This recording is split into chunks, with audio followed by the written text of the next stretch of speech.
Anthony on satellite radio. Host Anthony Camilla and Greg Opie. Controversial team. And Anthony apologizing for yet another raunchy comment. Profanity was the last. Is this the last straw for the raunchy radio duo?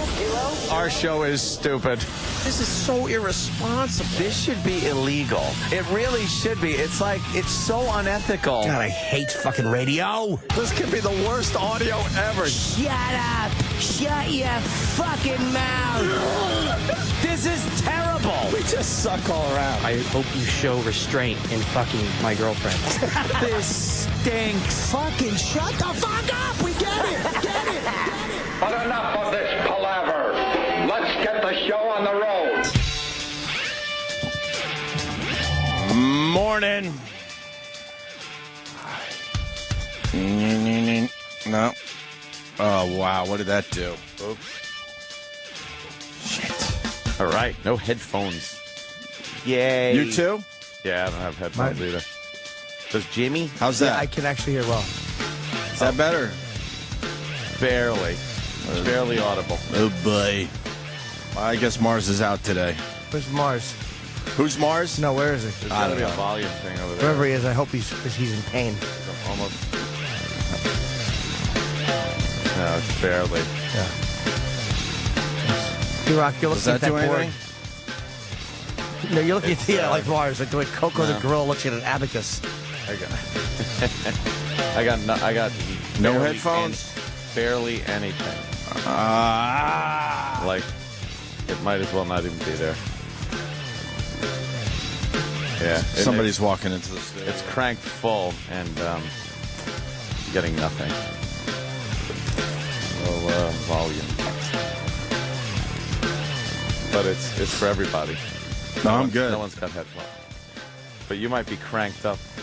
No. I think I'm where I'm at.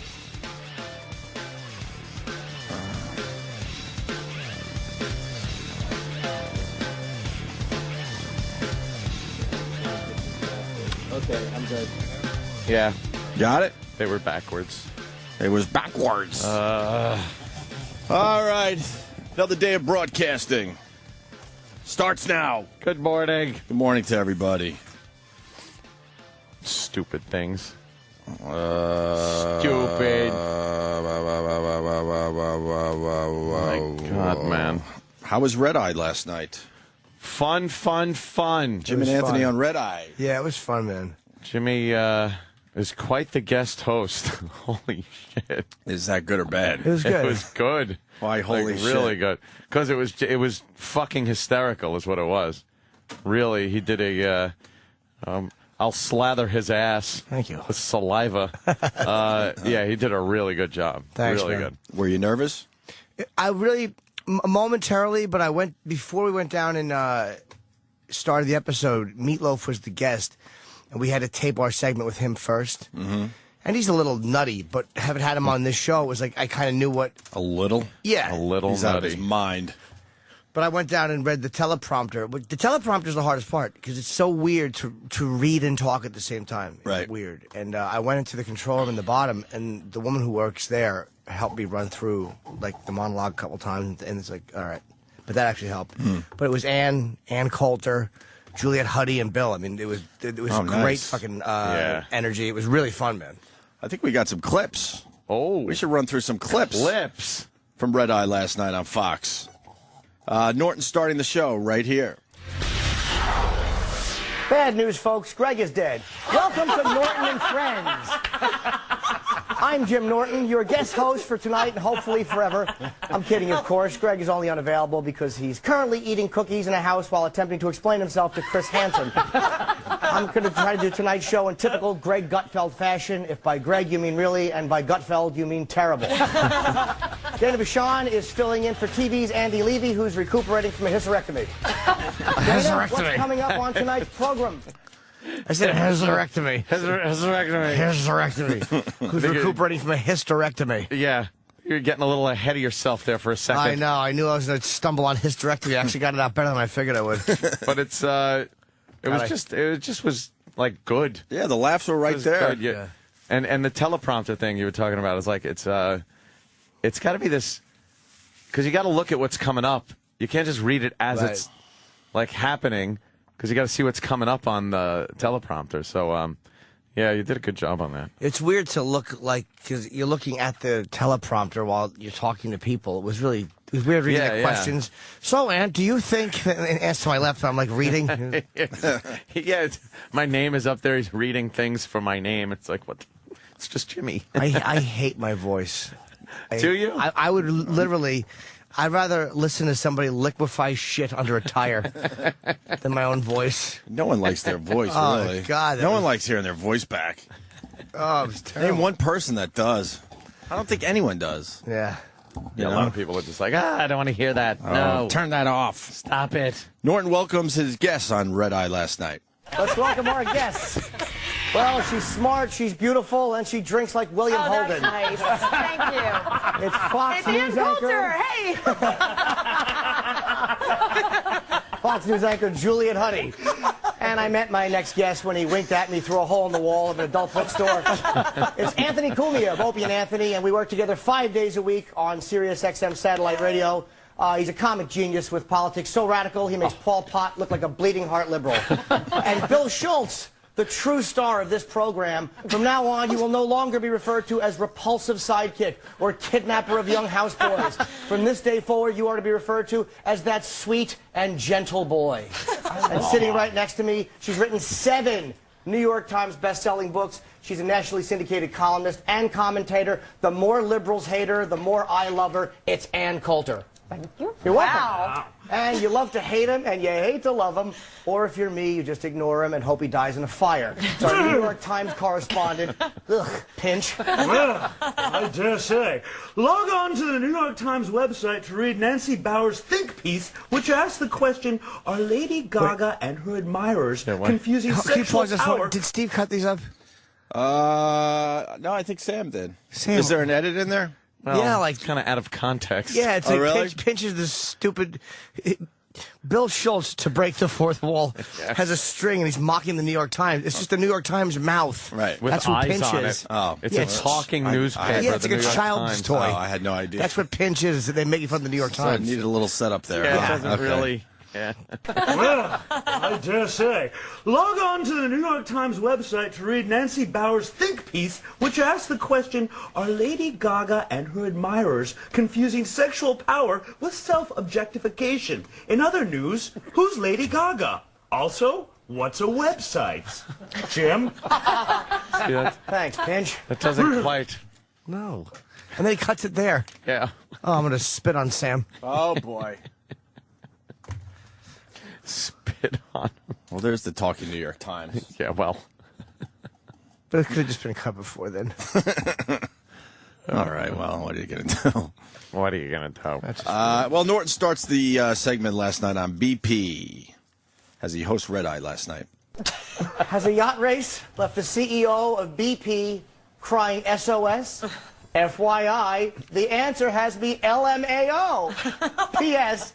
F you. Well, British Petroleum has asked Tony Hayward to step aside. The announcement comes weeks after Hayward, henceforth to be referred to... What? Oh, they left the screw up in. I think that's just noise of Tony. I doing thought Tony something. was talking. I didn't want to interrupt Tony. He has a lovely, lovely accent. I didn't want to interrupt the elitist. All right, let me do that again. Let's not botch this, Jim. Big deal coming. The announcement comes weeks after Hayward, henceforth to be referred to as that bum, complained of wanting his life back following the initial leak, and hot off a weekend spent attending a glitzy yacht race in England, which, by the way, that's the public relations equivalent of hiring Joran van der Sloot as the Minister of Tourism in Aruba.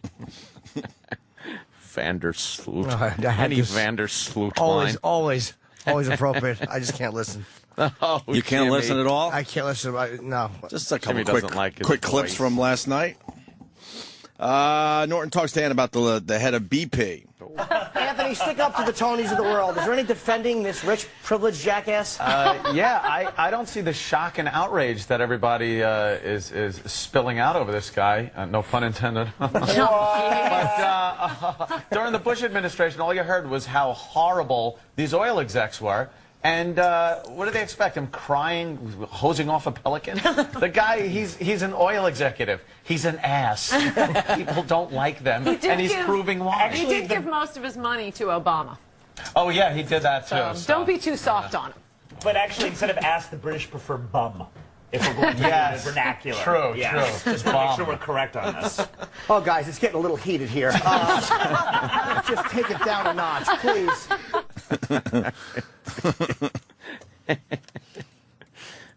But that Ann Coulter likes to tip a few back. Oh, really? I like that gal.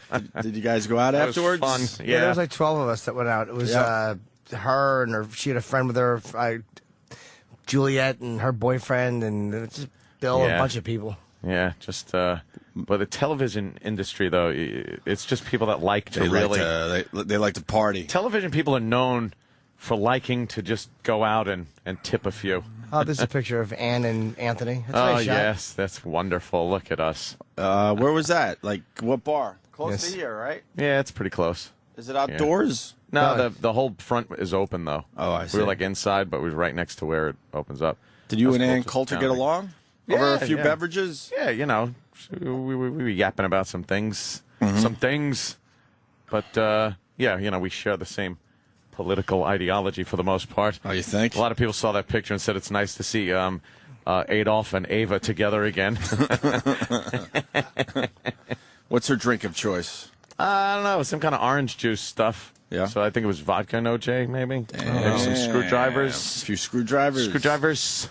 Damn. I was just having a couple of Guinness. Does she get recognized everywhere?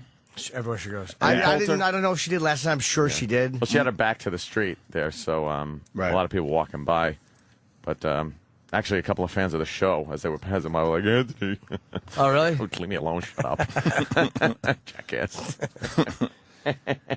Norton talks to the guests about a cleric in Iran banning dogs as pets and saying women should be better covered.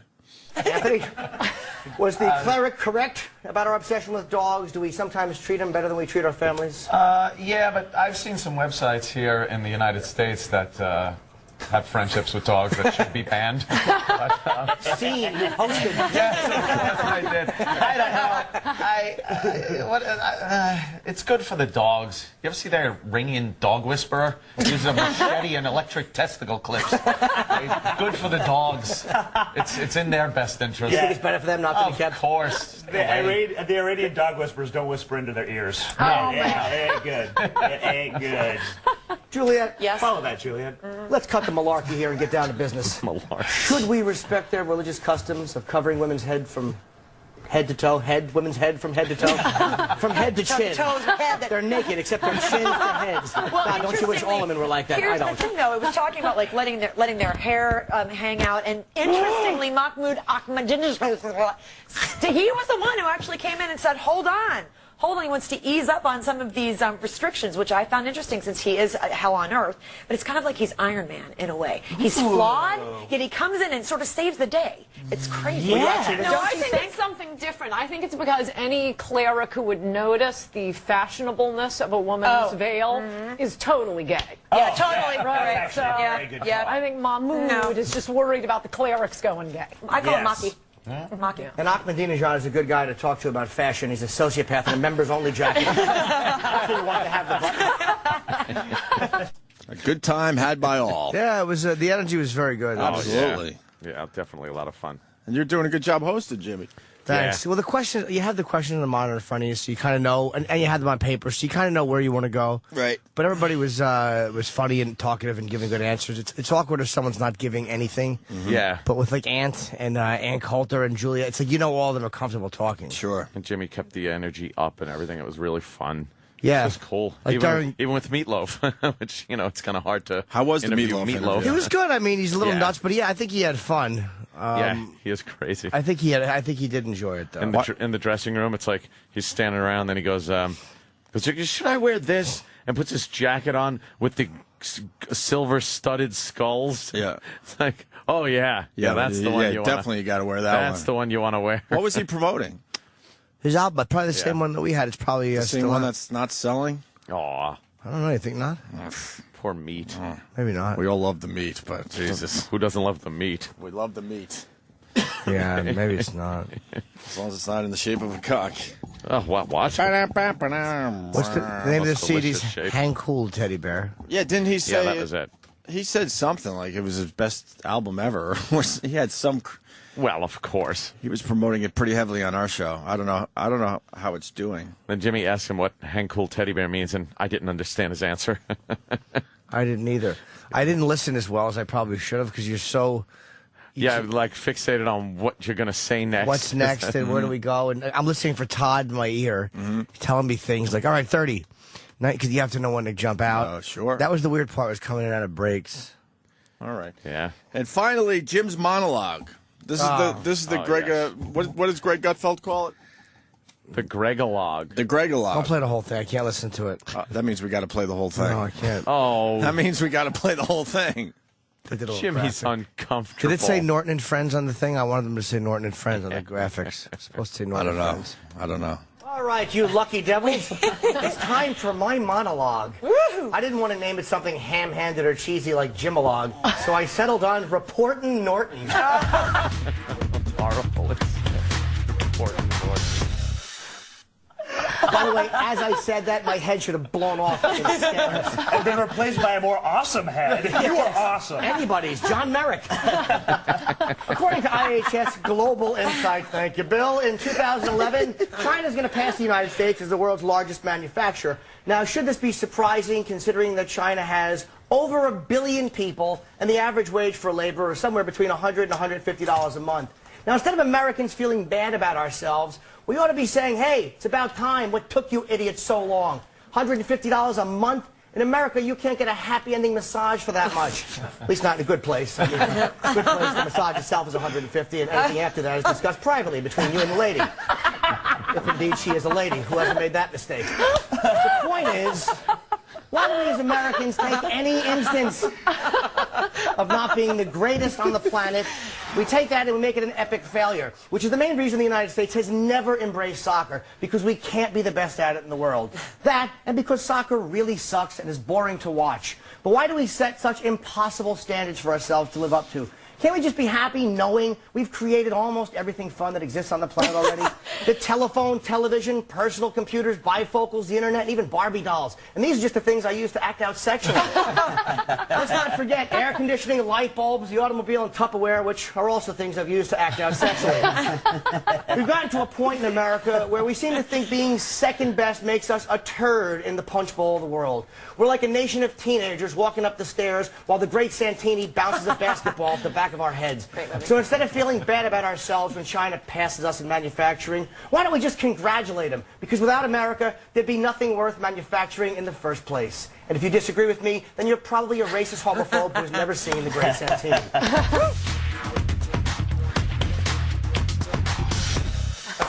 Amazing. That was Reportin' Norton. You're welcome. What's that? No one's talking to me. Sometimes I just go, divine inspiration. I don't run this thing. Christ does. And he said, talk to your guests. And how do you feel about China possibly passing us? It was weird because I didn't realize there was nothing on the thing after, so I had to just go to them for 2 minutes of discussion. About China? Yeah, there was no real questions. It was just kind of, hey, what does anybody else think? Right. And then it was just quiet, and Ty goes, you got 2 minutes. I was like, oh. You got 2 minutes, go. 2 more minutes, go. It was fun. Very good, man. Good job, Jimmy. Thank you, man. Good job, man. I was happy with that. It was fun. It was very enjoyable. I think we might have more clips later on in the show. So we'll see. It's embarrassing to listen to myself. I get very embarrassed. Just watch the fucking thing. I get very embarrassed. Aw. Shy. You're a sweet boy. That's what everyone's been saying lately. Into my itchy asshole. My asshole right now. Oh, is it? Oh, it feels like there's a fucking centipede pop-locking in between my cheeks. One wipe takes care of that, though, man. One lousy wipe. Well, you need a one of those wet wipes. You make your own. A little water under the faucet with the TP. I don't know. Then you get that. Just not too much water, though. You get that. Make it just slightly damp, and one wipe, and you'll be good to go. You'll be back in the game.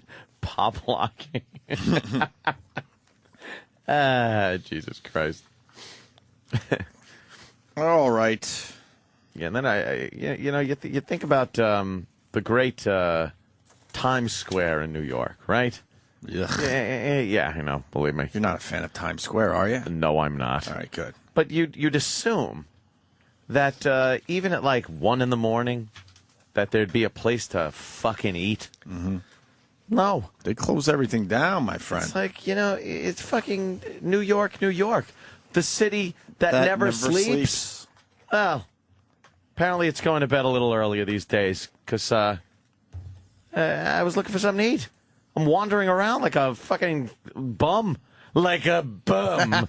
Trying to find something to eat. Did you find any food? Not really. I had to go all the way down to fucking 9th and 52nd to a diner that way down there. It's the only place that was open. By yourself? You would think, yeah. You would think, that there was something going on. Mm-hmm. Nothing. That's weird. Walking around. Figured I'd talk to myself. Just,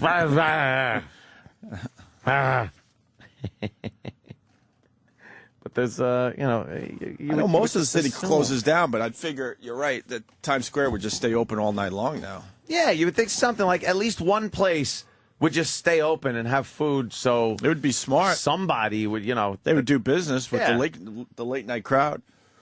I guess they're afraid of being robbed. Who the fuck knows? I don't know. Yeah. I went to the premiere of Louis C.K.'s show last night. Ooh. Oh, Caroline's. Yeah, Robert Kelly wrote me. He's like, "You coming, dude?" I'm like, Last minute I went down there. Was Steve out front selling bootleg copies of the program? Yeah, Louis C.K. didn't seem too happy yesterday when he started counting how many copies we have alone.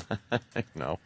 And Steve thinks it's okay just to dub a few off, but that's how it starts. That's how it starts, yeah. Because my copy really is in Philly, and I don't know what they're doing with it. Yeah, running off. I didn't give them any instructions. I assume they probably won't run off a couple, but they probably will just run off one or two more off that dub. That's just how it works. That's why these studios don't want any copies out there. No. Because it gets in the wrong hands. One guy. You could just make, all of a sudden, thousands are out there. Correct. Thousands of digital copies. No, but Caroline's did the right thing. Set up the premiere for Louis' new show. Did the pilot in the first show. The first show Bob Kelly's in as his brother. He played it very, very well. Yeah, Bob's good, man. And what's his name? The guy that looks like Eddie Trunk on Curb Your Enthusiasm. I always forget his name. Jeff Garland or whatever his name. Eddie Trunk. What's his name? Jeff Garland. Came right up to Bobby after his episode and said, "Holy crap, you could act!" And wow, Bobby's really? Like, yeah, and wouldn't leave it alone. Like, let me tell you how you get to be an actor. Well, Bobby was humble, but I mean, he plays a pretty shocking scene in the first episode. There's a pilot, and then the first episode. And after a lot of I want to call them bits, but segments of the show, huge laughs. After Bobby's scene, not so much. And Bobby is sitting right next to me, and he's getting all uncomfortable. I'm like, don't you understand that scene wasn't supposed to get huge laughs? It was more shocking, the stuff you were saying. I'm a method actor, dude. Like, you go in, boom, you blow your lines out. Ugh. You know what, dude? You got your Strasberg, you got your Stanislavski. Boom, dude. You know what, dude? You kind of feel it. Boom, you do a little repetition. I'm tired. You're tired. See him pontificating about his acting style. Yeah. He whispers to me, "Well, that went well." I'm like, you're missing what this scene's all about. The scene is about, I guess he really wanted the whole room to just die laughing, but it just wasn't one of those scenes. The laughs were there, absolutely. And he was bummed until Jeff Garland came up to him afterwards and said, "Dude, man, holy crap, you could act." So it was more an acting scene than a... he plays Louis' brother in this new show, so I guess he gets 2 or 3 shows out of it. So that's pretty cool. Yeah, right on. And, the people at Caroline's loving the new show, which starts a week from tonight on FX after Rescue Me. Definitely. So. Ooh, after Rescue Me. Yeah, speaking of that, Adam Ferrara's got a show... I think it might even be on the Speed Channel or something. Where and this is ridiculous because I've known Adam for years. He takes like high performance cars and drives them, and comments about them and shit. And the other day he was on like some kind of Top Gear. It's called Top Gear. Is he the host? It's an English show, but it's they kind of adapted it here for the United States, and he's the host. And It's twisted because I know Adam. He can't fucking drive. So how did he get He's this not gig? very good, and he got the gig and. He's driving like he calls up the other day. He's like, "Yeah, I was doing about 180 in a Lamborghini." And wow, like fucking, you can't. I've been in your car. You suck. You can't drive. I saw Adam in the airport when he first started filming that. We just happened to come back from L.A. on the same flight, and we took a car back to the city, and he was talking about the new show. Yeah. So now he calls me up and he goes, he left a message. I gotta get back to him. He goes, "Yeah, I'm making a battle tank out of a Subaru Brat." He goes, "I'm going to use like paintball things and stuff." He goes, "I need your advice on windage and elevation." Jesus. Okay, you nut. Yeah, because he lived in the city for the last 10 or so years, so Yes, he doesn't have a car. driving. City guys don't really drive anymore. You lose your skills. No. And he always had a shitty car, right? Well, he kind of had. Was when he we a were growing gearhead at up, all? That's just it. Not at all. It was terrible. His father, Big Joe, would just goof on him all the time. Like, what are you doing? Right. Shut the hood and get someone in there that knows what they're doing. Good for Adam. And he would get lost everywhere he went. Huh. We'd have to talk him in. And this was back in the pre-cell phone days, back when we were both working slobs. And he was just, it was like he'd have to stop at a payphone. "Where are you?" "Oh, God, you're right around the corner." A half hour later. Where are you?" "I don't know." Good for Adam. And yeah. Does he have a big part on Rescue Me this coming season? Yeah, I saw him in the I would assume trailer. I saw him in the trailer for it. He's got all his fireman equipment on. That's great. Yeah, he's a good shit, that Adam. Well, he should take you for a ride in one of these shows. He wants to. That's what he said. He goes to these tracks up in like Watkins Glen, and they just blast around in high performance vehicles. Right It's on. like, all right, I'm in. It is on Speed Channel. It's produced by BBC, but it's on. Yeah, on Speed Channel. Speed. Yeah, that's cool. That's for my pally Adam. Adam Ferreira. Yeah. I know. I see a couple of topics here that. Well, that first one is great because I was waiting for this to happen. I can't believe it hasn't happened sooner. I know. Well, we you can thank Sam for this. Sam is the reason why. Are you talking about the Naked Cowboy? Yes. Yeah. Sam's the reason. Is he really? And are we getting Sandy Kane on the show today? Did you guys try calling? We've been in touch, but she's not picking up.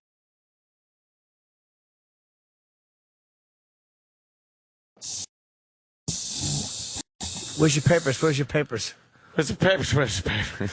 Jim Brewer's in today, by the way. I might as well plug Jim coming in No, that's not it. Can I have the other paper, not at this one? 8:30, Right. Can I have your version? Is of it in the paper? Yeah. 8 o'clock. Oh, yeah, it's in the paper. It's like, no, the other. So Jim's Yeah, at the just- Stress Factory, Friday, June 25th, Saturday, June 26th, while they get situated. 732-545. Ha. Those shows are going to sell out immediately. Absolutely. So if you don't have Jim Brewer tickets, fuck yourself with a stick with a fire on it. Do that anyway, please. I think he's just coming in to say hi. Yeah, Brewer does I don't not think need he- help I don't selling think he's going to tickets. have a problem with the tickets. I would like to see Jim's act. I haven't. Like you said, we did Traveling Virus. He was a while. hilarious. Yeah. I haven't seen Jim on stage in a long time. Yeah. Now I can't find the fucking story. Story. It's right. Yeah, pass this over. It is there. Is that the whole story? Oh, it's the story right there. The paper. The paper. Oh no, but here's the better version because they have the Do they have her picture? they have the tail of the tape. Oh no! So this they is did big the news. tail Oh, of is the that? I tape. flipped through the. Oh, wow. This is big news, and indirectly we have everything to do with this. I wouldn't implicate myself like that. Huh? Let Sam get fucking countersued. Sam brought it to the Naked Cowboy's attention, and we got the audio, which leads to the big article in the paper He today. never knew before this. Yeah, how does that guy not? According to Sam, maybe Sam could explain. Underoos, Buckaroos bid to boot copycat gal. Times Square isn't big enough for the two of them. Yeah. The Naked Cowboy claims a bawdy, bikini-clad female busker who calls herself the Naked Cowgirl is ripping off his shtick, and he's threatening to lasso her into court for as much as right. $150,000. Yeah, I don't have that. Yeah. She hasn't made that She hasn't made that much in her life. Never. She's the naked cow cadaver. People have thrown quarters at her head. You know what? We might have to play Sam's audio before we read the article because you started this, I think. There's right? Samuel. How long ago, Sam? He was in here like 2 weeks ago. Oh. And yeah, he didn't realize, I don't think, that Sandy was going on the radio and promoting herself. Oh, really? Oh, he thought she was just some kind of kook yeah. walking around. He knew about her? Yeah, he knew about her, but I think he was caught off guard when I knew about her. Ah. Because all I asked him about was her. So he probably thought... You asshole. He probably thought it was just some kind of almost homeless lady. How much money could she possibly be making out there? Yeah. And I just kept a asking non-issue, really. Why he's letting her do it for free. He should be charging her. Oh, shit. Wow. Okay, in like so this many whole words. franchise, yeah. Right, all right. So this is Sam's quick interview with the Naked Cowboy. Sam Roberts on the scene.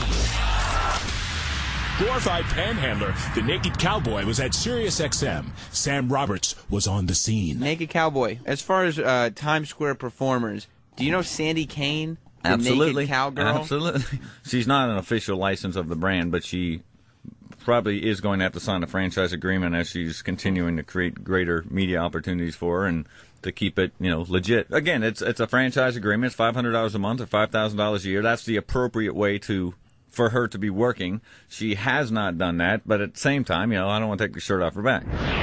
I know the most effective part of my industry, from Naked Cowboy Oysters to Naked Cowboy Tequila to the Naked Cowboy reality show, and I could go on all day, licenses all over the world, and the branding. I forgot what I was saying. Just that basically Sandy Kane owes you about $500 a month. Yeah. Again, as she's doing more stuff and actually creating legitimate, product that she'll actually make money from. In order to do that, she'll sign a franchise agreement. Finally, justice comes to geriatric stripper and O&A regular Sandy Kane. Hopefully, she'll go broke with Sam Roberts on the scene. Jesus. Wow. All right. I didn't know you could buy a franchise. Yeah, you could be the Naked Anthony if you want to. So if I wanted, yes, if I franchise wanted only to do needs is a bottle of tequila. Good delivery, Jim. Sorry, Anthony. Well, how long has he been doing this? I mean, at least forever. 10 years. 10 years. Yeah. How about we go back about 17 years ago and have Anthony with his band Rot Gut wearing a cowboy hat and underwear singing a song called Naked Cowboy. How about that, motherfucker? He owes you $500 a month. How about he owes me money? Do we have that song in the system? Travis is getting it. Naked Cowboy, and I would do it in a cowboy hat. I remember. Boots, and nothing but my underwear, and get out on stage and sing this fucking song. Dude, you should take down the Naked Cowboy. So I am the original Naked Cowboy, motherfucker. You're the kingpin. Yes. Here's Anthony from many years ago and Brother Joe. I'm a little embarrassed to say. Why's that? Come on out of your shell. Well, ever since I was a youngin', there's the one thing I've always wanted to be. Why don't you tell us about it? Well, I want to be a naked cowboy! Well, I'd rather be in the nude. I just wear my boots, my cowboy pussy suit, and rock to the funky black and blue. Well, I want to be a naked outlaw. I want to rob a bank in the raw. I just wear my hat, give you a back to back. It's fun so they can see you, they just saw. Naked it's a metal. Naked on the plane. Completely naked on dress, perched on my horse, till I'm in pain. Well, I wanna be a naked western hero. Nothing but my holster at my side. I ride on out of town and just step posting down. All you see is the sun in my behind. Naked into metal. Naked on the plane. Completely naked on dress, perched on my horse, till I'm in pain.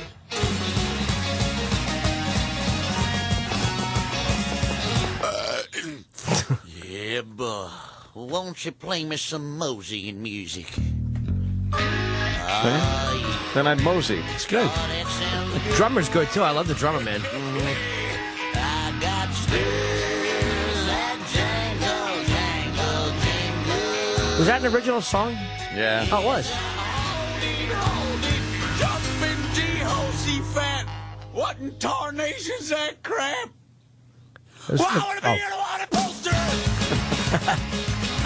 Covering my promise and my gun. I fist it back against my tunes, always shining a balloon. This is how the way should have been won. Naked in the bed.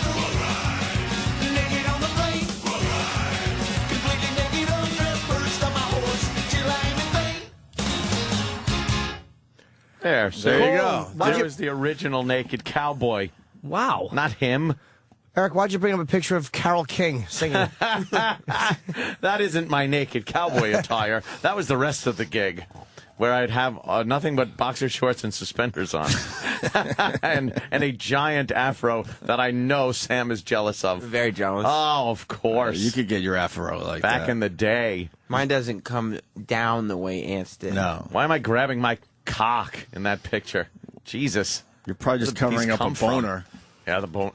The boner. The boner. So you're the original naked cowboy. Yes, I Dude. should take this motherfucker to court. For a goof, you should. Oh. You should. Like, You should just like- get involved with this lawsuit. Throw myself into Absolutely. it. Ew. So the naked cowboy is suing a friend of the show, Sandy Kane, the naked cowgirl, thanks to Sam, for $150,000, or he's hinting at that. The cowboy, whose real name is Robert Burke, sent a cease and desist letter to his foil, Sandy Kane, a fixture of the city, comedy scene, and former stripper, famous for closing her act by lighting her breasts on fire. The paper had to write that They today. had to put that in there. Huh? Your use of naked cowgirl is essentially identical to the naked cowboy and is clearly in violation of Burke's trademark, read the letter. Burke is demanding that Kane, who began appearing in Times Square in a red, white, and blue cowboy hat and matching bikini several years ago, either stop making money off of his trademark or sign a naked cowboy franchise agreement. Who the fuck would sign one of those? A naked cowboy franchise agreement. Wow, that's just as good as having a McDonald's, I'm sure. Oof. No. If she's gonna sell stuff and make money off it, then yeah, she's gonna have to pay. Burke said, and he charges $5,000 a year or $500 a month for a franchise, a naked cowboy franchise. How do you franchise panhandling? I mean, honestly, the guy he's a panhandler with a gimmick.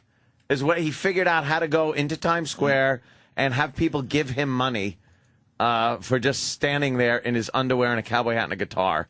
You know, we mock him, but God bless him because he did figure it out. And he's got figured it dummies. out. He's got dummies paying the franchise fee. So what, like there's a Chicago naked cowboy that hangs out wherever the homeless people hang out there and just fucking plays guitar? Well, he's a weird. He's a really weirdly famous guy. Everybody knows who the naked cowboy is. Yeah. It's I mean, odd, right? It is odd. Famous for doing just about nothing. Just he stands there in a hat and his boots, and it looks like he's naked from the front because he's got a guitar and blocking his dick and balls and asshole. And his fascinating story about how he has to wear 2 pairs of underwear. That's right. He would wear one, and the police would always make him cover up, so he put on a second pair of underwear to hide his bulge. To push the cack down. Yeah, he's got to keep that cock down. Push the cack down. When you ask him about that stuff, he just starts making double entendre jokes and Ooh. thinks about, like, saying, Oh, no. yeah, they busted me, but it was a hung jury. Get it? And- Like a cock. Ugh. He was in Playgirl. Was he? I think that's where he got his start, yeah. Yeah. Good for him. Burke's manager, he's got a manager, too. Holy shit. Todd Rubenstein. Of course. He's got a job. He's got a job. He's a cowboy. He's naked. Come on. Said they would be willing to negotiate an individual deal with Kane. Another woman who bills herself as the naked cowgirl, Louisa, I guess, is a licensed franchisee, according to Rubenstein. I don't think they really wanted to sue Sandy. He's just looking for publicity. He knows Right. she's a kook. Yeah. She's an old kook. Really, an old kook? Ready for this? But Kane, a 50-something New Jersey native. Wait, when was this article written in, like, 1971? Last we checked, she was well into her 60s. Oh, for sure. Late 60s. Late 60s, right? Yeah, Well, ancient. the paper saying Kane, a 50-something New Jersey native whose real name is Sandra Brodsky, said she doesn't see why she has to pay Burke a cent. I don't see why I got to pay him a cent. Yeah. I've been naked for years. What a dumb she is. Said Kane, who hosted a raunchy public access comedy program called The Sandy Kane Blue Show. And, of course, blue is B-L-E-W. It did blow. That's what the reviews were. For more than a decade. You know how much money I make? $2 a picture. I'm not selling any products. She said she had once had a good relationship with the Naked Cowboy and had, in fact, asked him to sing a duet with her. Yeah, he raped me. Then we went out to dinner. She's terrible. She's awful. She just stole his gig and stands there. Yes. Yes. Shameless. Burke was willing to do it. Both sides agree, but he wanted her to sign a franchise agreement. Enough about the franchise agreement. His franchise. She could Binder and Binder after him because he wears that little dumb cowboy hat. You have enough to worry about. You have Sandy Kane to worry about. We'll take care of everything. She balked and recorded the song with a male counterpart she called the Cowboy. That prompted Burke to fire off the cease and desist letter, but Kane said that it was no big deal and that she hasn't sold a single copy of the song. I don't give a shit, man. I don't care, man. Yeah.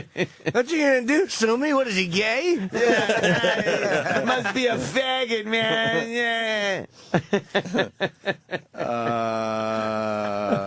Jesus Christ. She's out of her fucking mind. I want this in a break if you got it close. Finally, the song ain't going anywhere, she says. It's not like he's Tim McGraw or Keith Urban. And then they have the tail of the tape. Naked Cowboy versus Naked Cowgirl. And has Sandy Kane called us back yet? She's been begging to be on the show. Finally, there's a reason for her to be on the show. She probably doesn't know about this shit. She probably doesn't know. So you got their names, whatever. He lives in Secaucus. She lives in Hell's Kitchen. Big break for him. Playgirl. Big break for Sandy Kane. Times Square nudie shows. That was her big break. Back in the Peep Show days. Great. Claim to fame. He sings in his skivvies. Her claim to fame, lighting her boobs on fire. Unfortunately, not enough. No. Pour diesel fuel on him. Light him up. Yeah, like the fucking what they're doing with the oil spill. Pay scale, the Naked Cowboy, $300 an hour. Wow. That's what he's reporting. Yeah. It's got to be higher than that. And she gets $2 per photo. And she's not taking a lot of photos every day. No, I can't see a lot of people. Plus, I've seen her out there. People usually just walk off without giving her the money. I've seen really? many people. Really? Hey, come on, man. Hey, come back here. I got to eat, man. Come on. TV appearances, posed as male hooker on Jerry Springer. That's the And how about Cowboy. Yeah. And public access program like Sandy Kane Blue Show. Musical influences. His, Elvis Presley. Hers, Lady Gaga. Oh, doesn't she have a dirty I don't know. version of... Ew, does she? Knows? I don't know. How could her influence be a 26-year-old? Exactly. She started performing before she was born. Sandy was 50 when Gaga was born. I'm Lady... So, 80 lady. Lady... Heard of dumb noises. well, get her in here. What the fuck, Sandy? Defend yourself. I'll find her. Why did the tail of the tape have Twatto on it? Yeah. Oh, no shit. Yes. That Twatto. Ooh. Claim to fame of giant genital wars. They both have bulges in the front of their pants. She has to wear a second pair of underwear to cover Twatto. So push Twatto down. Cover that fucking ear growing out of her pussy. Oh, Jimmy's gagging. Dude, I'm eating a fucking oatmeal, and I can see Twatto in 50 different places in my oatmeal. Yeah, ew. I hate when your food resembles something disgusting. That There's you're talking Twatto. about. Oh, it does look like A cauliflower sprinkle ear. some hair in your fucking. Look at that cauliflower ear. Come on. Nice, right? It does. She's saying It's like it's the not side of Jerry Cooney's head. Even though we had a doctor tell her it was a genital wart, she refuses to believe that. No, She's sticking by her story that she cut herself shaving and somehow it turned into that. Jesus. She was shaving with a cock that had warts. How long could you live with genital warts? Does it turn into something else? Does anyone know? I don't know, but I can't look at it anymore. Calling Dr. Steve. Yeah, the genital wart can be. Let me tell you everything I know about genital warts. The cure for it is pouring his wine on it. Yes. And it runs away. It sprouts legs and runs. No, it dissolves like the witch in the Wizard of Oz. Yeah, I wonder if you put salt on it, will it like dissolve like a slug? We need Dr. Steve. Dr. Steve. Well, genital wart is caused by a viral infection that... He always talks like he's getting his cock sucked. He sounds like the, well, what have we got here guy? Well. We're waiting for him to pick up. This is how I spilled the paint on my steps. Fucking creep. Weird Medicine, yes. His, Great show, man. Very It successful sure is. show. It's great. He knows how to do radio, and it's so great that the company has decided not to pay him any money for the show, which is just a terrific idea. Fantastic. When you try to build a channel. Only getting his voicemail. You've reached Dr. Steve. All right. He'll call us after the break. They should pay him. He's a bunch of grapes. Ow, ow, ow, ow, ow, ow. See him fall down. Oh, wait, this might be Dr. Steve calling back. Yeah. Let's see. If he doesn't want to call, I'm sure Michio Kaku would want to call in and shit. talk about Is this genital Dr. wart Steve? is like a river. Dr. Steve? Hello. Hello. Dr. Steve. Hi, Steve. We're talking about Sandy Kane and Twato. Now, have you ever seen Twato live? I've never seen Twato live. Wow, fuck, you know not what? get that figured Next out. time you come to New York, my friend, we got a treat for you. Well, I actually pitched a bit a while back where I would remove Twato on the air, but I think she turned it down. Yeah, because it's part of her personality now. But here's the deal. We had a doctor way back in the day, almost probably 10, maybe more than 8 years ago, basically telling Sandy Kane that it's a genital wart that's completely out of control, okay? Yeah. Sandy Kane said, no, man. She said she cut herself shaving because it's in the bush area, and cut herself, and then that cut turned into what we like to call Twato. Okay. Now, what are you thinking? First of all, can you cut yourself in a way where something will grow that resembles a cauliflower ear? You can cut yourself and get what's called a hypertrophic scar. It's also called a keloid. Oh. But it usually won't. I mean, I've seen pictures of Twato. It won't look like that. It won't look like a cauliflower with a stalk on it. Okay.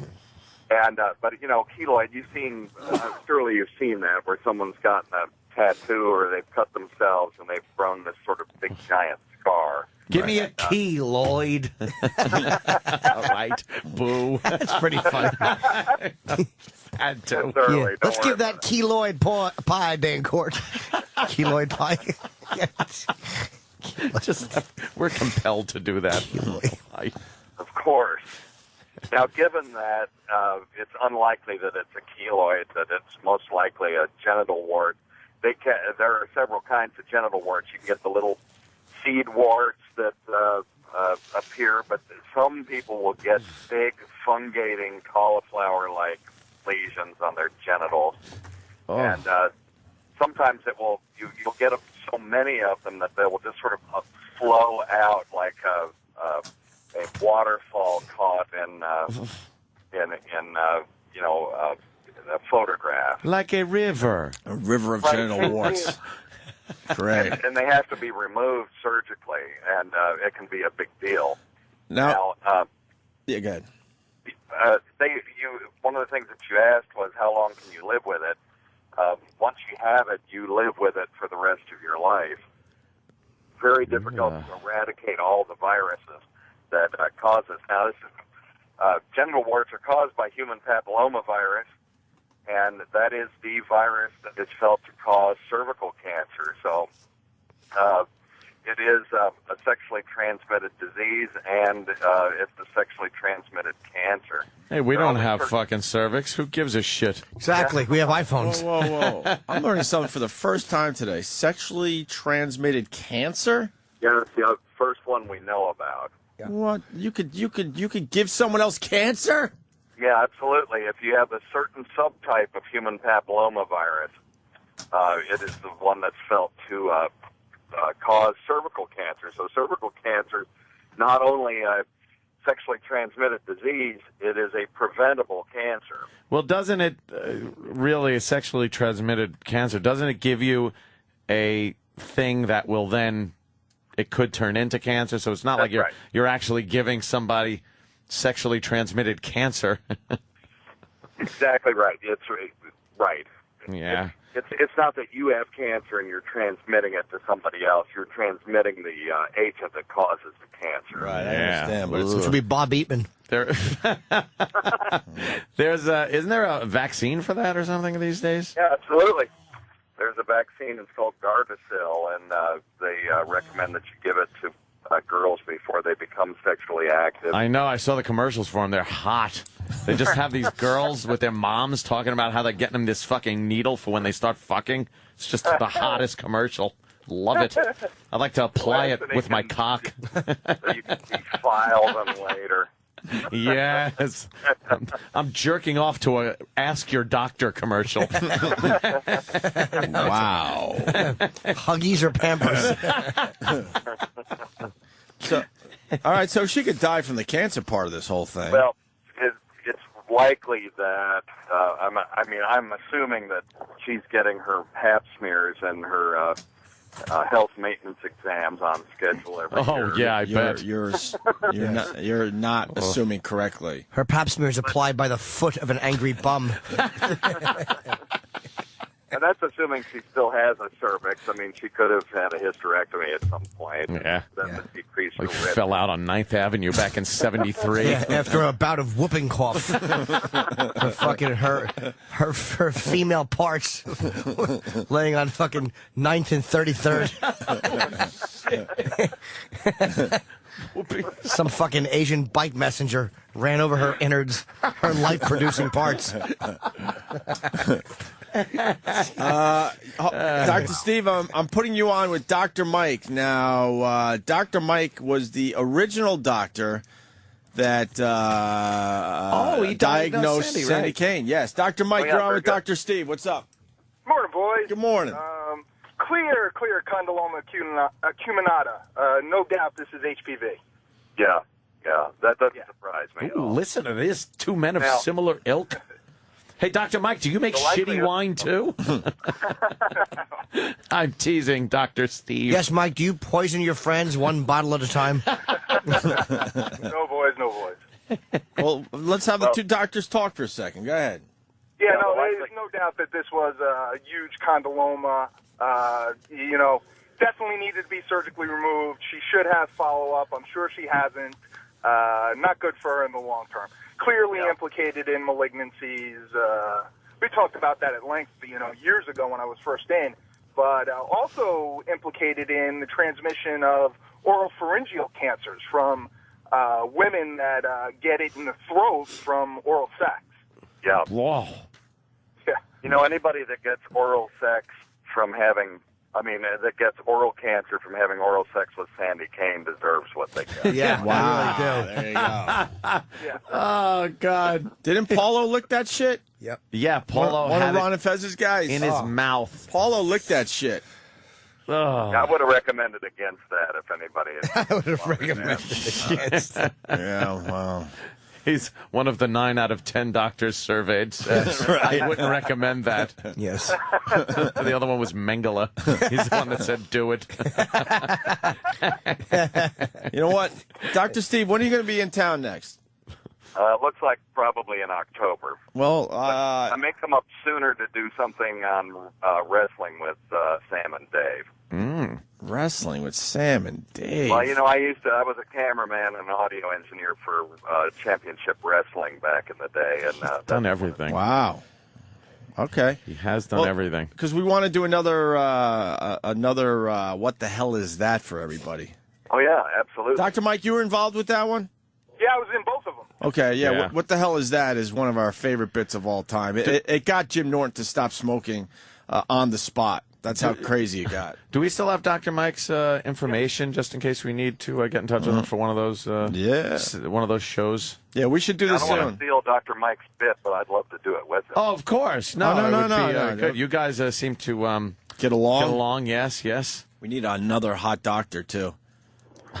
Like Dr. Steve? What do you No, we think? had a fucking Dr. Mike. It was upstaged by the original one with some Playboy models. Thank from you. One of those Survivor shows. Thank you. Yeah, she was on Temptation Island or one of those shows, and she was hot. Yeah. Yes.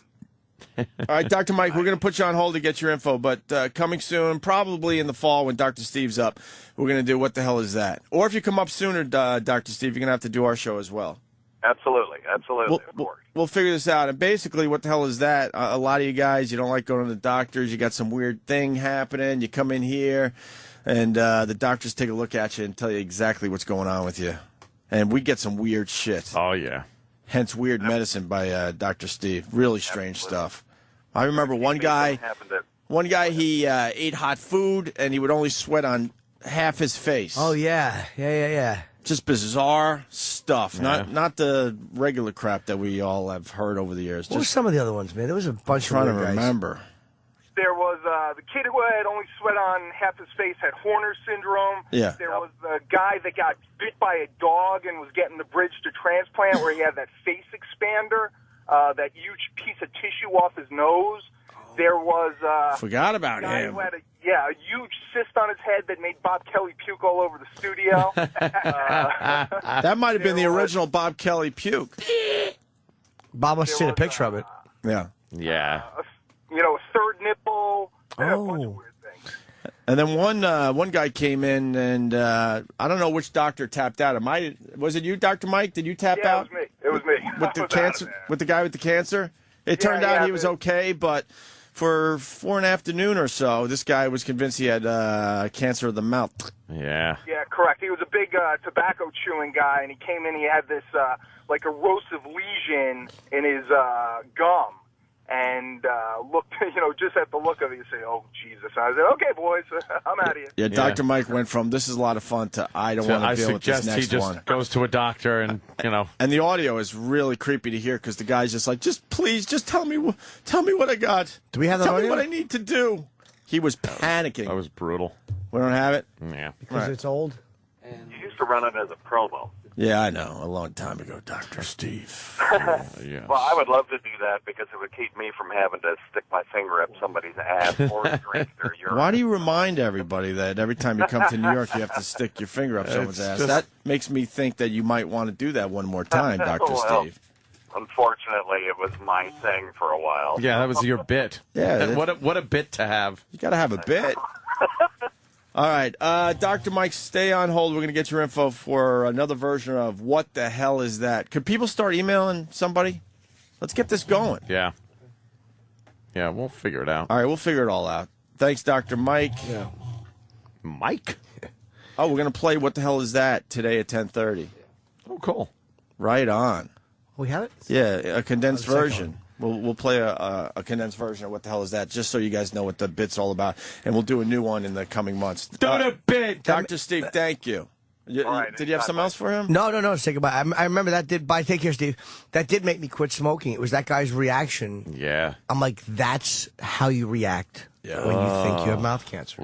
Even though he didn't, but it didn't matter. We all went home going, holy shit. And then it turned out the guy was okay. We found out a week or so later when he went so we to all his regular started doctor. smoking again. Yeah, eating cigarettes. Delicious. Eating cigarettes. All right, so any luck with Sandy Kane? I hear she hates us now. We don't even know why. Why? Maybe because you've destroyed things Yeah, you of know hers. what? Every time I destroyed things, it gave her a fucking upgrade. Maybe because you throw heavy things at her. Why does she hate us, Steve? The last time I talked to her, she was pissed off that you smashed her guitar that one time. Really? Her Yeah. guitar cost Yeah, but we've had her- $25, we've and I pulled out at least $200. Right. Yeah, Steve, what are you defending her for?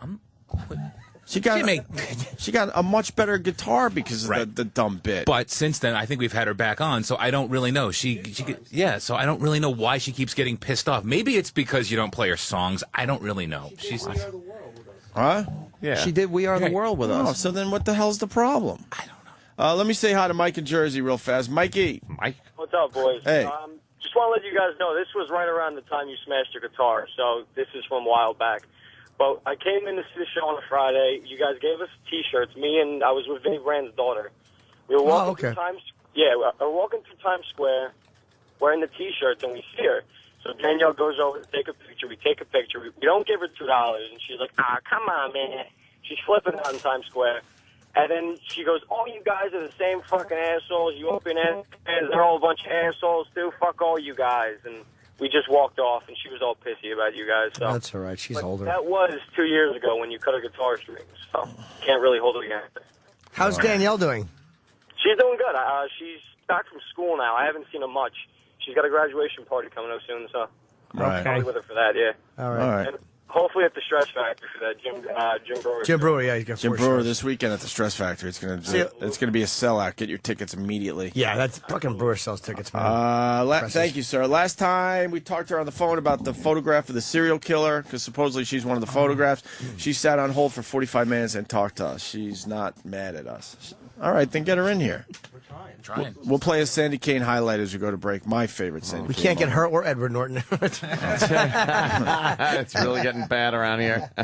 My favorite Sandy Kane moment as we go to break. Check this out. I used to live in Nashville, Tennessee. But That's I'm where originally from I caught Newark, VD. Jersey.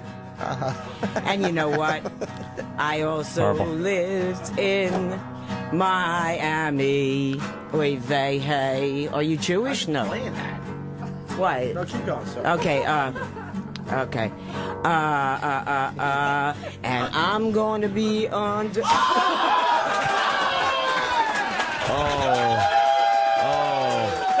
And it seems Opie has taken scissors and cut all of Sandy Kane's strings. Oh, that's going to leave a mark. Sandy, let me see.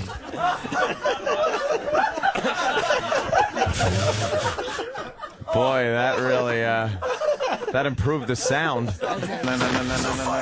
On Sirius XM. Got a busy show. Jim Brewer will be here in about a half hour promoting his Stress Factory gig, which doesn't need our help. 732-545-HA-HA or 732-545-4242 for Jim Brewer tickets. They will sell out, so call Vinny and get your tickets immediately.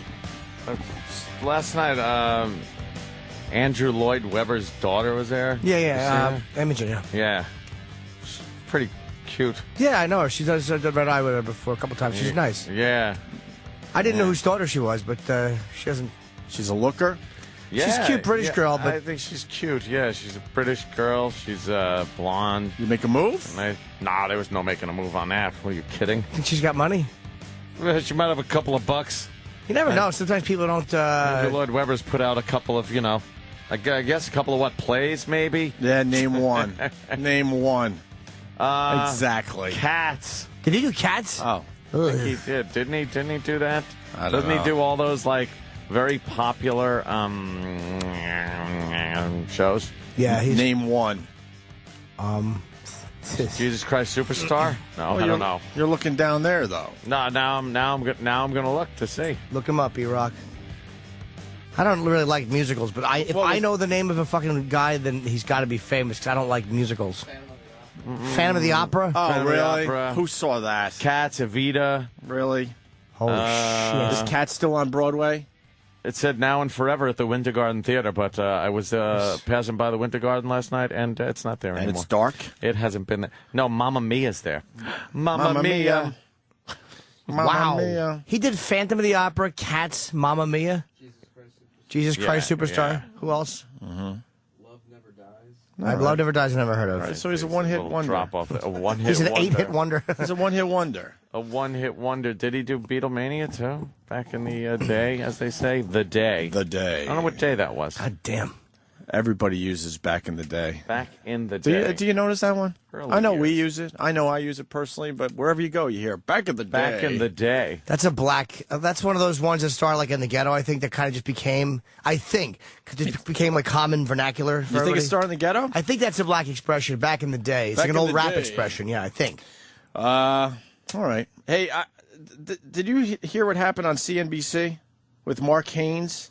He makes a sexist joke and he won't apologize. Oh, yeah? This is great audio. Go Has this for been him. laying around, or is this brand new? Yeah, we did this, I think, I don't want to say what show, Red Eye, that we covered it on probably a couple weeks ago. It's the You guy covered it on Red Eye? I believe we did. It's the guy, it's about sports, right? Yeah, The Perfect Game. Right. We've had it for 2 weeks? Oh, fuck. The audio is 2 weeks old. That's what I mean. We've had this for 2 weeks? Oh, fuck. All right. Well, they're talking about The Perfect fuck Game. it. What the hell? I It's never quick. heard it. Yeah, it's new. It's going to be new to some people out there. And then Mark Haynes just kind of makes a little sexist joke, and the woman on set, the newsreader, is just appalled. She's shocked. Oh, he's safe. He is safe. Outrageous. Outrageous. He is safe. I don't know. I kind of say, who cares about the money? The ump admitted to making a mistake. He hugged the pitcher who wasn't mad. And doesn't America need moments of graciousness like that a little bit more frequently? How about a moment where a guy celebrates a perfect game? Hey, you know, mistakes happen, but everyone admitted it. I thought it was handled so beautifully that it was a more memorable moment for its failure, perhaps, than its success. I don't know. Maybe a little sentimental. See, this is why women aren't in charge of sports. Oh, my. Good for him. Yep. You know what? I think that this is a moment Rita. that should be passed over at this moment. I got to laugh at Brad. Brad loved it. Mark, because Brad thought that there might be a punch thrown on this set, and maybe we'd be in the UFC championships up here. Let's get to the floor of the nicey with Matt Nesto. Now, she's not the annoying part. The annoying part is the fucking guy on the floor at the stock exchange who tries to throw this other guy under a bus. Right. She's not the problem. This broad is not. She made a hole. Yeah, just a dumb joke. Yeah, it was a dumb joke. The guy was totally right to tell her, what about a perfect game? Right. He wanted no part of her shit. That moment was just great, and we need more moments like that. Hey, how about celebrating a perfect game, he says. Yeah. Perfect. And then we got part 2 to the clip. Gordon Charlop comes on the show. Oh, this guy's a cunt. Is he? Oh, just listen to him. You don't want to spit on him. But I noticed that you're trying to obfuscate the... Easy for you to say. I can see. The issue yesterday about not having women running major sports leagues, I find that to be quite objectionable. Perhaps if that woman had been an umpire there, they might not have had the problem in the first place. I think you owe Ms. Burnett an apology right here, right now. That was a joke, Gordo. All right. That's right. Fuck That's off, right. Who just said faggot. that? She even said that's right. Yeah. Yeah. Oh, It's a joke. Give me a break. Deal with it. What a baby Gordo is. Hope Gordo has rickets. Perhaps if a woman was the ump, a tampon would have shot out of her pussy. I like this Sexist. Mark Haynes now. I love him. I think I know who he is. He's the older guy. Yeah, he's just a guy. He's been around a long time. He ain't gonna take any shit from some fucking hot-looking newsreader.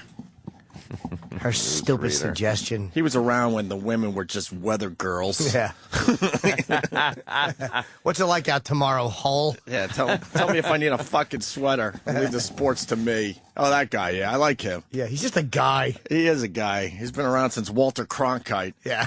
Now he's hanging out with the weather girl because she thinks she could offer a little more in broadcasting. But he couldn't believe she was saying that. Like, he was like, what about a moment when a guy celebrates the perfect game? Yeah. He wanted to call her a cunt so badly. Of course he did.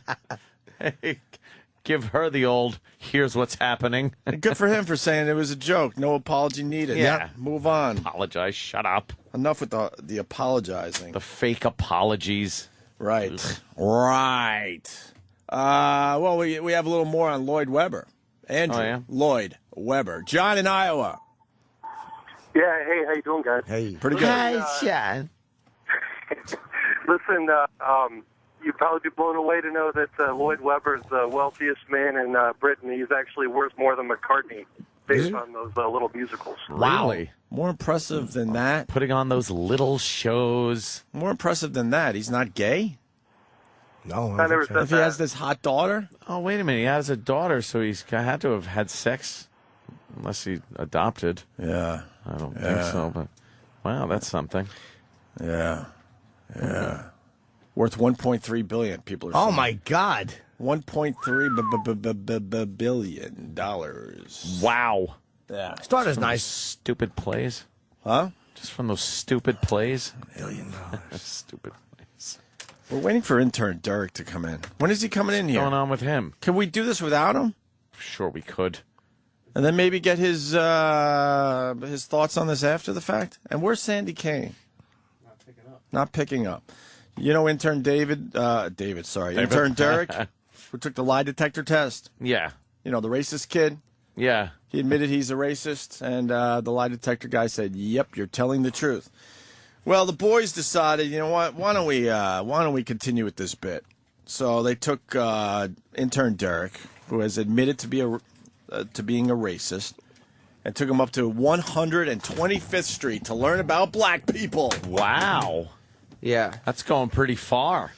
Well, I mean, a lot of us were offended by the things he said on the show and his Twitter and stuff, and we wanted him to kind of learn about black people. So You didn't like his lack of tolerance. Yeah. Well, I thought it came from a very ignorant place, and I've always said the cure for ignorance is knowledge.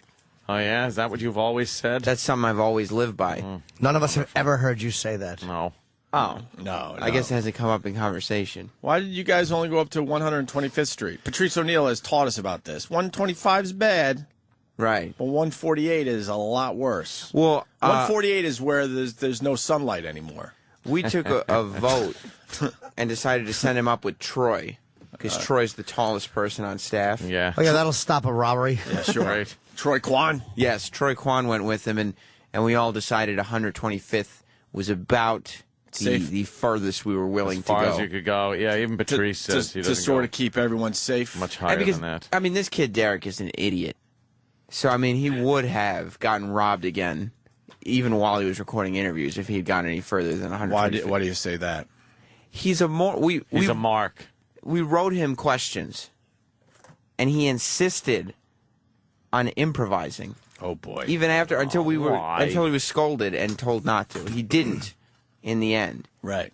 But we had to sit there and have him ask us these questions over and over and over again because he kept trying to bounce off our answers, which is exactly what we did not want him Why? to do. Because he was going to get killed? He would have gotten killed, yes. He's very stupid. And Troy Kwan was up there? Troy Kwan went with him. Why isn't he on mic right now? He's answering phones, I guess. He should Fuck be. the phones. I don't know what's taking him so long. I don't know, yeah. He's a fucking lollygagger. Quit sloughing off in there. Exactly. So he was ad-libbing? At first he was, until Troy and I gave him the Set him business. straight. Yeah. Yeah, what do you got on this, Troy? Yeah, so we decided to go up there. I decided to go up there with him. We thought that sending him up by himself was probably a bad idea. And He wouldn't have come back if he had gone up by himself. Would have gotten and if he a little fucked up, yeah. Even worse, if he somehow had managed to get back here, the audio he would have come back with would have been garbage because he's so stupid. Is he dumb? Very stupid. He's dumb. just, I mean, his instincts are awful. And, you know, he very well may have been robbed 40 times. But I believe a lot of that was probably brought on by him not shutting the fuck up and running his mouth like an asshole. Really? Yeah. He's the worst kind of stupid because he thinks he's very smart. He thinks he's funny. He thinks he's cute. Like the way he was talking back to the lie detector guy. That's Sure. his vibe. Like, that's the way he is. He thinks he already knows it all, when in fact he knows absolutely nothing. And wow, you really don't He's like very him. stupid. And he has no filter. No, he's got no gauge of what's appropriate given the situation and where he's at, and none of it. Wow, someone just wrote, "I hate that motherfucker. I hope Derek dies." I mean, that's a bit harsh. It's the vibe he gives off. But that is like the first impression you get of him is, wow, I don't like this kid. Hope he man. dies. I hope he dies. and did he call Ron and Fez yesterday? That's the rumor. I'm getting reports. I haven't received spy report. I'm getting a spy report. A Ron and Fez spy report is coming in. Spy report. I had his mom wake him up at 5:45. I had his mom wake him up at 5:45 this morning and demand that he came in, but he still has not arrived in the building. All right. Well, we could start by playing the audio. Intern Derek visits 125th Street to learn about black people. Yes. With Troy Kwan. So what do you think of the job that President Obama's doing? I'll say half-mast fair for the black people. Pretty good. Some other things like the economy is not so good. The economy not so good. How is the black community dealing with the loss of Gary Coleman? Pardon? How is the black community dealing with the loss of Gary Coleman? It's a loss to him because they enjoy him on television, you know. He's a comedian, and it makes people laugh, you know. And they miss him. They miss him. Well, black people. Who is that bum? You went up to a bum. The intern. A nice gentleman walking around the streets. Yeah. Wow. They said they did some interviews right under the marquee at the Apollo. Yeah. Ooh, yeah, the we really famous wanted to Apollo be in the Theater. heart of it, I felt. You were in the safe part. You're in the Well, heart of That it. whole tell you area what, is coming around, they say. For Clinton's offices. Yeah, Clinton's right down the street from the Apollo. You'd never know, really. I mean, it's especially some of the questions that we were asking. Were you near the Magic Johnson movie theater? Where is that? That's up there. It's up that ways. I've never been. Some of the questions we were asking, you'll hear, you're playing with fire by going and asking these people. And if I wasn't there, he probably would have got his ass whipped. And he almost got his ass whipped by a couple girls, too. A couple teenage girls. Why would you? That doesn't surprise me. No, yeah. We heard about black chicks. They're quite dangerous sometimes if you offend them. Yes. Yes. Why aren't we talking about the obvious? Sean in Georgia. Sean. I noticed that. I didn't say anything. Oh, okay. Sean. Yeah. The stutter? No. The sirens. The sounds. It's just loud. You can just hear sirens in the background. And just buses going by. Lots of public transportation. And the ambient sounds of Harlem, New York. Yes. And this gentleman is not even phased. No. And right in front of the Apollo Theater, they're blasting Michael Jackson all of the time. Yeah. Oh, really? I mean, they have Michael Jackson booths set up, and they're selling the T-shirts and the pins and the... It's been their thing since he died. Yeah. Is there a lot of white people? A handful here and there. But, yeah, it's an interesting part of town. You feel uncomfortable? I don't, no. I mean... Let me tell you, I've never been up there. Yeah, you're not missing much. Never been up there. You want to go? You should go with intern Derek. Yeah? Yeah. And what can we do? Ask some black people questions. Talk to black people. Yeah. Maybe I could open my mind a little more. 'Cause Yeah. I know I have my preconceptions and preconceived notions about African Americans, and maybe that would open. Shut up. No. I'm You right. had me going. I'm right. Nobody would bother you up there. Honestly, 125th Street. Oh, believe me, During no the one would daylight. bother me. You go there at night, it's a whole different vibe. I don't even think at night Yeah. people really bother you. I don't know, man. People give you weird looks. I went up there. I went on a date actually up in Harlem, and Black girl? Yeah. Well, that's why. Well, You're a handsome interloper. yeah. And they were looking at me like, "What the fuck are you doing?" You know? Yeah. I don't know. I mean, that's Come sort here of for how all women, white boy. Yeah. I'm sure they didn't like that. No, I know. Especially the country music playing out of your car window. She's a pretty gal. Some song about a house next door to him. Was bought by everybody here. Well, Derek asked the gentleman how he could get permission to use the N-word. Wow. Yeah. What can I do to get permission to use the N-word? Like together with groups and gangs these days, the younger people these days they say my nigger like that, you know, like that. That's bad. I don't need a form of calling a person out of the name of a form of being illiterate or different because of racial color, racial like that. Have you ever cut someone with a box cutter or hit with a pipe? I've been struck with both, mainly by black people. You mean me? With a pipe, yes. Yeah. It was a guy, he was beating up a friend of mine, a woman. And I tried to stop him. He broke a glass bottle, tried to cut me with it. I had a pipe, a piece of aluminum. It wasn't real steel. Aluminum's a tough Aluminum word. pipe. He was up all in my face. And I took the pipe and hit him a couple times on his hand when he was trying to grab me. It bounced off and hit him in his teeth. Thank you. Thank you for that. Thank you for that. Thank you for that. Yeah. That's how you know they were in a good part of town when there was actually a certain percentage of the people, when asked, have you ever cut someone with a box cutter, they said yes. Yes. It's the Yes, answer. I Yes, have. I have, as a matter of fact. You go to Midtown, let's say, and ask some people that are on their way, the hustle and bustle, on their way to work, if they've ever cut people with a box cutter. They'd have a different answer. Yeah, I bet the answer would be no. Or, that's a ridiculous question. Yeah, why of are you course asking not. me that? But up there, Yes, no as a matter of problem. fact, Yes. I have. First guy asked. Yeah, see, you should be going to Washington Heights.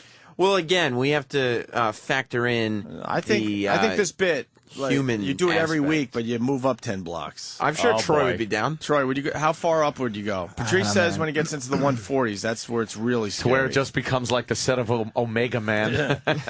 It's like if I was going up there with one of you guys, it'd be a different story. But I'm going up there, and not only am I having to get audio, but I also have to babysit, you know, and make Because, sure again, I Derek is diffuse- so stupid. He really is, and he claimed he knew everything about everything. Within 10 minutes of Troy being in Harlem, I left him. I know, he took the subway up, and then 10 minutes later, I get a text from Troy that just says, I'm going to punch this fucking kid in the face. Because he's just trying to be funny, and he's adding. We told him before Was he we left- funny? No, not at all.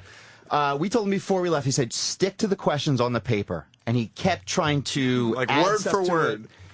And, Oh, my God. there was some funny audio that we could have had, but he was trying to be ridiculous. And then I scolded him. I said, "Dude, shut the fuck up after you read what's on that paper." Yeah, don't try to add to it. Don't ad lib. So then somebody asked him a question in return, and he just goes, And just panics? Panics, yeah. Holy shit. All right, let's continue. Derek approaches a more hostile gentleman. Yeah, this one He was- struck me as sort of, it could have been trouble if he hadn't gotten out of there quickly.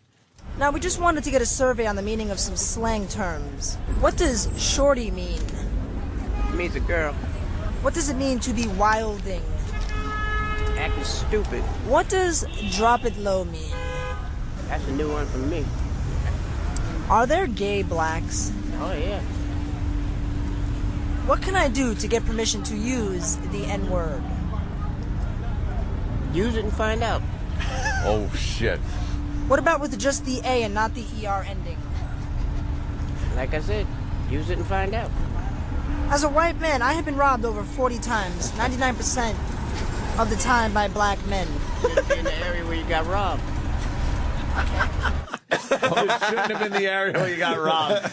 Yeah. Wow. Guys, So, like, has some logic for Derek. How old was that guy who was talking to He was an older gentleman. He was probably 60s. Oh, okay. Yeah. Was Derek getting An ready OG. to use the word? No, I mean, if he would have, I would have hit him across the head. But It wasn't written on the paper. no, yeah. Yeah, wow, okay. If we Use it and find out. yeah, Do you think he would? oh yeah, absolutely. That would. guy would have Absolutely. popped him in the fucking face. Mm-hmm. Oh, he's here? Oh, Derek? And He by the is. way, his voice is so womanly Yeah. on that tape, especially. We sat with him for an hour before he left this studio, trying to teach him to just read the paper. We'd say, all right, ask us the questions, and he'd go, all right, can I have permission to use the N-word? And my response was, no, that's silly. Why would you can't use that word? And every time he'd be like, why not? Oh, Derek, it's not on the paper. No. Just read the paper. he doesn't understand anything. Because he thinks that he's got it. He has the it factor? He's going to go down there and just be like, just give me some guidelines, and I'll kind of take it from there. Yeah, yeah. Yeah, he really Just thinks he's let me cute roll and with it. witty. And that's what, when we got down there, I was just like, I had to scold him. I'm not kidding. I had to literally yell at him to just stick to what was there. The fact that he's funny and witty and can come up with things and he's like endearing to people and people like him. Like Troy picked the people he talked to. I wrote all his questions. We were simply using him as a vehicle to ask the questions. Didn't we have another asshole intern that I just described like exactly the same way? Like one that thought he was great and witty and people liked him, but they hated him. God, who was that? I don't know. Wasn't it the one that went over to Ron Fez for a little while? Who was that? The one I called a fucking worthless piece of cunt. Or Harry T? Oh, Harry T. I think it was Harry T. He did think he was very funny and witty. Yeah. and he sucked. Harry T. Harry T. He was the same intern class as me way back when. Oh, it was a lying sack of cunt. That was it. And then he ended up being Ron and Fez's first producer with Earl before he got removed and replaced with Eastside David. He used to post on the instant feedbacks like he was a listener, saying how great the production pieces were that he would hand in. Right, he would post for How'd himself. they catch him? Well, because he left the window open in the cubicle at work. What a dope. So he couldn't even figure out how to do it without getting caught. You guys lied and said that you checked the IP. Yeah. But in reality, it just left the window open on the computer. Yeah. They'd just seen him. And he admitted it? Yeah, well, once you said, yeah, we checked the IP, you went, oh, yeah. There's a doctor out on Long Island that I just heard the story today that he had a dehumidifier or some kind of a fan unit, air purifier in the bathroom in his office with a surveillance camera in it. And he'd have gotten away with the whole thing, but he actually left the receipt for a surveillance camera and an air cleaner. Where one of his employees found it and checked the air cleaner because they knew it was like they've been in the bathroom. It was like, oh, here's a new air cleaner. Yeah, we're going to put this It's air like, cleaner. Oh, and surveillance camera. And they just nailed the guy. What a tool. If he didn't have the stupid receipt, he probably would have. Why would you save that? What are you going to write it off on your taxes? Or at least buy my them. peeping Tom. Yeah, what are you going to do? Have Uncle Sam or something give you money back? Can you take Chip up to 125th Street? Yeah, I would love to. That would be good. I would love to. And have him actually use the word. Yeah. Hope he can run fast. Yeah. Yeah. So where is he? There's He's sitting- Derek. All right, he's sitting over there. Now, you kind of do have an ethnic look to you. Yes. Did that make it easier? Yeah, we'll turn his mic on. He doesn't kind of have that ethnic look to him. Yeah, but which he hates, by the way. Yeah, and the problem was he insists that he's a white man. Yeah. And that's how he describes himself. Mm-hmm. Even though he's Not obviously really. brown-skinned. Skinned. How do you respond to the charges that you think you're charming but are in fact an ass? We were just telling them that you were trying to be funny and ad-lib and all that stuff, and you're not funny and you're rather stupid. I don't think I'm rather stupid, but maybe I'm not charming or funny. I don't think I'm. Let me see if I can get that down. I don't think I'm rather stupid. I think I'm kind of charming. Wow. You're like Helium Boy. Yeah, I know. Yeah, I know. I'd love to hear him on Helium. How close were you to using the N-word with that gentleman? Which gentleman? Well, So go ahead, try. Well, how many? Yeah. Find out. When the guy said, yeah. I was pretty close to using it. See, that's the problem. You were supposed to just be reading the paper. No, but I would never actually say the word, but in my mind, I wanted to. Oh yeah, Why? In my mind, it's constantly. It's like a loop playing in my head. But, you don't say it. That's a loop. It seemed like you wanted to say it and just get a big ham hand drilled into your face. Yeah, why did you want to say it? Because I usually say it, but like I said, I was never in a situation where I was in Harlem where if I said it, I'd die. Yeah. Yeah. Gotta agree with you on that one. All right, let's get back to the audio here. Derek approaches some young ladies who talk about Obama and hood rats. Uh-oh. Anything to add to this? No, just that, we wanted to get a full body of the Harlem population, so we went to some women next. What do you think of the job President Obama has been doing? Oh, I haven't been really paying attention to politics. Unfortunately, I'm a bad American, so I really don't know. I'm just happy he's black, that's all. Oh. Ant's worst nightmare right there. This is turning into an Ant segment. Fuck Derek. I just... Fuck Derek.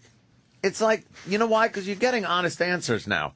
You're not getting some fucking media pundit. You're getting... This is... Stupid Derek. Stupid Derek. I'm just glad he's black, though. It's a very See that? stupid answer. Well, you know something? It is. But it's not. It's not is. a stupid. I wouldn't say it's racist because it's just the opposite of what you would say. Exactly. I'm just sad that he's black. Exactly. Like if she could say that, then yeah, my opinion is, I'm kind of, sad he's black. Yeah. It's the president. Well, that plays into it with you. Yeah, of course it does. Of course. So Why it's wouldn't it? It's not a stupid answer. No, she just. That's all right. how. That's how people pick their fucking presidents. She's and their being American honest. Idol winners. Yeah. You know. She's being honest, and I'm going ugh. And when I'm honest, people go ugh. Nobody had a good answer to that question. No. No. What was the question? How do you think President Obama's doing? It's funny because this one guy took this really long pause, and I thought he was going to give me this excellent explanation. And he just goes, fairly good. Fairly good. I was like, oh, that's it? You know why? Because they voted in mass. A lot of people went out and voted for Obama, a lot of black people, without understanding anything besides the fact that he was black. Mm-hmm. He didn't know what his platform was on anything. And that's how he won. But you can get Obama T-shirts almost on every corner up there. Oh, with the halo on his head. Yeah, and the Saint pins. Obama fucking Yeah. pins. They And, look at him as a god up there. well, they certainly do. Yeah. Well, they're kind of, I mean, black people think their lives are going to change immediately when They Obama got certainly in. did. And I think that's... Nah. It didn't. Jesus. All right, it continues with the black girls. Now, we just wanted to get a survey on the meaning of some slang terms. Can you explain to me what a hood rat is? Can I show you what a hood rat is? Radio show. Oh, yes. A hood rat would be... Pull her pants down and show us. Somebody that is behind in fashion. They're like about 2 seasons behind. They try to scrap everything together to make it look like something, but it really doesn't. Like, okay, let's say you had like a pack of weave in your house and you only had like two tracks left. They will use the 2 tracks plus another 2 tracks from a new package. You know what I mean? I hate when that happens. What does drop it low mean? That girl sounds like me doing an impression of a gay guy. Now, a weave, she said a weave, and you have 2 tracks. Right. 2 tracks from left. another pack. Left from another pack. And so I have no idea what she's talking. She could be speaking a whole nother fucking But what if language. it's the same product? Who cares? If there's 2 left in one pack and then you got a new pack, but they're all the same shit. You can't mix up your tracks, motherfucker. That's what we're learning today. Exactly. Fuck. Who Mix knew? up your tracks. She sounds like me when she talks. She did. She was like doing a chip kind Don't of thing. mix up your tracks. Only she was 800 times funnier. The trains will be hitting each other, you know. Yeah. So, I know. What does drop it low mean? Drop it low would be to drop down low while dancing. Kind of like Oh, the arch your ass back dance. and pump Right. your butt in like an in and out motion. That would be drop it low. The mating dance, ritual dance. It is. It's You know terrible. what? The drop it low looks pretty damn good, Anthony. No, it doesn't. It looks like they're taking a fucking shit. You don't even To like reiterate what Opie said, they look pretty good. You don't like the drop it low? You haven't seen some of the drop it low videos? Troy, you're a fan of the drop it low videos, Because it's right? always a fat ass mess doing the drop it low. when it's done right. I When mean, it's done right, it's possible yes. to look. It depends on who's doing the drop it low dance. God And what does damn. that mean, Derek? It's gotta be a white girl with a nice ass. Then No, it's nice. white girls doing it looks stupid. But Black it still girls looks a doing lot it look better than a fucking black girl doing it. stupid. Black girls have that. You like black girls' asses? Not at all. There's a chick who does a rap show as we go to the bathroom. She's fucking got a nice little body in her. In the morning? Juicy roll. Yeah, Angela Yee. man. What's her name? Angela Yee. Where is she broadcast out of? Shade Right next 45? door. No. This is down. Oh, the chick. Yeah, I know what you're talking about. Yeah. I don't know her name. but I know Or what you you're talking instantly pointed to Shade 45, thinking that's where No, but all there the is- black people in the building about. are. There is a black girl broadcasting there. That's okay to say. All right. Is this the best drop it low video on the internet? I don't know. Do you know where to? That's Troy. Huh? Look, I've never looked up a drop it low video. so she's this is- doing a lot of other types of dancing Yeah, there. no, and well, She's got setting a- up the drop it She got low. a great ass. I'm sorry. Should I? It's not all that. No, though. good. Get the go. There you go. Yeah. Every drop it low I've seen has been some fat ass. Get drop it low most viewed. Let's do most viewed. Drop it low. And I bet it's a mess. I bet you it's not a mess. How many tracks you use on your weave? Sam? I don't use a weave. I'm natural. You got some natural? Yeah. Yeah, you should have went up with them, Sam. You look like you obviously live up there. Yeah. You fit. Nobody would bother you up Yeah, there. why did you go home after you set these guys up? He was scared. He wanted nothing to do with that. Yeah, I said Troy. Plus, Troy lives right by there. Stop it, like you were being convenient. Wow, Troy. All right, we're not going to find the drop it low videos if Yeah, you do. okay. Derek asked the girls about using the N-word. What can I do to get permission to use the N-word? Well, you can get permission within your immediate circle of black friends, but once you step outside that black circle, you can't use it. What about if with just the A and not the ER ending? I don't really have a preference for the ER and the A thing. Me, it's just all the way around. If I give I don't give my white friends that leeway because then it can get a little bit too overzealous and use it other places. I like to be respectful to everybody. But if your black friends give you the okay to use it, just use it amongst those few people and make sure nobody hears you. That's ridiculous, by the way. That is so fucking ridiculous that black people can hand out permission slips. They're called to passes. Passes to certain white people, and then we can only use them under certain restricted circumstances and not with other people. Fuck you. I'll use it on my entire drive home. With the windows up. Yeah, well. But he yeah, doesn't have I a can't pass. use it. Because you don't have a pass. No, because I don't have a pass, black yo. circle of friends. So I No, won't be able to because use it. you're racist. Is the reason you can't use it. Why do you You'd want to be- use it so bad? Yeah. You don't have any circle of friends. You're a loner. You're a loner. Chris Rock had the best line on the word nigger. He said that white people are so mad they can't use it. He said it's one word that we can use and you can't. Let's trade places. You say nigger, I'll change interest rates. It was a really funny line. That is good. We do have something it. like that. It was really a brilliant line. We do have it easy as white people. Is she dropping it low? There's a lot of dropping it low. There's something going on here. Someone is suggesting, Andrew, is that I show Anthony stanky leg. I think I showed you the stanky leg. Stanky leg? You don't know what stanky leg is on YouTube? I no. This one will get the one with the kid, because that one will really get Anthony going. Is this going to bother me? Huh? Is it going to bother me? Yes. Yes, it will. Stanky leg. Stanky leg. After we look I at don't even stank- like the name of that. No. No, you gotta get the little kid on the table. In diapers doing the stanky leg. It was a. Why do they call it stanky leg? I don't know. Have you guys do ever they do something that makes the leg look stanky? There's a little kid on the table. Somebody help me out with the Oh, link to this stanky fucking leg. video. Have you guys ever heard of the Oh, dick Uncle swang? Paul. The what? Dick swang? What's that? Dick swang. Yeah. You gotta see it. There's a whole thing going on that is alien to me. Oh, where is it? We really don't gel well as two separate cultures. Well, I mean, it's just there's such different things going on in the black and white communities that we really can. Our common ground is not as big as our uncommon ground. That's all I see. There you go. There's What the dick the swing. fuck is Dick Swang doing? He's wearing boxers, so there's some room. And then you see his dick fucking moving from side to side. Oh, no wonder I couldn't find it. It's called a dick slang, not swang. Oh, dick slang. What is this? Is this a new sensation? Someone's calling what I just said an antspiration.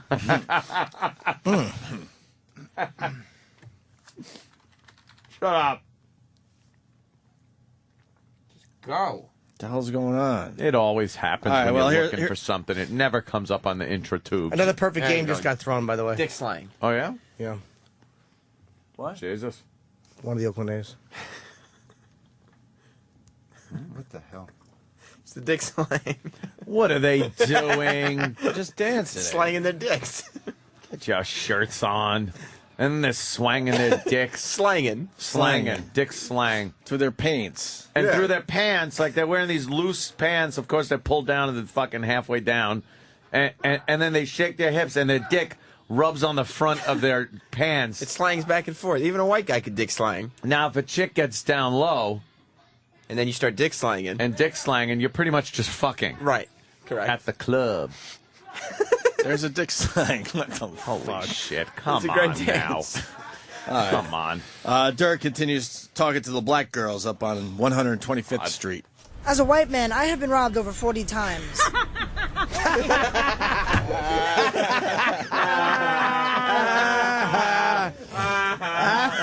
Man, you were wondering when to use the N-word. There was your opportunity, my friend.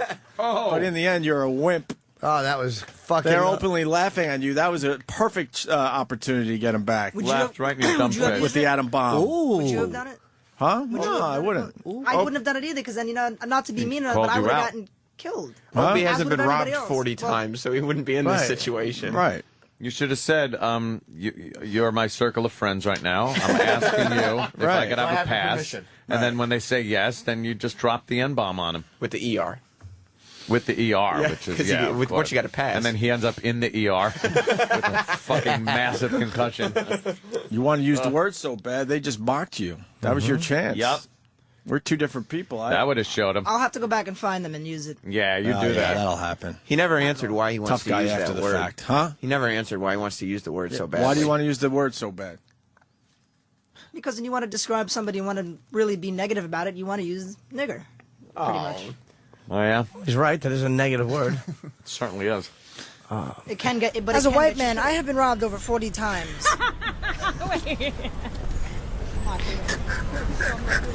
Wait a minute. Oh, not only did you get a laugh, you got a.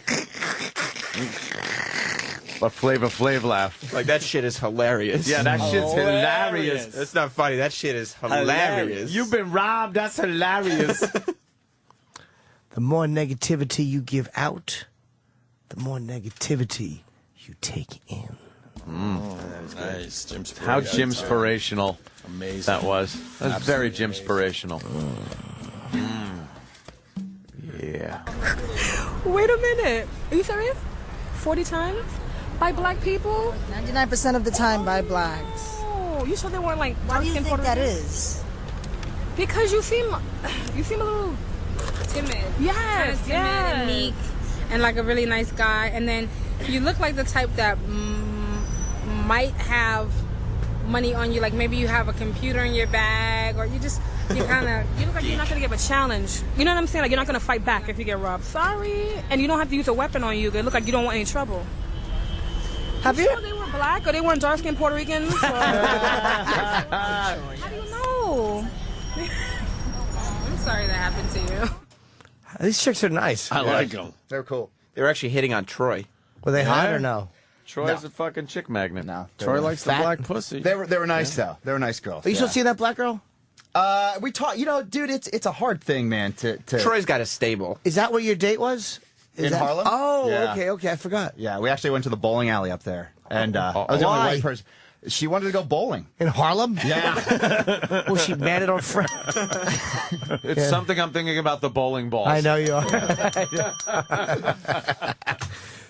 So wait, she said let's go to a bowling, and now you tried to pretend instead of going, no, I'm not doing that. You had to pretend you're comfortable. Like, yeah, this will be great. Well, I thought we would go to, there's a bowling alley down in Union Square. There's a nice one over on the west side. And she's like, no, we're going to the one in Harlem. I was like, where was it? It was on 125th. Okay. And what was it called? Bowl now, motherfucker. I don't know, but they had a free Hennessy giveaway. They were giving away free Hennessy. Jesus. Oh, that's good. What the fuck? And I was texting Sam, like, this is funny. This is ridiculous. And what kind of food did she get? She ordered chicken wings. Chicken wings and Chicken wings, Hennessy. free Hennessy. That's Yeah. great. How many bowling balls do you just hear dropping at the foul line because of the chicken wing grease on everyone's fingers? Boom! Oh, gutter. No, it was funny. I mean, you're in a whole different world. Is it a nice bowling alley? Yeah, it was nice. Sure. But, I was the only white person in there, and the brothers are looking at me like, wow, what the fuck's Whitey doing here with her? You But know? no one bothered you. Not at all. Not at all. No. But it's an interesting experience, But you were the 11th pin. Yeah. Just wing a ball at your fucking head. Do you know what would be great to fucking do if he could just hold it without laughing?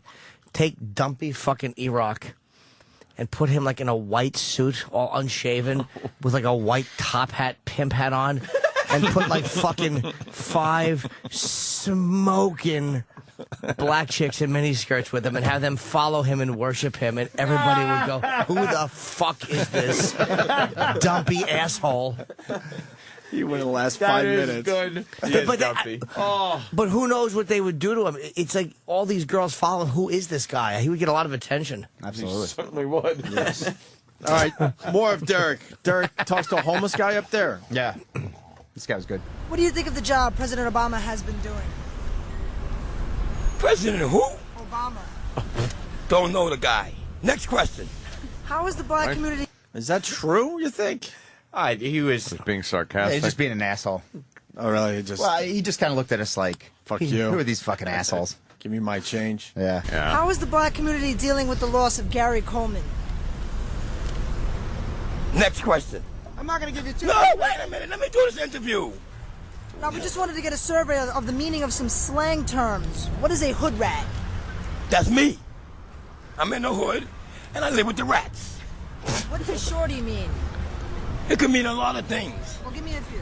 Okay? It could be that little pretty girl over there. Hey, shorty, come over here. It's Tippy Okay? Uncle Tom. Or it could be how short I am when I go to get a package of drugs. They say, hey, come shorty. He's never got the full amount, straight money. He always short. So they call me shorty. What is a dime? That's a little more than a nickel. This guy's great.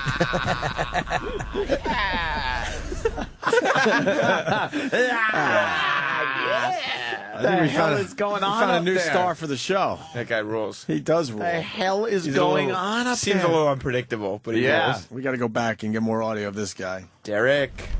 What can I do to get permission to use the N-word? Give me a bag of cocaine. You can use them with all you want to. Holy shit! That's great. That is fucking great. Give me a bag of cocaine. Wow. You can use it all you want.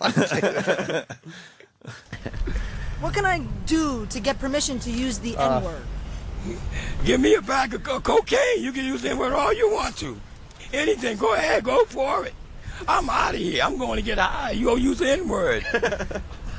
As a white man, I have been robbed over 40 times, 99% of the time by blacks. Why do you think that is? Because the black people been robbed 4 times that fucking month, and all they trying to do is get some of their fucking money back. Me being a white man, why do you think our races don't get along? We get along. You don't want to get along. That's the bottom line. You got all the money, and you think this shit's funny. Come on. Come on. Come on. Now he's getting serious. Yeah. Like, come on. Yeah. You got all the money. Surprised he didn't rob you right there. Yeah. He would have. Yeah. if you weren't there, he would. That guy would have fucking robbed you. By the way. Absolutely. I think he just wanted money, but he probably would have robbed me. He would have robbed you to get it. Did you give him any? I think we did. Yeah. What do you mean, Yeah. we? Well, you did. Troy said that there was so much, he was yelling at Derek so much, and there was so much frustration that the subway ride home was literally silent. Oh, not even talking. Because he was fed up with him, and Derek just realized he had done poorly. Just had enough. Yeah. That's some good audio, though. Not bad at all. Good job, Troy. We got C from Newark. C. Yo, what's up, guys? What's up? C. I'm actually driving through Newark. I'm from Alpine, New Jersey. But anyway, I wanted to know, like, I get the bit about you guys focusing on the inner city and guys, people who are, I don't know, seem like they're out of it to make the bit funnier. But I just want to know, why don't you guys ever focus on other black people? Like I said, I'm from Alpine, New Jersey. Anybody know where that is? It's a very wealthy area. Chris Rock lives there, or Jay-Z, I think. Exactly. So I don't understand, like, why you only focus on one side of the black population. Because the other side isn't funny. They also wouldn't intimidate our intern. Yeah. To go to a wealthy neighborhood. Yeah.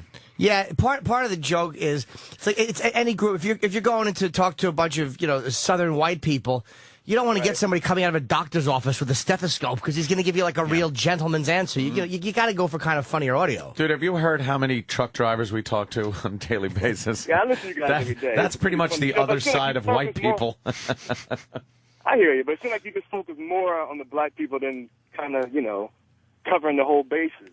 You guys are funny. See, that's a little racial for you to put it that way. Funny. Look at Dick Slang, motherfucker. I mean, I don't think the guy on the phone is. By the way, is this really C from Alpine or is this Coop? No, this isn't Coop. This sounds like Coop. All right, that's my only point. Jimmy, I love you, man. You the man. And you guys, I do like the show. So.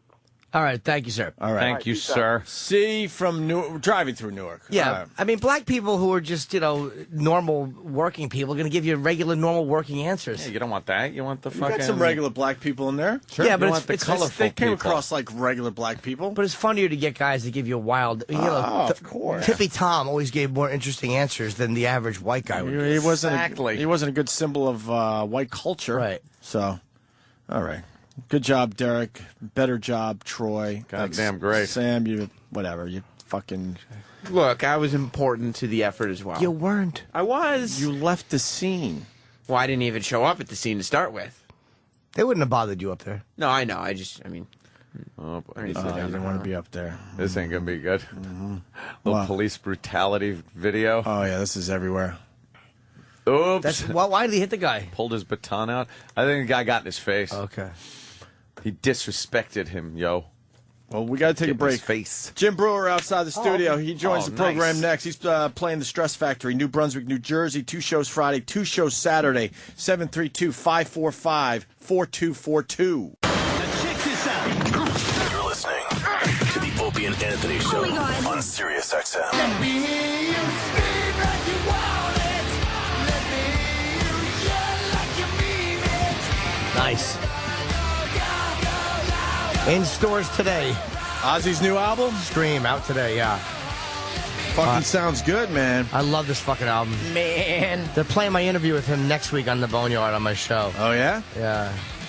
The one-on-one interview you did with Ozzy? Yeah, it's an hour. Me and when him. are you on Boneyard? Because I was listening to Boneyard, and then I heard, like, we've got a new voice. And then I heard it was you. Is it a regular show? It's once a week. It's Tuesdays, 11 a.m. They replay it Fridays, I think at 9 p.m. and Sunday mornings. Is it 9 a.m. interviews or? No, it's mostly music. This Ozzy thing I did was just special for just a special. Obviously. But yeah, But no, you're not it's just me. talking the whole time. No, I talk and play music, but mostly Great. Isn't that great? Yes, because now that I'm, I think we talked about this a little bit. I love certain people, but once I got satellite and I got to listen to talking for an hour on Boneyard, I almost crashed my fucking car. Yeah, no, it's 98% music. Yeah, when I was interviewing Dio, shut up, play the song. Play Shut Dio. the fuck up. He called me before. No one cares. Just play the fucking song. Yeah, the music channel's really just got to play the music. Oh, my God. Unless you get Jim Norton, because he knows how to talk. But And you it's talk for different, a minute. But he's also a comedian. Yeah, Entertaining. that makes a difference. What's a little entertaining? You made a little different twist inside. It's like a minute of talking and then just songs. Yes. That's all it is. It's the way it's supposed to be. Yeah, fuck around a bit. 1940s radio. You don't like DJ banter on the music channels, Jim? God, does that piss me off? It's the worst. It pisses me off. This guy, I sat down with him in 1978, and what's amazing is every time he comes to town, he calls me because I really have accomplished nothing in my lifetime. But whenever REO Speedwagon comes, they call me. You don't care? Gives a shit. You know that Yes is touring without John Anderson? I did learn that from fucking Carol Miller. The fact that you brought up Yes is, I'm already pissed off. I understand that. Does anyone listen to Yes anymore? No, but Yes is one of those bands. It was all John Anderson's voice. So how could you fucking tour as Yes without John Anderson? Yeah, he had that distinctive high and of course, voice. Carol Miller doesn't say that. No. You should be saying that. Yeah. Not, it's going to be a great concert. It's gonna be a great concert. No, it's not going to be a great concert because John Anderson has a problem with his bandmates and he's not going to be with Yes. Can I ask something way more relevant? I'm not a huge Yes fan. Fucking but- Yes. Yes. You have a child. Yes! Congratulations. Jim Brewer in studio, thank you, sir. Do you check the kid every 5 hours, see if it's dead? He was talking about that. Well, seriously. Jim knows. People talk about Jim knows. God damn. the most amazing thing about when you have a baby is all you remember is every 3-5 hours staring to make sure it's not dead. See, those were definitely your pot years. Because No. We check every 5 to 15 minutes. Yeah, well, yes. Especially the first week when you bring them home from the Yes. hospital. They don't. I've said this a couple times on the show. I'll say it again because you can relate. Obviously, they don't tell you about all the fucking noises a newborn makes, and most of those noises sound like he's dying. Yeah. He snorts and makes animal noises, and then if you don't hear noises, you're like, okay, he's blue, great. He's blue. He's dying. Yeah. It's that crib death. Yeah. Yeah. Crib death. Crib death waits for you. Leave your child in the bed with us. We got video monitors, even though he's sleeping right next to us right now. Do you have this bullshit? What? I'll go get him. Do you have the sound where you can listen to them everywhere in your freaking apartment? No, I don't have that yet. I just You're got a some man. video. I like that. I got video monitors. But, You got video monitors. but he doesn't leave our site because we're too paranoid still. 6.5 weeks in. You're constantly in the room with the baby, right? Yeah, because you don't want to leave him alone. It's like a wildebeest. Yes. It's like a wildebeest, and you're right in the middle of the migration, and you never know when the lions, and the lion could be crib death. Darting out. It could be some retard coming over. He's like, hey, man, sorry. Just getting over some mono. Let me see the baby. Dude, we were at a party this past weekend. on Long Island. Everybody wanted to grab the fucking baby. I didn't mind family and a few friends. I'm like, Right. who the fuck are you and why are you holding my baby? Drunk people. Hey, this kid is yes. Yeah. This kid rocks. But Anthony doesn't fully understand. The baby sleeps in a crib right next to the bed. Yes. On my wife's side because she's got the boob. And then I have... What, her husband? And then I have... And then I got a video monitor that I look at on my side right there. Wait a minute. Yeah. You look at a video monitor of the baby on the other side of your bed? Yeah. Wow. Instead of crawling over... close. Like, But instead of crawling... put your head up That's and look. really right. Instead of just doing that. Instead of crawling over the top of her, I look to the side. I got my video monitor. I see the chest going up and down. I'm like, okay, I think I could squeeze in another 15 minutes of sleep. Nice. Oh, so you don't have to, like, lift your head up and kind of wake up too much? No. Good for you, Hammer. No, Take a little peek. No, but... Have you brought it out in public yet? Mm-hmm. Brought it out in public. Well, that's a big deal. Is that at the big debutante It's a big of deal. the ball there? Yes, the Again, whole it's a fucking wildebeest, and you're bringing it out. You don't know if the jackals are, you know. Yeah, the jackals and the You're lions afraid and of tigers. cars Yeah, yeah. and diseases. The and- first time you bring them out is really creepy and scary. Yeah, it's weird. You're on high Can't alert. explain it. You see everything around you for the first time. It's a new set of eyes. Every fucking bump. You actually see viruses in the Watch air. that homeless guy. Every sharp edge. Everything. You don't stand when you're at the walk. When you're going to cross the street, you're not cocky. You're not on that curb anymore. Like, pfft, Nope. I have the right. You got that carriageway against the Way the store, fuck against back. the wall. You Yes. fuck- yeah, I know. How old are your kids? 11, 8, and 5. Wow. Yeah, I'm a Holy vet. shit. I'm gonna get a Roar. tattoo. Yeah, but they don't tell you about the noises. And I told Anthony, during the day, it's easy when the kid's sleeping. Let me tell you easy. something. But when it gets nighttime, it turns into a horror show. You also now I understand the whole concept of the way animals protect. Because I'll give you an instance. You wait till the first time you see. First of all, if you got so many stages to go through, I can't wait to watch this. there's the people. I'm a newbie. The ones that obviously just don't care. Oh, that's nice. Okay, don't show pictures to anyone that's not a father, and that includes Anthony and Jimmy. They don't care. Oh, I know they don't care. And They care a little it's bit. not. They it's- care a little bit. No, they really don't. They really don't. And I don't mean that in a malicious. I don't mean that in a malicious way. Just it's like a gorilla in the wild. I don't want to see you. I don't want to see the kid. I don't bring this pack over to my pack. So that's number one. Don't show your pictures to anyone who's not a father. The other thing is wait to see how defensive you get. I had a major situation. My kid was like 2, and we had like a little bully up the street. Kid was like 3. Every once in a while, shove it down and whatever. He waited till friends around. And it just constantly hitting her and all that shit. And I knew something was up whenever my daughter would hang out with her because after hanging out with her, she would have my cat by a stranglehold and have like this face like, Holy shit. I'm like, whoa, where did this come from? And I'm starting to notice, oh, hey, I think it's from this kid she's hanging out with. She's acting out. She's acting out. Well, eventually, the kid's over the house, and I hear muffling. And now, I'm not one to interrupt because we all grew up in Long Island, or Jersey, Jimmy, and there's the Rat Pack. You know this kid's always going to get beat, Right. but yet you're allowed to beat. You always protect each other and whatever. That's just the pecking order of nature. Well, I hear, and I look in the other room, and the other kid, who's clearly looks like she's 3 years old, has my kid In a death grip? in a death grip and laying on top of her, and she's mushing the kid's face into the ground. And my kid's sprawling, trying to get everything she can with her hands and legs, trying to get out. My instant reaction. Kick the kid in the liver? Well, I grabbed That's the a kid. callback for everybody. Yeah. I Well- grabbed the kid and I right on the rear end. Whack.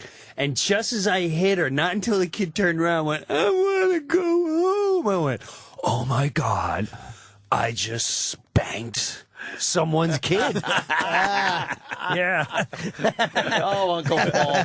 And that's a bad situation. It was just a reaction, though. Yes, I couldn't. The violence that I instantly want to put upon this other kid for hurting mine is definitely a life-changing experience, because you'll see your kid shoved, you'll see your kid ignored, you'll see other kids like, you're fucking dope over there. And you got to level it. But when this happened, spanked the kid. And then I went, obviously the kid's crying. I want to go home. I'm like, no, it's, get ice cream. Yeah, I got to think of something to make this kid forget I just did that. Right, look, there's a bear outside. Right. Yeah. It's a monkey. Here's Barney. Oh my God, Barney's here. You're not allowed to spank your own kid, and you're spanking basically a stranger's kid. That's dangerous. Yeah, it's really dangerous territory. I instantly saw myself in court. I saw the headlines. Right. I just moved to a new town. So my wife's like, you gotta call the parents. I'm like, I'm not. Maybe she'll forget.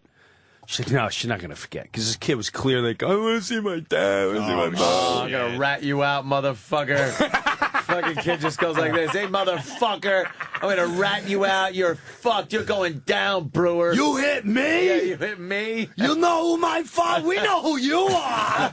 We know what you're worth. You're that TV guy. I'm gonna take you down. That headline, an SNL alum. Yeah, the old Pesci comes out. They'll have like a picture of you from Saturday Night Live where you were doing some bit where you were angry, with then another picture of a little innocent baby. Right. Oh, no good. There could be no good coming of that. Nothing whatsoever. Now, what did you do? How'd you brainwash the kid? This is, it's not working. So I'm trying to explain to her. I'm like, you heard her say no. No means no, and blah, blah, blah. So the kid's obviously now realizing, right, I'm stuck here, but for like 2-3 minutes until he feels good. This is how smart the kid was. She was in a situation where she knew I wasn't going to let her go to instantly snitch on me. Right. So she was smart enough to go, yeah, no, everything's cool. As the way a 3-year-old would talk. Yeah. No. And after like 3 minutes, she's like, I'm kind of hungry. I'm going to go home now. So she's working the back angle. Right. But I know she's working on my physical. Yeah. I am happy that you didn't allow that 3-year-old to outsmart you. You can't fuck with Brewer when you're 3. Well, this you couldn't have written this any better. I finally go, all right, I got to call her. I just got to fess up, and I got to tell her what's going on. So I call the mother. Mother picks up the phone. My heart's going 1,000 miles an hour.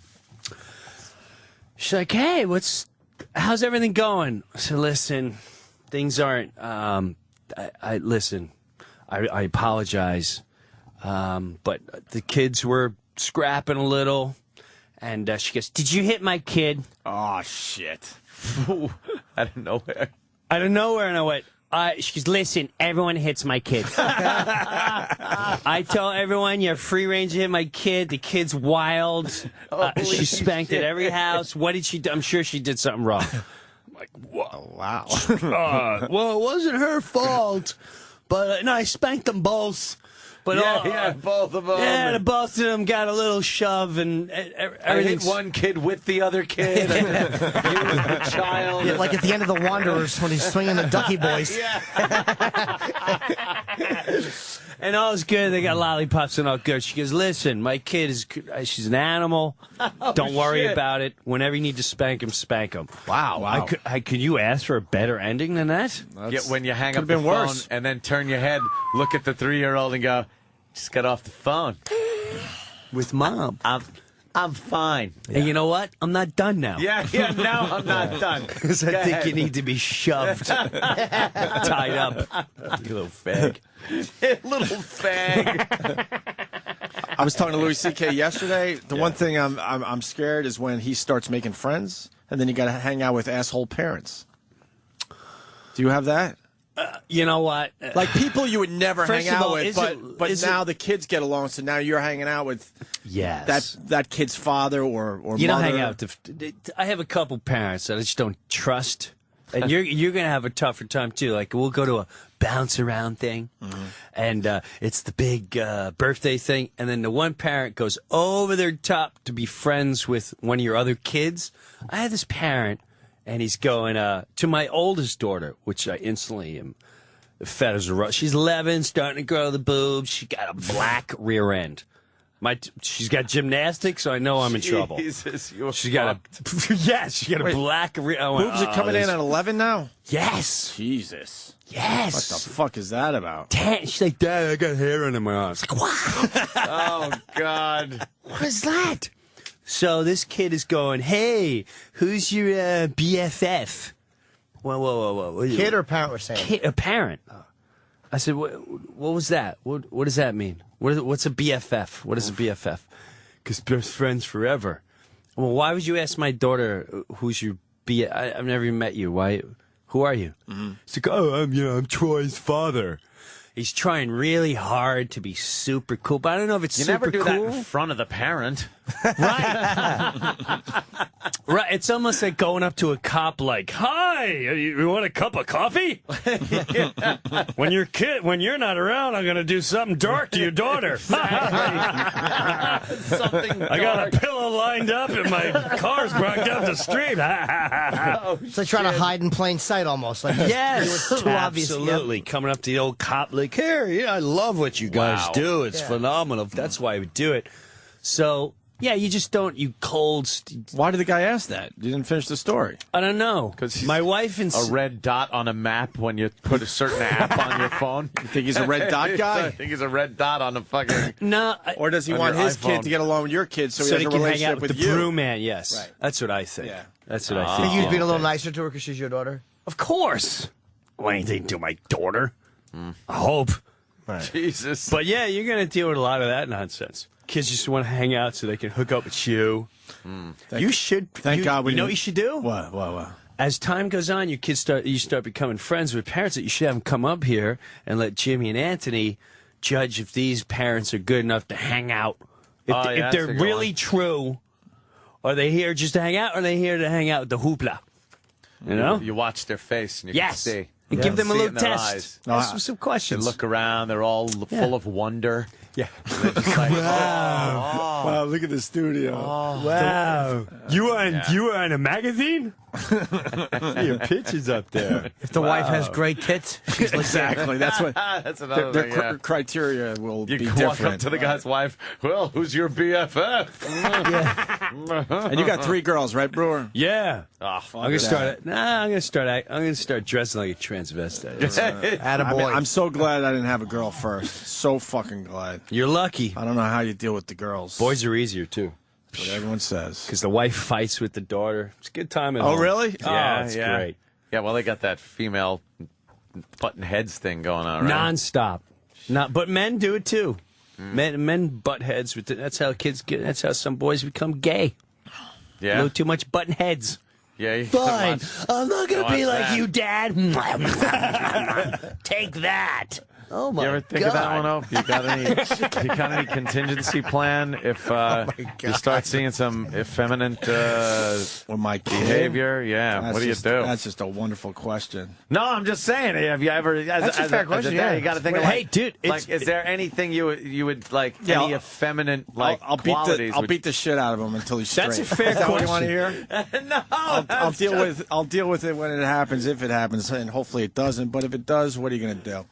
It's a fair question. My little one, although she's 5, she refuses anything female-y. Really? Oh yeah. So you're starting to think maybe. I'm not. When she's 8 and she starts really wanting to play softball. Right. Girls can be tomboys though, Exactly. and grow up to be just fucking Right. regular cool girls. Exactly. But boys, the second they show feminine qualities, they're you know gay. what's going on. You're right. They're You know. gay. It's like, oh look, Right. if a girl wants to, put on a baseball cap and They're go out fine. and knock around a baseball or Right. something, it's fine. If the boy wants to wear his mommy shoes Right. and put Yes. a bra on his head or something, He'll be strangling prostitutes in 25 years. Get him in a karate class. At least get that done. Make sure the kid could fight. Oh, shit. Because he's going to have a lot of fights on his hands. Do you know I got hit when I was a kid by some parents? I forgot about this. Really? I got slapped in the face, I think it was. It was something. Grandpa Brewer? Yeah.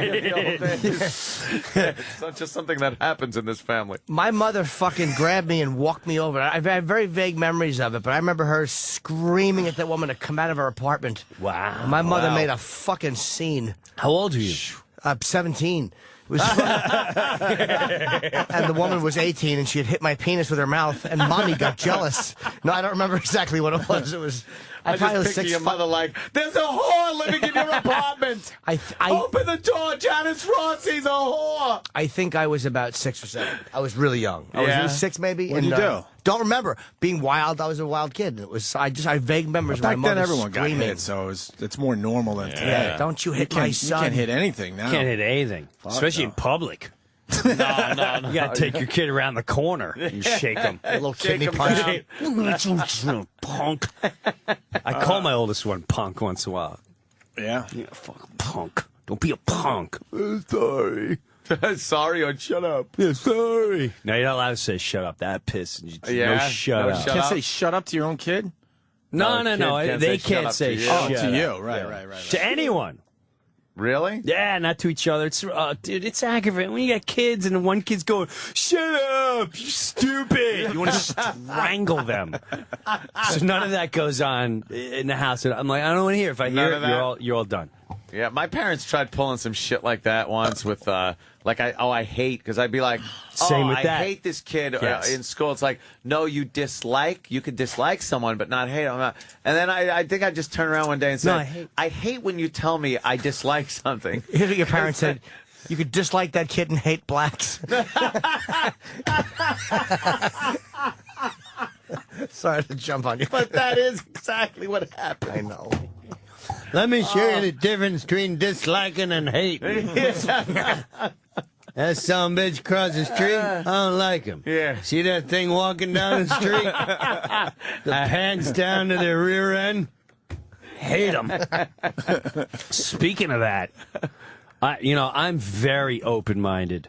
But have you've been to Wildwood? I have been actually, yes, last year. Many Lately? years ago. I was last August, yeah. Wildwood, meaning New Jersey. Jersey Shore? Yeah. The only way to blend in there is to tattoo "I hate Whitey" all over you. Yeah. And oh, dude, let me tell you something. I went to my daughter. North Wildwood with the boardwalk? Yeah, my daughter has a gymnastics convention, right? So we're trying to get hotels. They're all sold out, and everyone tells you, the hotels there aren't so nice anyway. All right, no problem. Go down there. I find a condo, which is a half a block from the boardwalk, 3 blocks from the convention center. I'm thinking this is going to be perfect. Nice. We show up. There's a lot of different groups walking. We got to about midnight on a Friday night. Very diverse crowd. Thank you, Anthony. Wait, what weekend was it, by the way?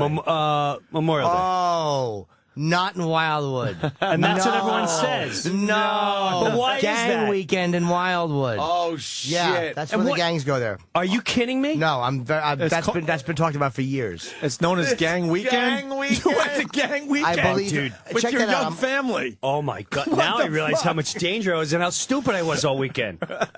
Oh, my. All right. So Is it check really this known as out. Gang Weekend? I believe it is, yeah. I think. Because I've been down there. That's why I was surprised by what you're saying. There's with some cops. diversity, but... It ends with cops and them explaining this to me. However, that's interesting you say that because I thought the cop was just doing a cop-out. Friday night, we get there, diversity crowd, blah, blah, blah. Beautiful condo. We get in a condo. I'm always sweating out because anywhere I got to go, the wife has to walk in, look around, and go, oh, yes, we're staying, or no, we're not. Find a new place now. She has to approve. She's done that before? Yeah. Oh, of course. Yes, absolutely. There's nothing more fun than being delayed on a plane, taking forever. The kids are having a breakdown. You walk into a beautiful suite and you go, I smell smoke. Someone in here has smoked before, or there's stains, or like we're leaving. It's a 5-star suite. Are you kidding me? Where we go? I want to be put up. All right. So With that, thank God, instant relief. I get in the condo, we're okay. Now, I don't have a problem with diversity. None whatsoever. The next day, I notice the group directly across the street from me, there's about 30 of them. And they're having a great time. They're singing gospel, not gospel. They're singing, they're just singing. R&B or something? Yeah, thank you, Anthony. Yeah, okay. A lot of R&B, a lot of this, a lot of Latino music. It's all good. However, around 4 o'clock, I hear screaming, yelling. Look out in the street. There's about 30 of them in the street right outside my condo. Yo, fuck, I'll kill you, motherfucker. I'll kill you. Yo, we want a piece of this. You man up, man up. I'm like, man up. Okay. All right. It's, the cops come, cockroaches. Back in the buildings. Don't get too much. We survived the first night, very loud. I can't stand white people. Hate them. Let's round them up and kill them. Hate white people, especially ones that just got here. All is good. All is good. I go on the boardwalk. I notice, all right, I'm a little too upper middle classed out. So let me scale down a little back to my roots. I'll put on my AC/DC shirt, little shorts. I got no problem with this. No problem with the diversity. I got no tattoos. I have no tattoos. I stick out big time. Yeah. Big time. No tattoos. You stick out. All right. I'm walking around. Sunday night. We're leaving Monday. Sunday night, about 7 o'clock. Class breaking. Fuck you, you mother. Look out, full-blown brawl. Oh, shit. In the middle of the street. There's 3 piles of people getting kicked, punched. I'm trying to get the kids like, what's going on? Nothing. Don't look at this. Look, who wants to play Candyland? Let's have some Coke and Pepsi and killing each other. Call the cops. There's a brawl outside. I see knives.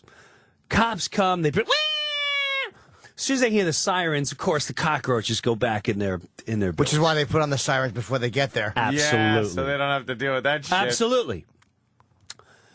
Now it's about 10 o'clock. The kids go to bed. Car pulls up outside. Now that I think about it, I'm really stupid for doing this, but my wife, hilarious. She's like, ooh, someone's having a barbecue. I went, hun, that's not barbecue. That's pot. And the pot is just streaming in our condo. And I look out, and they're all outside, with the big cigar. I hate white people. Car pulls up, blasting. Shaking the whole house. Like a dope, I don't even think. I go, they're turning that down. So I go, oh no, this is how people die. Shit, what's wrong with you? This is how people die. I go outside. I go walking up, and they're all right in the middle of smoking the pot and all that. And I said, listen, listen, listen. Listen, my kids are right there. The one guy's looking at me, goes, I'm parking. I said, I understand you parking, but you don't need the music that loud. I got kids. You go down the street and play that. I got no problem with that if you go down the street and play it. The one Latino kid, he's had no shirt on since we got there. And he's the main culprit for starting all the fights. He goes, no, I feel him. I feel him. It's all right. I feel him. He reaches in, turns it down. I said, all right, we got a connection. We're okay. He feels me. I'm cool. I wasn't a dick. I just came out like, listen, man, can you turn it down? I go back up. 3 minutes later, ping, pang, look out, full-blown street brawl. Again, the kid with no shirt has a guy in the street, and he's smashing his head on the ground. He was and feeling him, too. The other guy's kicking his legs, and then as I look up, the chicks are now fighting. All these Latino chicks pulling hair, screaming, fighting. There's a whole group of black kids coming out, and I'm like, this is the sickest thing I've ever seen in my life. This is stuff you see on like police videos, and you go, this would never happen in the northeast of America. This is obviously again, I call the cops. I'm like, guys, the fights, they're killing each other. Meanwhile, this must go on because every white person in the neighborhood, and there's only like 6 of us, they all hang out on their patios in the pitch dark, just watching. Yeah. Like behind towel, you know, they put the towels over the railings and it just... They're peeking through. Yeah, and they're all just watching, you know, and again, cops, turn on, scatter like cockroaches. Midnight, same thing. Fight, killing each other, blah, blah, blah. Shit. They're All night beating each long. other against my condo. And I hear like, I call the cops. I said, don't turn on the sirens. They're trying to break in the condo. That gets them to come. They come. This is how stupid the cops are, or how much they don't care in Wildwood. Cops come, and they pull up to the house. I give them the address and everything. This is where they are. They keep going up there 3 times, and the animal, no shirt is in there. Cop gets out. They all come out, and they start talking to the cop. You know, and we're watching like, oh, they're going to get it now. Those little gangbangers are going to get it. They start pointing down the street. All the cops get in their cars, and they head up the street. Oh, they told them, yeah, they went totally that diverted away. them. They went that away. You can't even make that up. So they all take off except for one. The one guy's parked below me, and my wife's like, "Don't say nothing." I said, "No, I'm going to tell these guys. And my brothers are cops. I'm going to tell them. They're all in that house." I go, "Hey, shh, hey." Shh. He looks up at me. I said, "Listen, they're all in that. They're all in there right now." He goes, "No, it's another house up the street." I said, "No, I've been here for 2 nights. It's that house. They get in fights. They wait for people to walk by. They start the fights with them. And the main guy, he's looking at me right now. He's got no shirt on. He's up on the top, and he's right there." But the guy saw you pointing at him? Oh, yeah. Oh. He goes, shit. Are they black or white? I said, everything. Black, white, Everything. Latino, mostly Latino. He goes, okay. He gets in his car and he leaves. Swear to God. All right, you know what? Let me just get out of this place. We're done. It's Monday morning. It's Memorial Day, so we're leaving. Life is good. No worries. I'm packing up the house. They're all outside. They're hanging out. No big deal. I have my car in the front. I packed it. I have my in-laws who, to give you a little bit of my in-laws, I mean, they are as white as you can be. And as they've never seen any type of crime whatsoever except for on cops. Matter of fact, there's a joke in our house called, "Where's the gun, Jin?" Because they live almost near Pennsylvania. And one night, someone was banging on their door at 3 in the morning. Dun, dun, dun, dun, dun, dun, dun. And my father-in-law is going, "Hey, you know, who is it?" And they couldn't understand. It's like, we're calling the cops. Dun, dun, dun, dun, open the door. Blah, blah. And he said, "Get the gun, Jin," knowing he has no gun, but as a last resort. And my mother-in-law goes, "What gun, Herb? We don't have guns."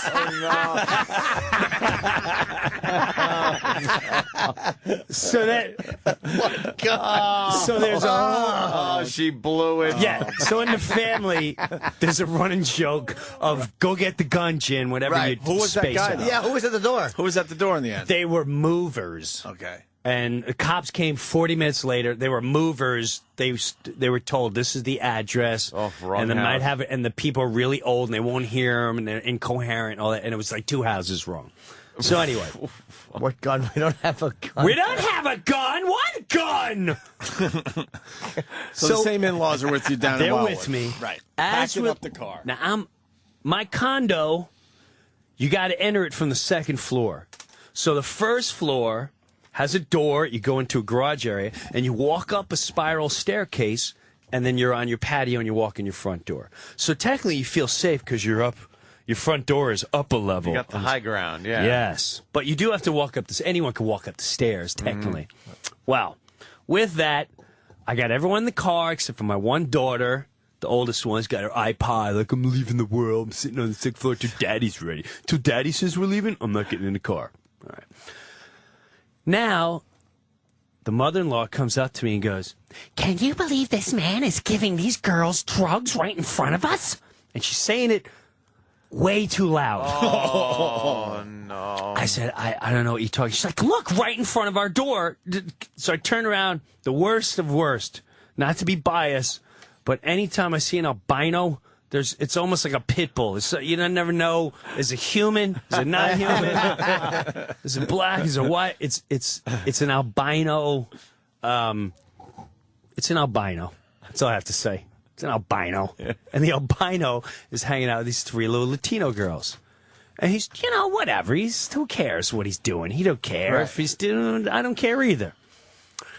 So with that, she goes, "He's dealing drugs." I said, "Ginny, just get in the car. We're leaving in 3 seconds. All I got to do is take this key, go up to the condo, put it in the box, shut the door. We're in the car. We're done with Wildwood."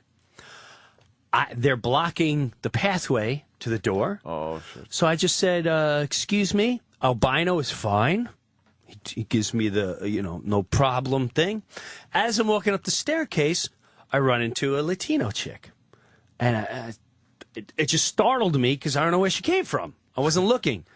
And she's like in front of my condo on the 2nd floor. And I went, I'm sorry.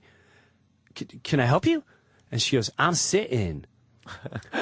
I'm sitting. And I was confused. I didn't, because there was one level up higher than me, and I know they weren't there. So I thought maybe she came to. I just was startled. Sure. She came out of nowhere. And she goes, "What? You can't sit?" I'm just asking a question, hon. That's all. I'm just asking a question. I didn't see where you came from. Just like that. And as she's walking away, I'm staring at her like, where'd this chick come from? Albino says, "Get in your house before I kill you, motherfucker." Yo, I'm not talking to you. Shit. I'm just asking a question. "Get in your house before I slap you like a bitch." My blood fuel. You've had it at this point. But you're seconds away from leaving. Seconds. You finally snapped. You were that close. Seconds. And these are moments that can define the rest of your life. Yes. Is your whole family in the car? At this They're in point? the car. Even your daughter. My daughter's waiting for me. She's oblivious because she has headphones on. So she has no clue what's going on. So I look to my daughter to see if she's listening and watching this. She's oblivious.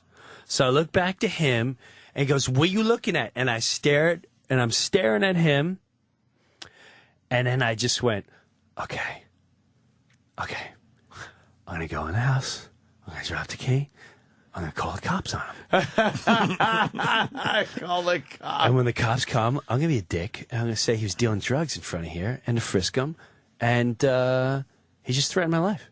So this is the way we're going to handle this. How many times at this point have you called the 4. cops? This is the 4th. Yeah, okay. This is the 4th time in a weekend. Within a period of 18 hours.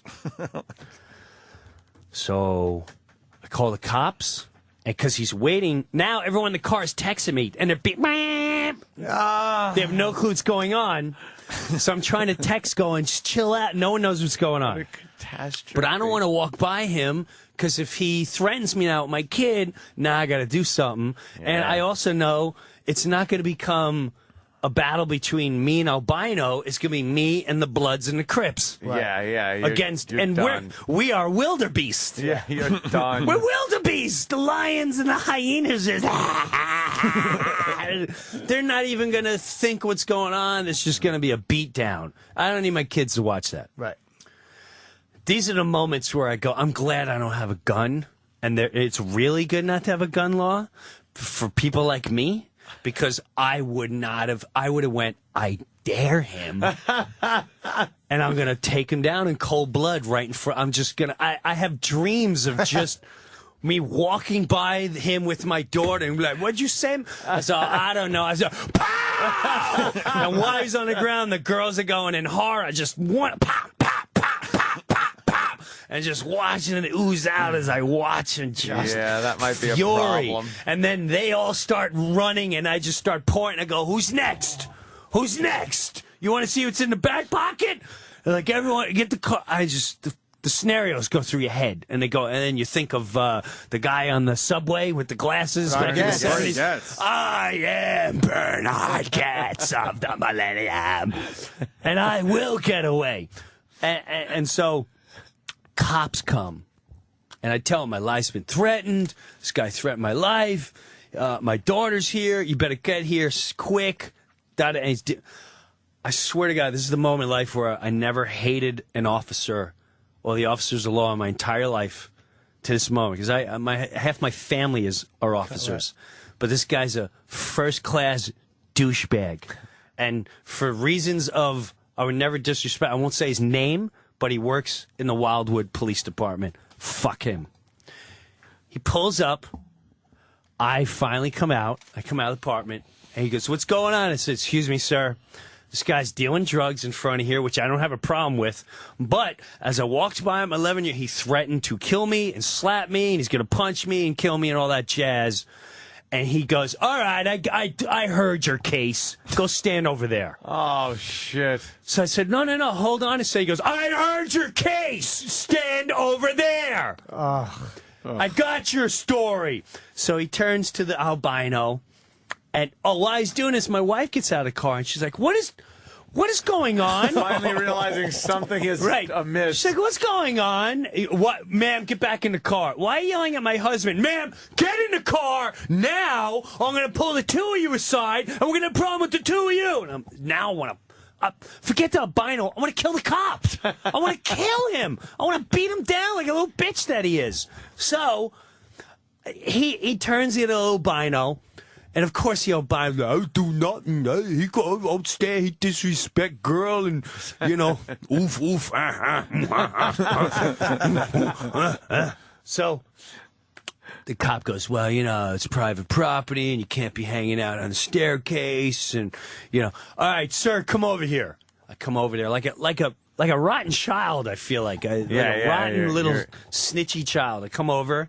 And he goes, "Here's your situation. You can, which I suggest you take an apology from this man, or you can come downtown and fill out papers for a couple hours."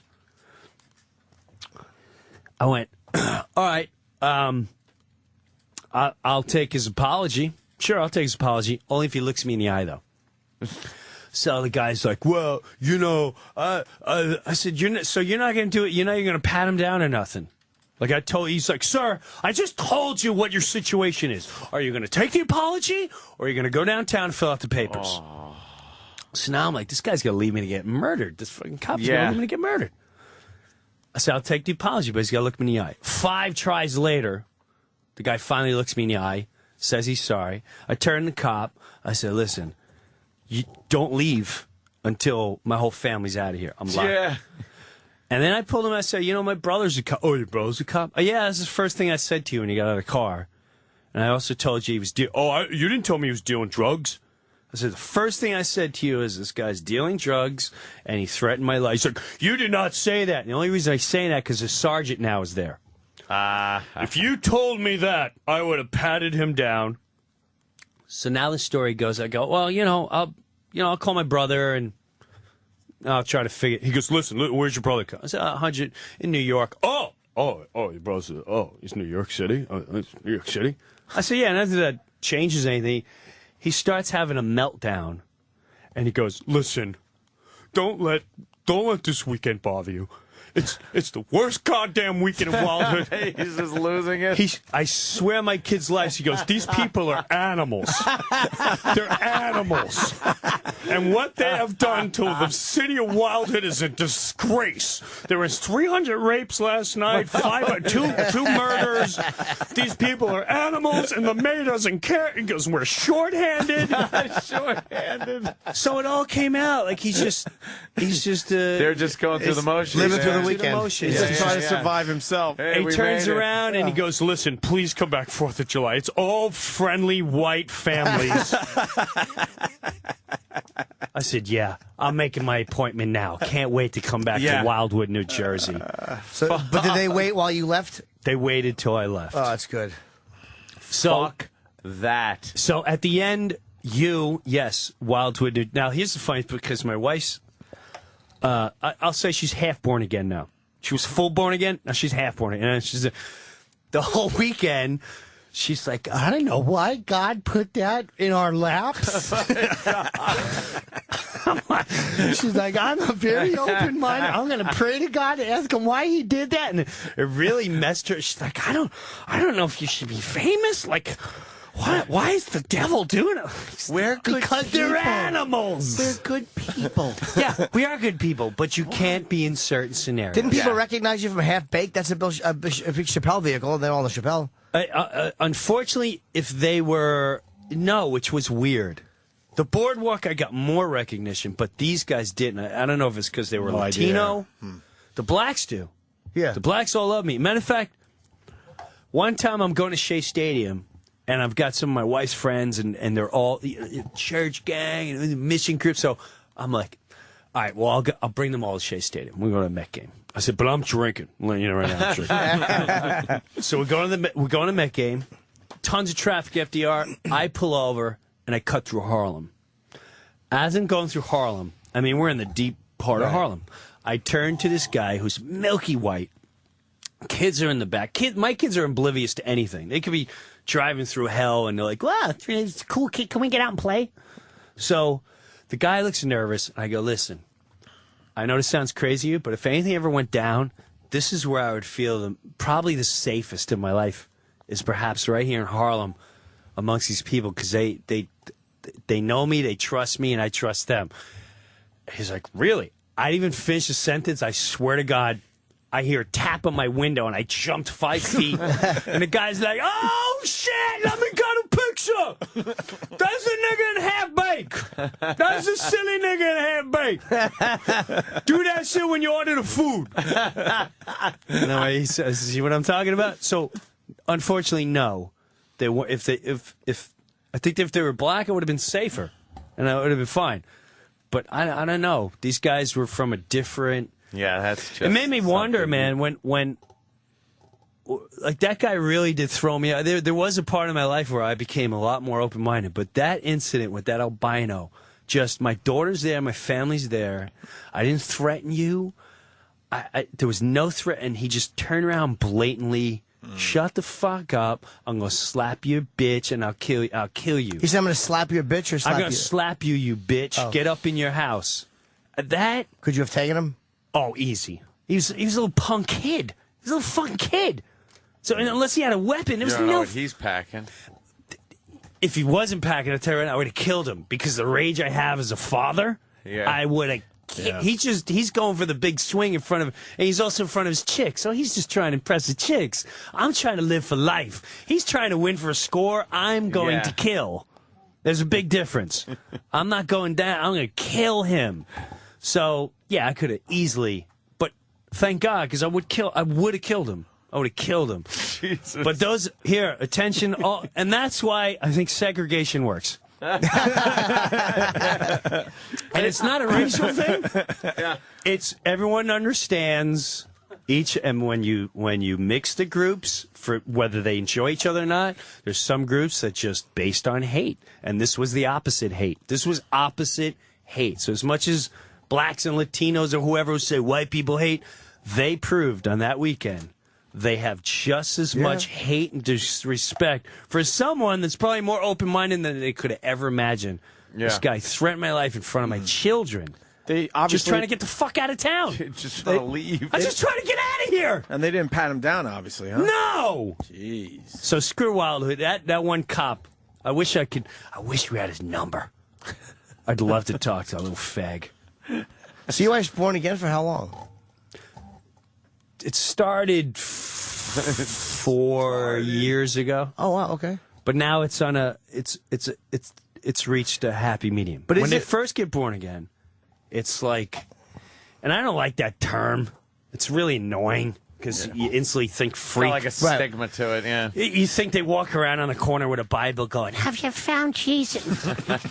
So that it's at first you would drop. Like, gee, what would Jesus... hun, please. What would Jesus think?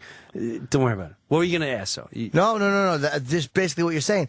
What is because you know her, she's your wife, she's your friend, Yes. and all of a sudden, Yes. how does God start coming up more than it used to? Like, is it like, look, I've had this moment and I want to talk to you about, or how does it happen? You want the story? You want the epiphany? The story is great. I didn't think you were going to tell the story. I don't know it. It's basically we're on the outs. All right. She's tried everything. She's tried the forum. She's tried new diets, and whatever reason, she's just not happy in life. Maybe it's me. Maybe it was partially me. I don't know. We have 2 kids. Had problems with the 2. My attitude is like, we live in a sick house. We got 3 acres of woods. We got a pool. We make more money than I ever imagined I would make. I got 2 kids while everyone else we know are trying to have kids and are test tubing and exchanging blood. And we just, oh, wow, kid. Oh, wow, another one. This is a miracle. So I got a healthy outlook on life. Whatever. Things are good. No complaints in life. We're on the outs, and I'm at the point where I can't live with this human anymore. We're trying to get help. I agreed. Let's go to therapist, whatever. Did you ever get into those arguments like you're just not hearing each other, right? Like no matter what she says, Yes. you want to just go, look, you'll understand if you just shut the fuck up. Just stop fucking talking. Yeah. Well, that also is that comes with patience and time. You have to learn. You know, it's really bizarre. You're gonna laugh at this. A great book is Men Over Mars, and I'll tell you why. Because there's sections in there that explain, as you say this is what they hear. As they say this is what you hear, which is very true. Right. Like, when a chick takes over for you and they're like, let me help you with that. In their mind, they're saying, I want to help you. In your mind, you're going, you don't trust what I'm doing? And you think I'm an asshole? You don't think I can do this? And so that's why we get pissed. It's that simple. It's just, we're 2 different worlds, 2 different tribes. Like in my mind, I'm saying I like to fuck other girls. No, I fucked up. It's the other way. That's what she hears. That's what she hears. All right, back to what you said. So with that, I'm done. I had one of those moments where I pulled over and I'm looking for an apartment. I said, all right, I'm going to take care of the kids. I'm going to be there in the morning. They get up. I take care of them. When they go to bed, I'm out of the house. I'll live up the road, but I'll put my kids ahead of anything. You get help somehow. I don't care if you got to bang people. I don't cheat. Whatever you got to do, just go do it because you're a miserable animal. Wow, some of my darkness coming. That's how I felt at the time. Right. Felt right. I pull over. And now I've had divorce in my family, and it's underrated. No, you're fine. You got no kids. Believe me, no. But it's so much darker and uglier than everyone thinks. People say, divorce. No, most of the time it's ugly, it's dark, and if you have kids, it fucks them up for generations. Yeah. It's not just like, oh, the kids get to see dad. No, it fucks them up for a lot. They don't know, is it because of me? Why isn't my dad? I hate my dad's new girlfriend. He's taking the girlfriend over me, and it's a lot of fucked up things. It fucks up their relationships in the future. I've seen it with all my nieces and nephews. So I'm strongly for bust your balls to fight to keep this shit together, work shit out. It's not a fucking party. It's tribal shit. We're gonna fight together for the rest of our lives. Let's fucking do this. So I pull over on the side of the road. I'm like, I start crying. I'm praying to God. I'm like, God, if you're gonna save this shit, you better step in now because I'm about to walk away. I've done everything you wanted. I never cheated. I never did anything bad. I'm a good fucking guy. I do everything I can as a dad. What the fuck do you want from me? Everything she wants, I get. What the fuck do you want from me? So, I have an apartment lined up a quarter mile away. I go to put my deposit guy, and the guy goes, "Oh, bro, I'm really sorry, man. These Mexicans came and they had the cat." I said, "Well, I saw you last night." I know, but you said you're going to be here by 11. I said, "It's 2 o'clock." well, I know, man, but they got here in the morning and you weren't sure what time. I need to get rid of this apartment. He gives the apartment away. I want to kill him. Now I'm looking for new apartments. About a week later, I get home. My wife is in the living room. She's all fucking weird looking. Eyes are all swollen. I'm like, what's going on with you? She's like, something really fucking weird happened. Oh, no. What happened? Did you see something? I'm thinking one of the kids are dead by the way she looks. So I go, what happened to it? Well, I went to the coffee shop. Yeah. And a woman behind the counter said, we really should talk because I want to do something for you. And I was thinking, oh, where's this story going? Sounds interesting. Oh, fuck. Yeah. So I'm like, sounds very, very interesting.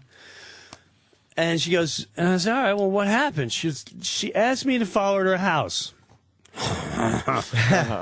Right. Okay. So do you know her? Well, I mean, I know her, but I don't really know her. So you went to her house? Yes. And then it got really weird.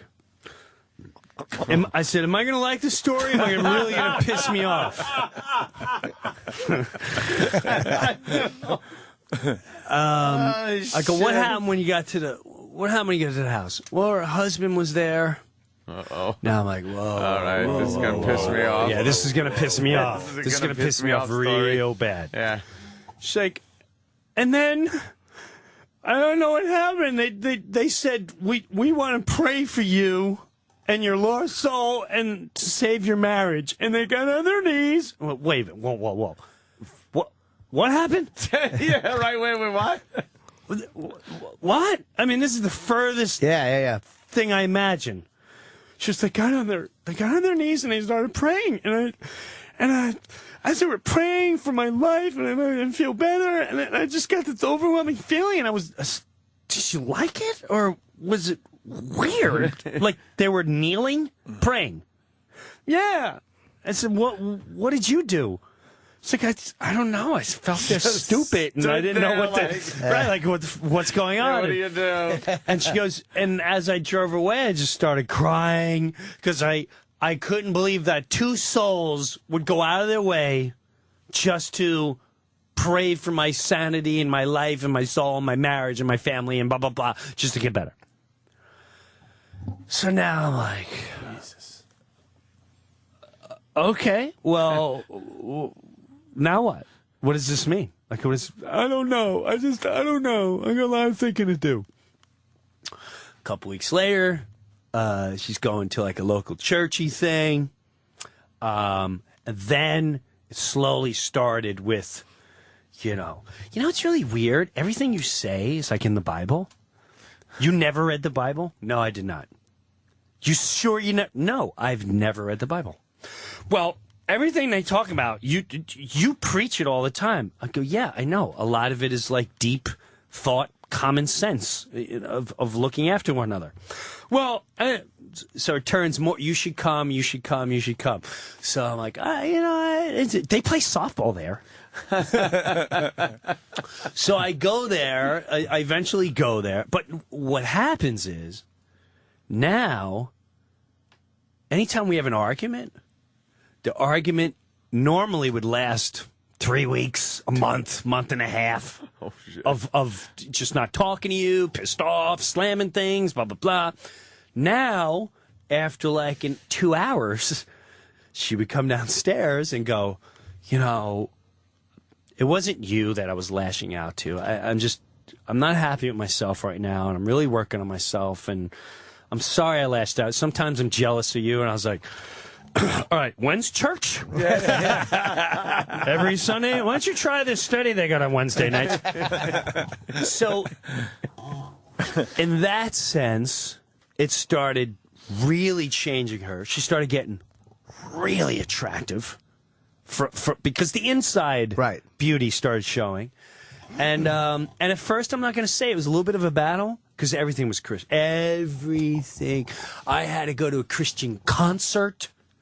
This guy, Chris Tomlin, It was the Was it when everyone gayest- shuts their eyes and puts their hands up? And Oh starts no, it's waving worse. their hands around? This is what drove me nuts. This drove me nuts. It's first of all, it was the safest concert I ever felt. I show up with the bandana and the chain hanging. Like, let's go! Lights are out! I'm the only one drinking. So no line at the beer line. There's no line at the beer line. I'm the only one there. But we would hang out in the back deck. She would never hang out my back deck. A beautiful deck out in the woods, shooting stars all night. I'd always go, how can you? Just look at the stars. Like what is going on here? Who are we? What is this? Are we dust? What is this? What is all this? The stars and the trees. What the fuck is this? What is it? Why am I not a gopher? Why am I not a star? Like just shit like that, you know? And she'd be like, whatever. Now we go to the Chris Tomlin concert. First of all, whatever. I'm not gonna. We got a sample of his music. Oh, let's hear Chris Tomlin. Oh Can we God! hear Are what you he ready for sounds this? like? You ready for this? Picture yourself spending $25. Now you're going to see a concert, and wait till you hear his voice. Sounds like Coldplay. Let me see you rock a little bit. Oh, and they're all. He's got a Coldplay thing dude. going on. He's on the piano and everything. He's the good-looking Christian guy. That's what he is. Look at him. Hands up. Place is packed. A lot of these guys copy U2 like it's a crime. How many of them just blatantly go, can we take a U2 tune and just put Jesus there? Put Jesus Why'd you start the video there? He doesn't know. Why would he know? I'll tell you why. No, because it's near his the end of the- stupidity is epic. So this is here. Turn to us. Every song is this. They all know the words. Boy, Oh God. Oh. Is it all about God? Yeah. This one's called "How Great Is Our God." Yes. Why? Which is fine. The tribal Indians do that too. I got no problem with that. But it's such a. So, all right, I'm watching this and I'm like, okay, I'm not. I'm just sitting there like, okay. Was your wife singing along? She's singing along, but she's not doing a hand thing, which I was very happy about. The hand thing. I'm not doing a hand thing. So now with that,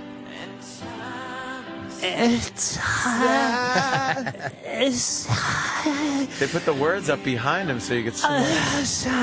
every song he does. Yeah, very breathy. Oh God, every song is.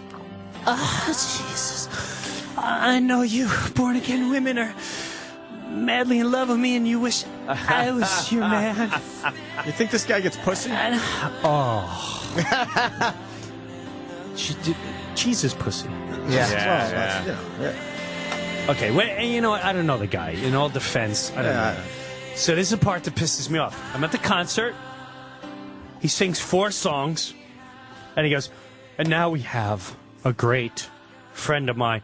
Guy comes out and gives a 45-minute sermon. Oh shit. And boom! Oh, dude, no, I was violently mad. Like I wanted to throw a chair at the insulting concept of what this man did. The guy comes out and he goes, I want to show you something. I want to show you the stars. And he shows the galaxy. Then he goes, he's like, a star. And this is going on for an hour. Is 450 light years a day. Light years is broken down to the X amount of, which is broken down to X amount of feet, which is broken down to so many hours of our life. And when you think about the stars and the format and this and that, we're just this little crumb in earth. And I'm looking at my wife, and she's got the Hulk right in her mouth. Like, yeah, we really are this tiny little gem in the world. And I'm like, do I not talk about this every night on the deck? This is deck talk. This is deck talk. This guy's making $40,000 a night for deck talk. So this is what you could be a messiah, Jim. Oh, I'm working on. Oh, trust me, I'm pulling the carpet out from all this, and I'm not gonna take money. That's what's gonna shake them all. So anyway, Here's the part. Yeah. The guy talks about, did you know when Jesus came and he died, in all of us, there's a perfect plan for, the perfect plan, blah, blah, blah. And we have a chromosome that builds our life. And he shows a picture of a chromosome that's this weird shape, but he's trying to convince the audience that it's the shape of the cross. And he's doing, and it's the most awkward looking cross I've ever seen in my life. He's like, so don't you see that Jesus made the cross in all of us? And I went, wow, these guys got some gimmick going. They got some racket. But were they all expecting a sermon? The people knew a sermon? I have no clue, but I'll tell you what. They're expecting it. You got to think the word. But to go got on out. a Sunday, I already had to do the time at church. Do the time. And no offense, you go to church, knock yourself out. And if it makes your life better, wonderful. But now I got to go to a concert and see church And a again. sermon, yeah. Dude, so anyway. This video has over 1 million views, by the way. Yeah, it's probably the same 3 people. That means obsessed. No, because that that's means a lot of fucking people are into this Chris Tomlin. Never heard of him. A lot of chicks are into him. A lot of Christian. Is that his real name, Chris Tomlin, or is Who it knows? Christ? He probably likes the Chris with the T after it. Christ. So anyway, and this song's an hour. It's just like still going. Bad Metallica. They're 9 minutes long. Oh, he's standing up now. No, this is really a Coldplay ripoff. Yeah. Oh, dude. If you know Coldplay. Listen. He's on the fucking keyboard. He's jumping up and down. Guy's awful. And like you said, a little U2-y, too. Oh, they're all U2. It's so annoying. I go, all right, I don't get Christian station. Why are you not allowed to play just good music without whatever? Well, they're fucking loving it. Of course they're loving They're it. also clapping for God, though. This guy gets God applause, too. It's God applause. It's not even it's You God can't applause. have a bad show. You represent you're God. Right. You can't have a bad show because you got God also. You represent God. in the which house. really, I'd love to see him go to the front at of the the end stage of the day, and that go, pisses me off. yeah, motherfuckers! yeah. Yeah. Gonna rock the shit out of this fucking place. Now go home and fuck. Or if he just started playing the piano. Hey, Lottie, Hey, I know a girl, her name was... Yeah. fucking Valby. Go on So tour that's- with Metallica. Dude, I got a great. I'm with. If you're starting another story, we're going to take a break because I'm ready to leak. I have to piss my pants. All right, I got a great. Are you done with the Born Again, Born Again James Hetfield story? All right, let's do that after the break. yes. And can we get an update on the Pizza Man? Because everyone's asking. Dude, let me tell you something. After the break. After the break, I'll right, tell you good. about Pizza Man. Quick plug, too, Jim. Is going to be at the Stress Factory. Yeah, I got it. Stress Factory Friday and Saturday, 732-545. Ha. Also, I'm Pre-order. Not High. For That's the my book, October 5th. Oh, as you were talking, I was wondering if you had ever written a book. Wow. You could pre-order that. Really and fast, I 'cause wrote it. We're going to break. Like, I wrote it. What is it about in like 30 seconds? It's autobiography, behind the scenes, half baked. A lot of my family, a lot of good SNL stories. I only throw one major person under the bus. Can we guess? No, you won't guess. Won't guess. Because it's a head writer. Oh, okay. All right. Who became a big successful.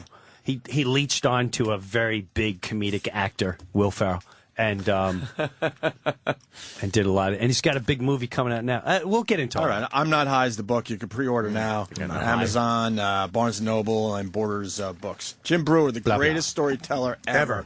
This is the Opie and Anthony Show on the Fire is Sirius XM.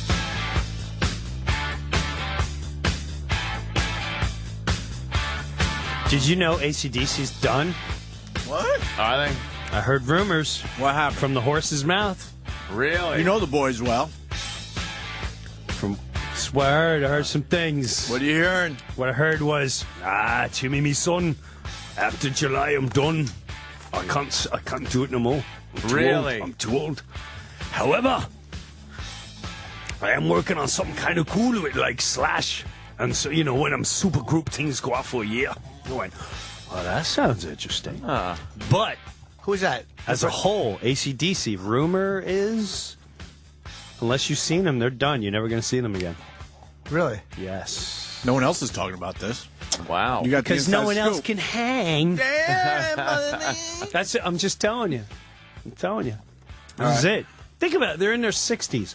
How Yeah, old can you that's- sing, Back in Black, hit the side? I mean, 63. Blasting that, it just Does fucking. he still yeah. smoke, Brian Johnson? That's a good question. I saw him recently, and he didn't.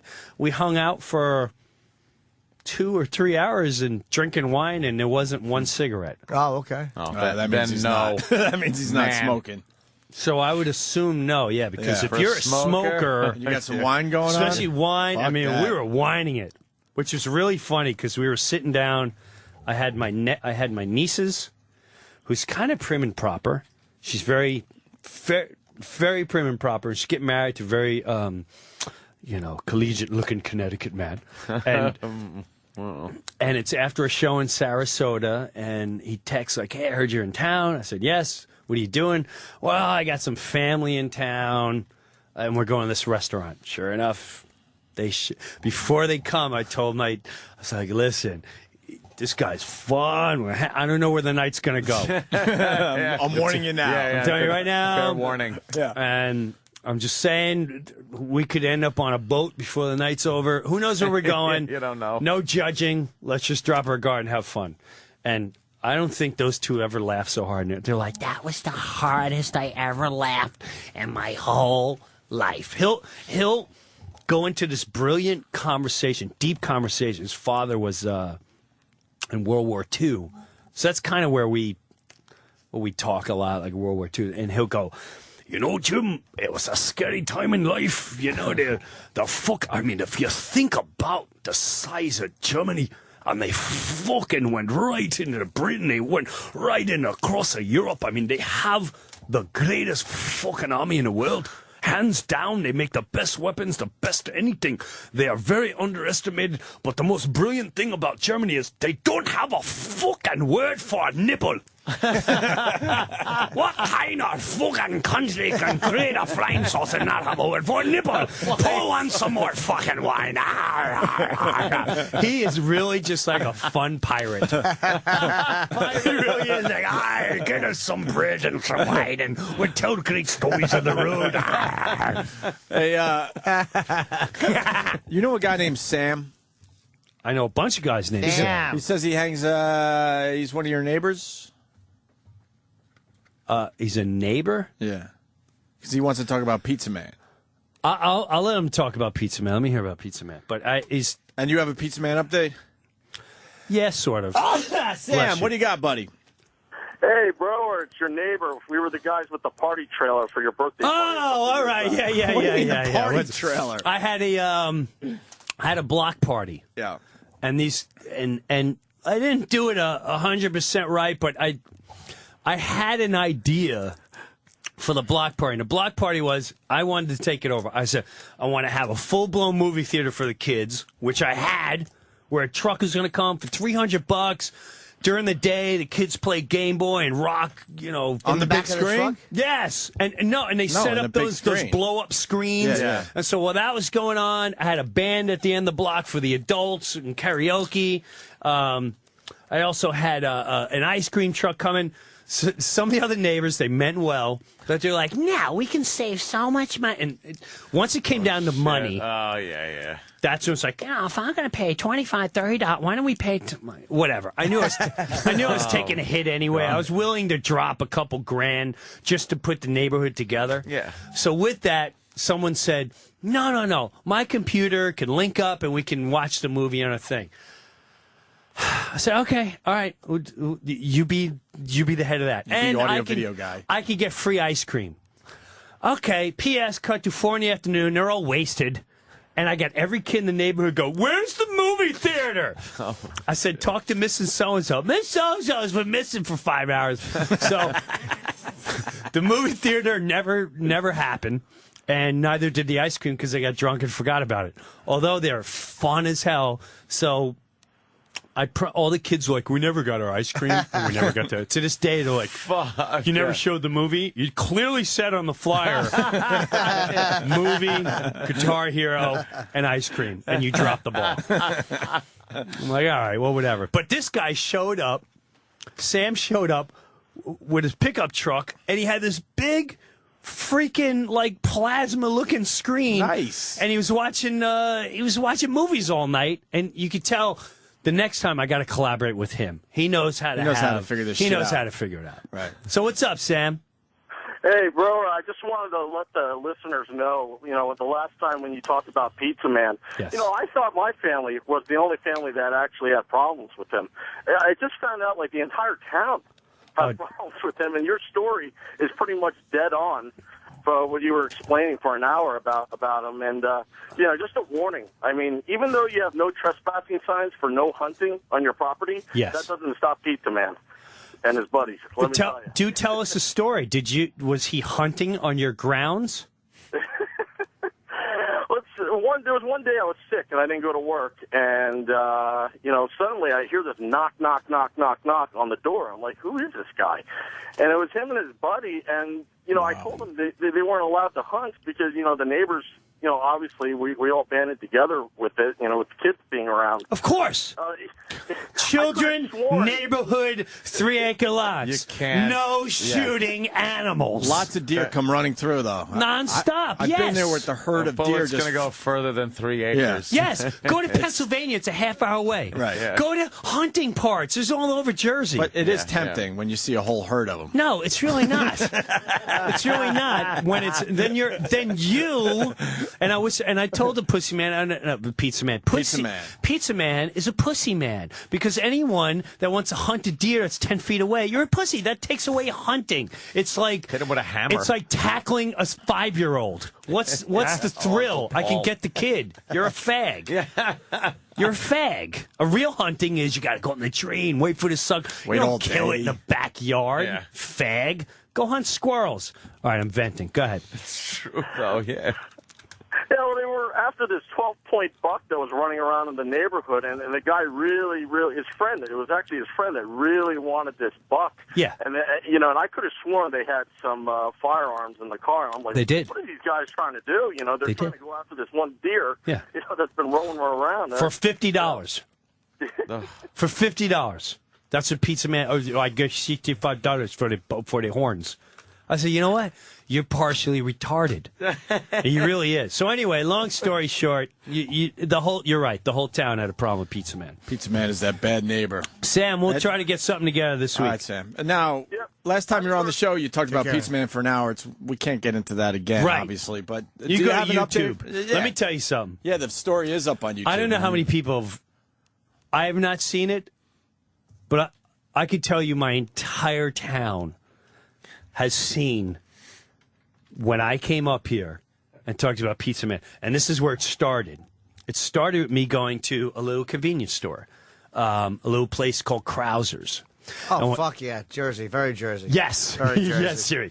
I go into Krause's, and there's a guy there, Nelson, who used to do something with the Pizza Man. I'm not quite sure what he would do. I think Pizza Man does everything cash and sneaky behind the doors. So Pizza Man, I walk in there, a cop. I hear from behind. So, what's going on with Pizza Man?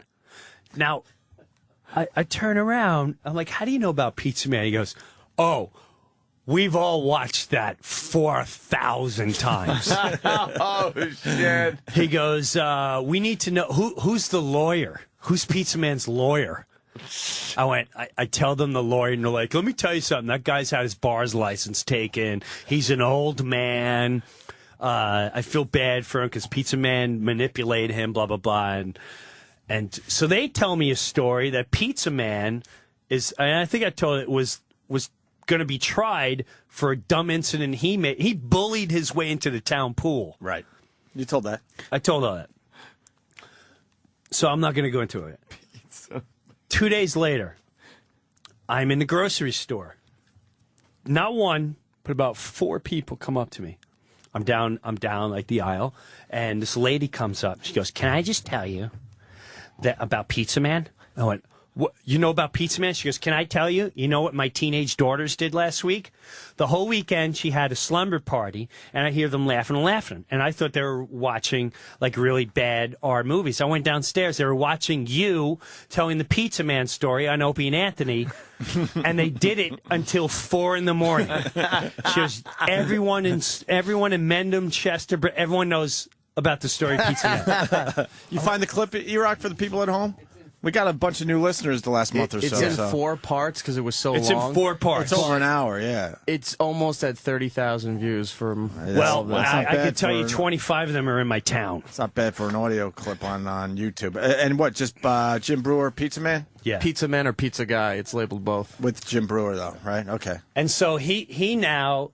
So what happened after we left it off where lawyers, blah, blah, he sent some cheesy lawyer.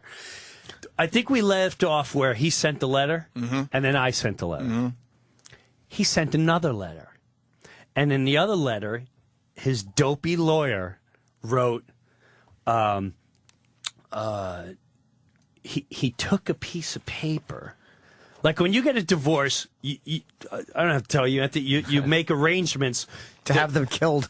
Right, you go, you know, I agree that you have to pick up the kid on Wednesdays, and you're not allowed to come here, and the kids are not allowed to be alone here. So in it, the mother and the husband, Pizza Man and the wife, agreed not to have the kids alone with just me, which, quite frankly, I never want that anyway. Yeah. Why would I want to be alone with someone else's kids? Period. So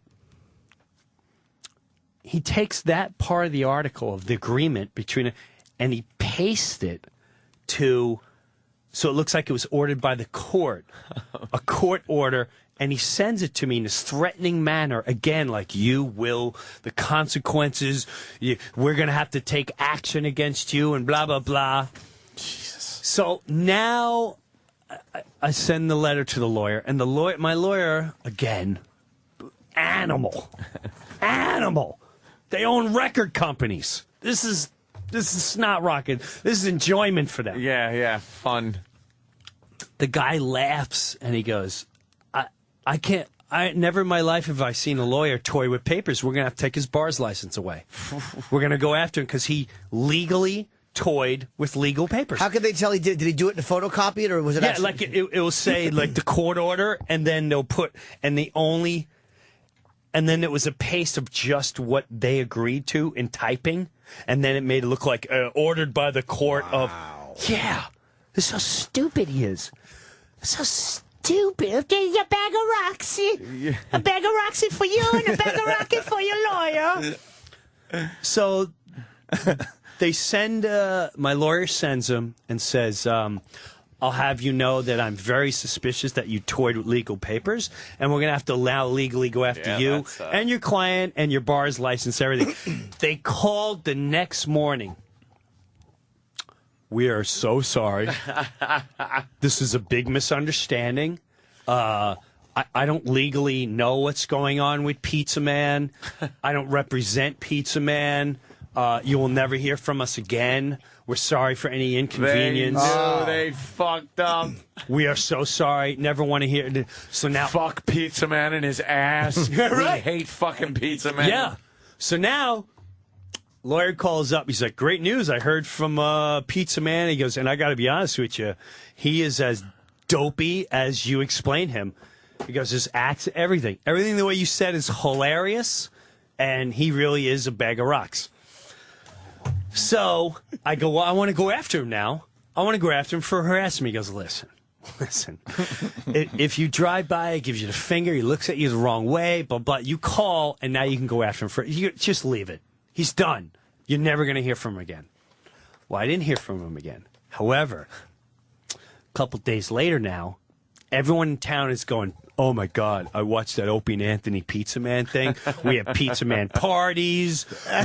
We drive by his Pizza Man place. We know exactly that. And Pizza Man.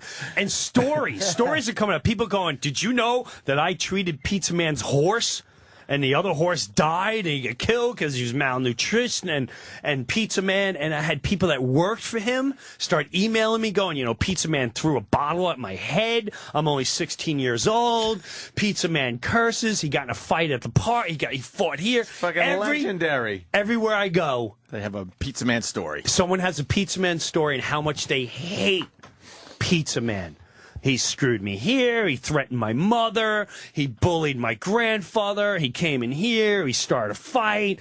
Pizza Man can lick. Nobody likes Pizza Man. Nobody. They hate Pizza Man. So with that, convenience store up in the corner, I am now getting gas. And as I'm getting gas, Pizza Man comes in. Ah, shit. And Pizza Man, me and him lock eyes. And I stare him down. And he now goes and parks the car to get coffee. So I'm like, oh, you know what? I'm done getting gas, but I can use some coffee. What an asshole. So how you like your coffee? I get out of the car. Yeah. I go right next to him. I don't even say a word. I'm just standing right next to him. And he's looking down the counter. That's what Pizza Man does. He never looks you in the eye. He's looking down the counter, and he goes, hey, Jim, how you doing? I don't even answer him. So I go to get my coffee. He goes, no, don't use that one. That one no good. You use that one. And I'm just staring at him. And so he pours the coffee for me and puts the coffee in front. And he never says a word, and I never say a word to him. So now he won't get online. So I just pick up now the whole time it's right back to Jefferson Avenue, Long Island, king of the block. You're going to feel my wrath now. So now I'm online, and I'm just staring at him. And he won't get in line. And he's circling his coffee. I wait till I leave. I'm about to leave. As I'm leaving, then he gets in line. I go, you know what? I'm not done. I got to get cash. I forgot I got no cash. So I go back in the cash line. He's looking at me. I'm staring back at him. I walked out the door with him. I walked him all the way to his door. He got in the car. I looked at him. He never looked at me. I watched him drive away. And that was the last I've ever dealt with Pizza Man. Not a fucking word, huh? Not a word. Now I don't look at him. He don't look at me. Oh, he's still in the neighborhood. His house is. He's not. He's not. He's up the street, sort of. His establishment still works. His establishment. And from what I heard from rumors, I can't officially say, but he hasn't taken care of financial needs to his family. Ah. Yeah. Well, deadbeat action going on. Correct. I didn't say it, Anthony. I believe you just did. Of course. And the courts are now after him. And now he went to court supposedly and said, I'm losing money because of the Opie and Anthony Jim Brewer Pizza Man story. Oh, yeah, great. Yeah, sure you are. Great. I think you were losing money long before. This is how dopey he is. He put in the article that he was retiring his pizza place. He's retiring so he can make his $3 million and walk. And then he didn't retire. And so, long story short, I can't wait till Pizza Man is long gone. I never want to see him again. I kind of feel bad for him, but I don't. It's heading that way? He's going to have to leave the neighborhood for good? He doesn't go anywhere, and nobody likes him. It's sick. It's deranged. Nothing worse than when you start feeling sorry for someone you hate so much. I feel bad for him. And just watch them fuck shit up so bad for themselves that you're like, I kind of feel bad, but I don't want to because I hate them. Yes, and to be honest with you, Ann, the minute the Blessing was coming on here and talking about it, because the minute I left, people came out of the fire department, police department, people in ShopRite, people at the bagel store, people at the other pizza places, people from soccer teams. He had a fight on a soccer field. People from the pool, the entire town. If you go to have dinner, the waiters, the church. You go to church and they're like, I believe in Jesus, but Jesus would hate this son of a bitch. Everybody had a story of how they cannot stomach this individual. And the minute I started hearing how, even the place where I go get gas, they go, let me tell you, this bastard did. I mean, This asshole did. my feelings are kind to him compared to what the entire town feels about this man. And they don't even know he's deadbeat. Yeah. They don't even know that he's deadbeat. And he was driving around a white Mercedes while he's not paying his children anything. So it's like he's... Wow. But anyway, like I said, it's off. I don't care anymore. Yeah. Whatever. He's got the whole town to deal with. I'm the least of his concerns. I want to go to your town and get a Pizza Man sighting. Dude. Now I feel like I need to see You him. want to come He's this like week? a celebrity. You come this week? Yeah. He'd be a You come this celebrity. week. Go see, and I'll tell you what. You know what kids start doing? I shouldn't say this, but I should say it off the air. I guess after that story, because I was saying bag of rocks. Yeah. Often, as a present, little bags of rocks were left Oh, shit. as little sightings. It's taking on a life of its own, Pizza Man. It's really sad, though. All the guy has to do is just be a regular guy. There you just go. be a nice regular guy. Stop being a dick. Stop being a dick. Hey, You're a dick. How hard is that? Just don't be a dick. What amazing advice, though. Just stop being a Stop being a dick. dick. That's all it is. That's what it comes And down you know, to. what? Again, I was probably his only ally he had. Like I would still. You guys started as sort of friends, although he pushed his way into No, he your- pushed his way into my life. Yeah, the but people- even then, I understood him. He's off the ball. He's a bag of rocks, all that jazz. I respected him, but he came after me. Mm-hmm. I mean, he came after me. All bets are off. Especially when he went after my wife and like, are you a sick individual? Now all bets are off. And now, a lot of people out there are a little confused. You got to check out the original clip. You when- gotta- when, yeah. when Jim Brewer came in. It's in 4 parts on YouTube. you have to look at it. It's an amazing story. They have Pizza And Man that's the parties in my town. I'm not even kidding you. My pool man, the pool man came and he goes, we're going to Atlantic City and we're having a Pizza Man party. I swear to God. They go and have Pizza Man parties. They watch the YouTube piece and they drink and they hang out and they laugh at Pizza Man. Isn't that hilarious? Can you imagine a whole town just like that? Awesome. Just because you're a dick. What was the other thing that you wanted to talk about? Going into break, I forgot. I we should've went wrote into it this down. whole James Hetfield. Oh, the Hetfield. Yes, while my wife, okay. you would appreciate it. Jimmy's going to love this story. While my wife was in first dipping into that Born world. again. Yes. Even though you don't like that term. Yeah, it's like you were always there. The Christian So I don't lifestyle. get the yeah, all right, whatever. So while that was going down, she would go to these things called Bible studies, which they're more like hanging out talks. Be honest with you, so it's very therapeutic. They'll say like, today we're going to study why should women listen to this, whatever the scenario is. They call it Bible studies. Well, this one woman was the head of the Bible study, and she was like in her 50s or whatever. Nice lady. Matter of fact, the best conversation I had was when she came over the house. And she's like, my son, I don't know what to do with him. And I met the son. He's a great guy. I said, well, the more you try to shove this down his throat, he's not gonna, you gotta go on his terms.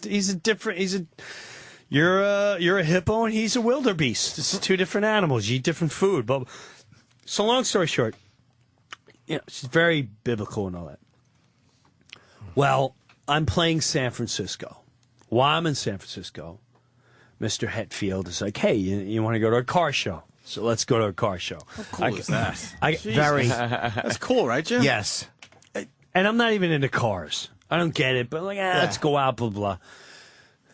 So he calls, like, I'll pick you up at 8 o'clock, whatever. It's like 8 in the morning, 7 in the morning. Night before, I get a call from my wife. Oh, my God. We'll call her Bible Barbara. Bible Barbara is in the hotel right behind you, and she'd love to hook up with her. I'm like, all right. I call her, and they're nice people. I like them a lot. They said, we love to do breakfast with you. I said, all right, but I'm going to a car show. I just want to let you know what's going down. Okay, so we're sitting down, how's Dee? Life's good. How's the kids? Blah, blah, blah. And a little before she has breakfast, thank God for okay. So, with that, we hear... with that, we hear... And you can hear this thing coming from miles away on Fisherman's Wharf.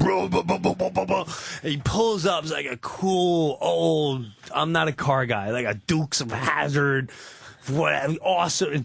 The stick shift is a skull.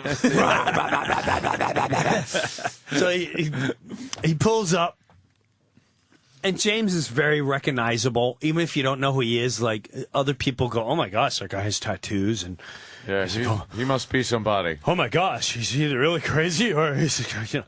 So he sits down. I said, do you mind? I'm just finishing breakfast. He's like, no, dude. He comes in, he sits down. How's the kids? Everyone's good. With that, we're sitting down. This is such a funny conversation because I have Bible, Barbara, and her husband, and James. And we're sitting there, and they're like, so, you know, what do you do for me? He's like, I'm a musician. Oh, what do you do? You're just talking to James Hetfield. So what do you do? And he's got to be polite about it, right? Oh, he's so cool. He's trying to downplay it. Oh, He's I'm a musician. 1,000% downplaying it. Right. 25 years I have been the lead singer of the biggest fucking rock band. Oh, I'm a musician. You know, I play on the weekends with my friends. What do you do? I'm the most famous person you'll ever meet. We get booked for parties every once in a while, you know. We all have real jobs during the week. Right. Jesus, I'm a musician. So he says, you know, I'm a musician. And the guy goes, oh, well, you know, what do you play?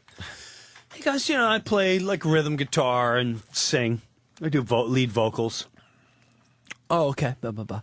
Conversation goes, so, you know, James, he's like, well, you know, a couple months off and this and that, and I'm working on that and this and that. And he doesn't go into specifics. He doesn't say studio and all. He just says, I'm off for a while. It's really nice. I get to spend time with my family and see my children, my wife, and get to do great things for my family.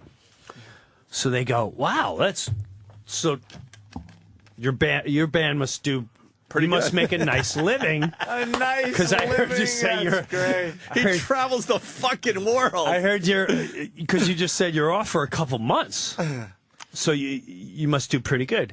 He goes, yeah, we do very good for ourselves. Can I jump in for a second? Knowing you're not letting anyone off the hook. I'm just being silent. I was letting us all play down. Right. He then.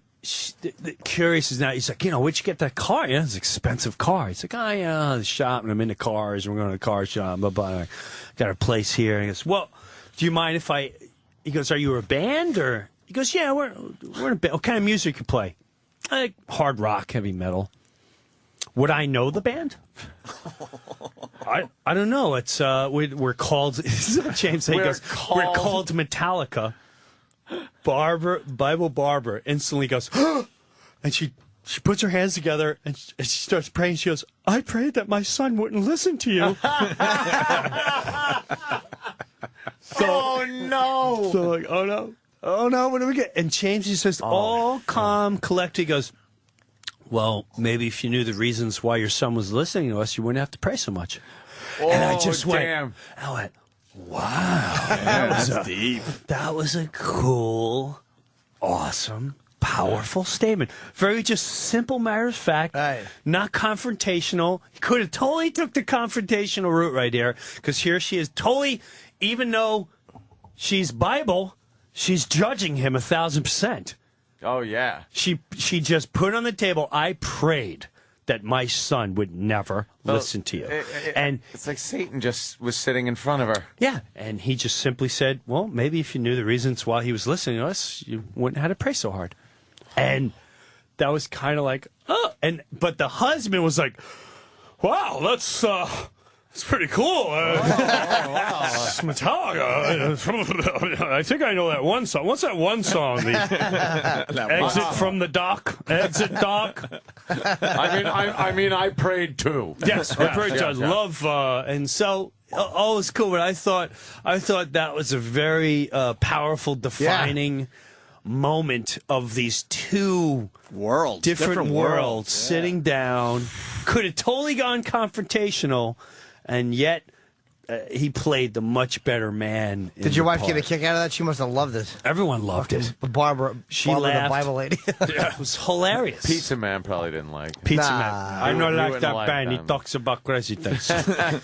He talks about crazy things. that guy. Stupid Pizza Man. Pizza Man. Fucking brutal. How was the car show? The what? The car show.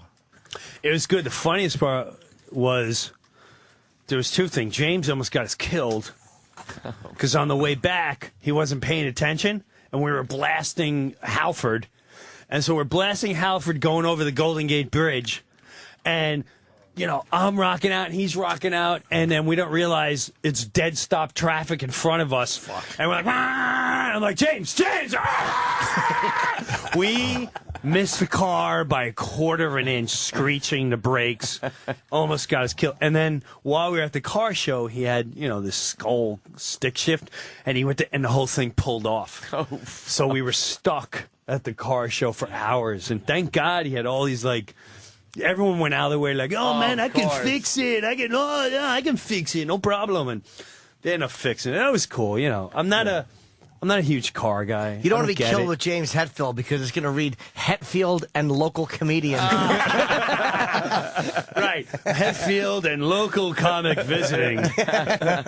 Perished today. We got a guy that's claiming to be a business partner with Barbara's Bible Barbara, whatever. Yeah. Husband there. Okay. God, all the locals are calling in for you today, Sure, Jim. sure. Eric in Jersey, what's up? Hey, Jim, how you doing? Good, Eric. How are you? Good. I assume Barbara Bible's husband is Paul. Huh? Yes. I'm his business partner. I actually just called his son to let him know. I think you were talking about his mother. I've heard the story of when he met you in Hetfield. Yeah, He, it was the loved you guys. Yes, it was it was such a moment where I got oh my God, where's this gonna go? And if anyone had this in film, it just you couldn't have written a better film piece, and it just ended so peacefully, calm, collective, and with such thought by the time it was over. It was very cool. And I've also asked them if they know what you do for a living and have ever heard you, and they have never heard one of your skits. Yeah, I know, because I've been over their house and they haven't, Well, that, Yeah. I've been sure over their house. Yeah. appreciates you saying that, Eric. Well, no, but they're Hey, in well, their I don't 50s. understand. Well, what do you mean? Well, I would love for you to play a skit for them. like what particular skit? Nothing. I always rave about your neighborhood with the bully. Give me the bat. Give me the bat. Save my ups. Save my ups. Oh, Save my ups. Why don't you- just save my ups. So why let don't me you ask play you. a Wait, bit wait, for wait. those guys? Yeah. Well, let me ask you something. What's his name? Chip. Eric. Eric, are you saying it in a No, I think they'd enjoy you. I think Oh, they'd Then love you. play it for him. Yes, and then play it for him. What do you want, Brewer I think to come they would over like and push play? I think they would like more of the newer stuff, although that stuff's just as powerful and just as funny. Turn him on to Satan. Okay. All right, Eric. Thank you. I'll turn them on to you. Thanks, guys. Have a good one. Yeah. See, I didn't know if that was there was a little underlying thing Absolutely, there was. 100%. That's what I was trying to get. And I was trying to get hence, to that. there goes that whole I'm Christian thing. Because you're not Christian. Because if you first of all, anytime you say you're Christian, you're automatically judging anyone who's not. Yeah. So the minute you say, I'm Christian, if you want to get into the logistics, if there was a Christ and if there was a whatever, that guy would have never acted the way anyone acts today. He lived by example if he existed. He wouldn't go, maybe you should play one of your other. You just played yourself. And that's why I'll spend any time with anyone that lays a truth on their shoulder rather than some phony bullshit person like you that claims they're, quote, Christian. You are the reason that makes people walk away from God, faggot. Brewer inspiration. It's true. Those are the people that ruin it for everyone. You think that guy wasn't being straight up about it? No, he was being a dick. It was 100%. There was some underlying. There was an underlying thing Maybe there, like- he should listen to your old. He goes. Your old bit. He had it was to make funny. He had to yeah, make of course sure it you was. knew that his kids never heard of you. Yeah. Oh, his kids are. No. He said He was talking about Paul. Paul and the He was older talking about brother. Paul. Yeah. And I'm sure Paul has. As a matter of fact, Paul has been kind enough to trust me to give one of his nephews advice, where I've talked to his nephew, so he knows all about me. I respect Paul as a man. I'm not sure I respect you for those last look at comments. this. So, Paul, who he's talking about, is a great man. I've had great conversations with him, and this is when I really, and I enjoyed both of them. They have, one of their nephews, like, he's getting an entertainment on sure. MTV is asking about the thing. He goes, I don't know much, but I know you're in the world, Jim. Can I trust you to talk to him? I said, absolutely. Have them call me. And we had a lengthy conversation about what do you want in life, why are you doing it, all that jazz. So I still think Eric was coming from underlying bullshit world where Paul and Barbara would have never done what he just did. What do you think Eric's motive is? He doesn't like you, or he's jealous? No. He's just pulling that, you're not very, if they knew about your old bits, maybe they wouldn't be so fond of you. Is this a big, That's what I got out of it. Is this a big movement in your town?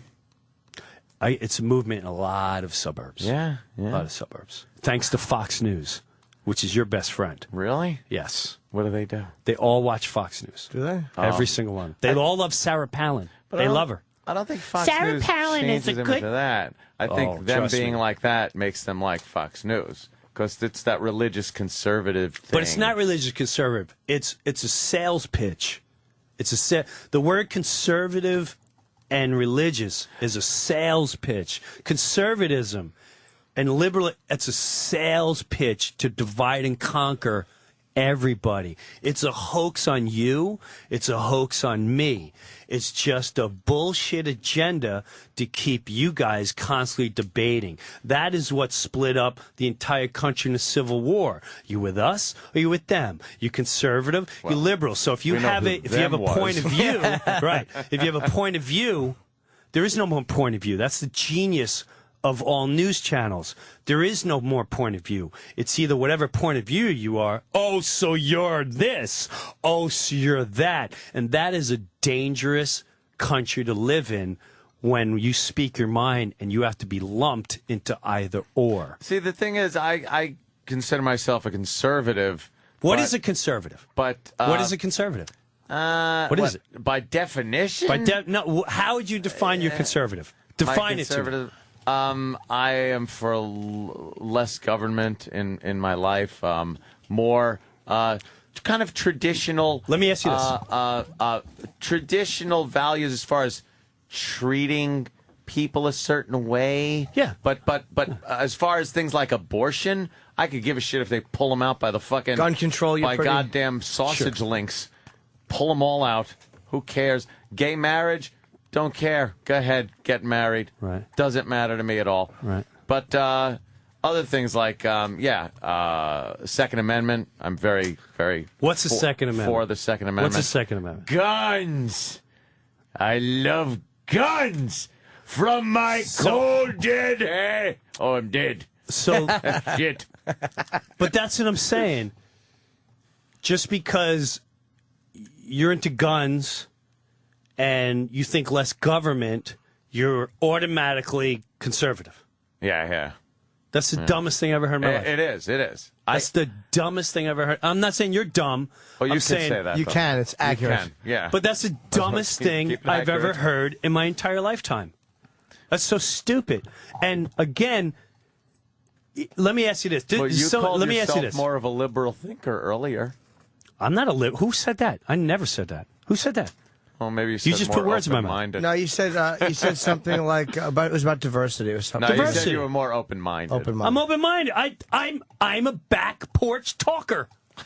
That's all I am. I'm a back porch talker. That's it.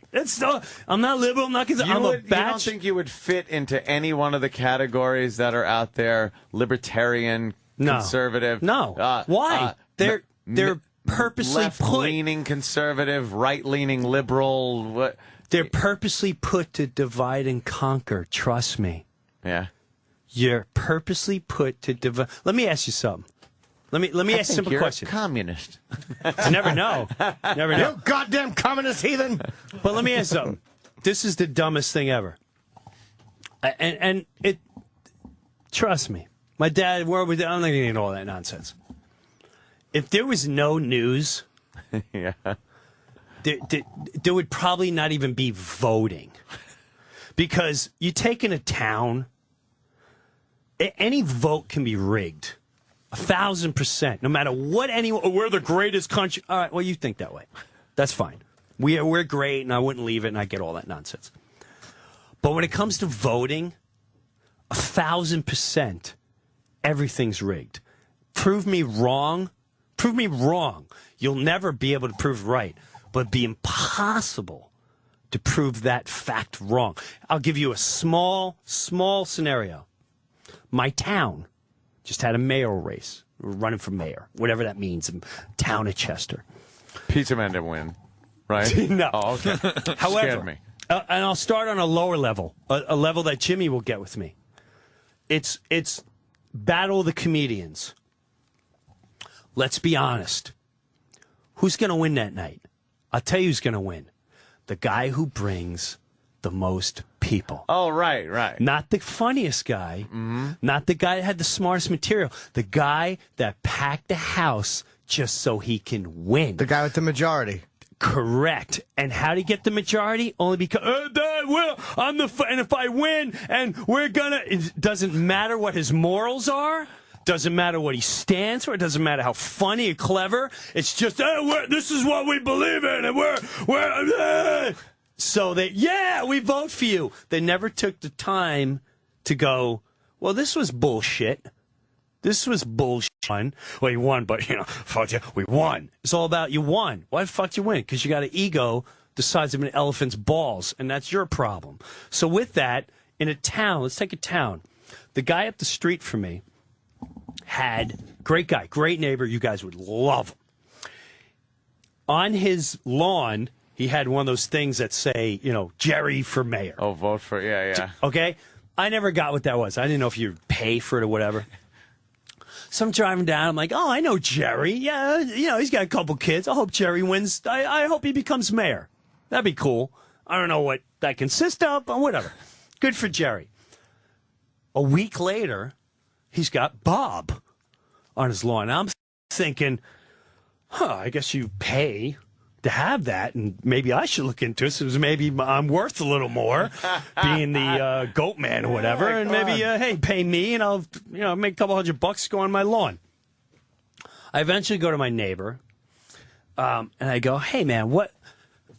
I saw you had Jerry's. He's I love Jerry, hope he wins. I go, but you have Bob up there now. He goes, yeah, because I need permits.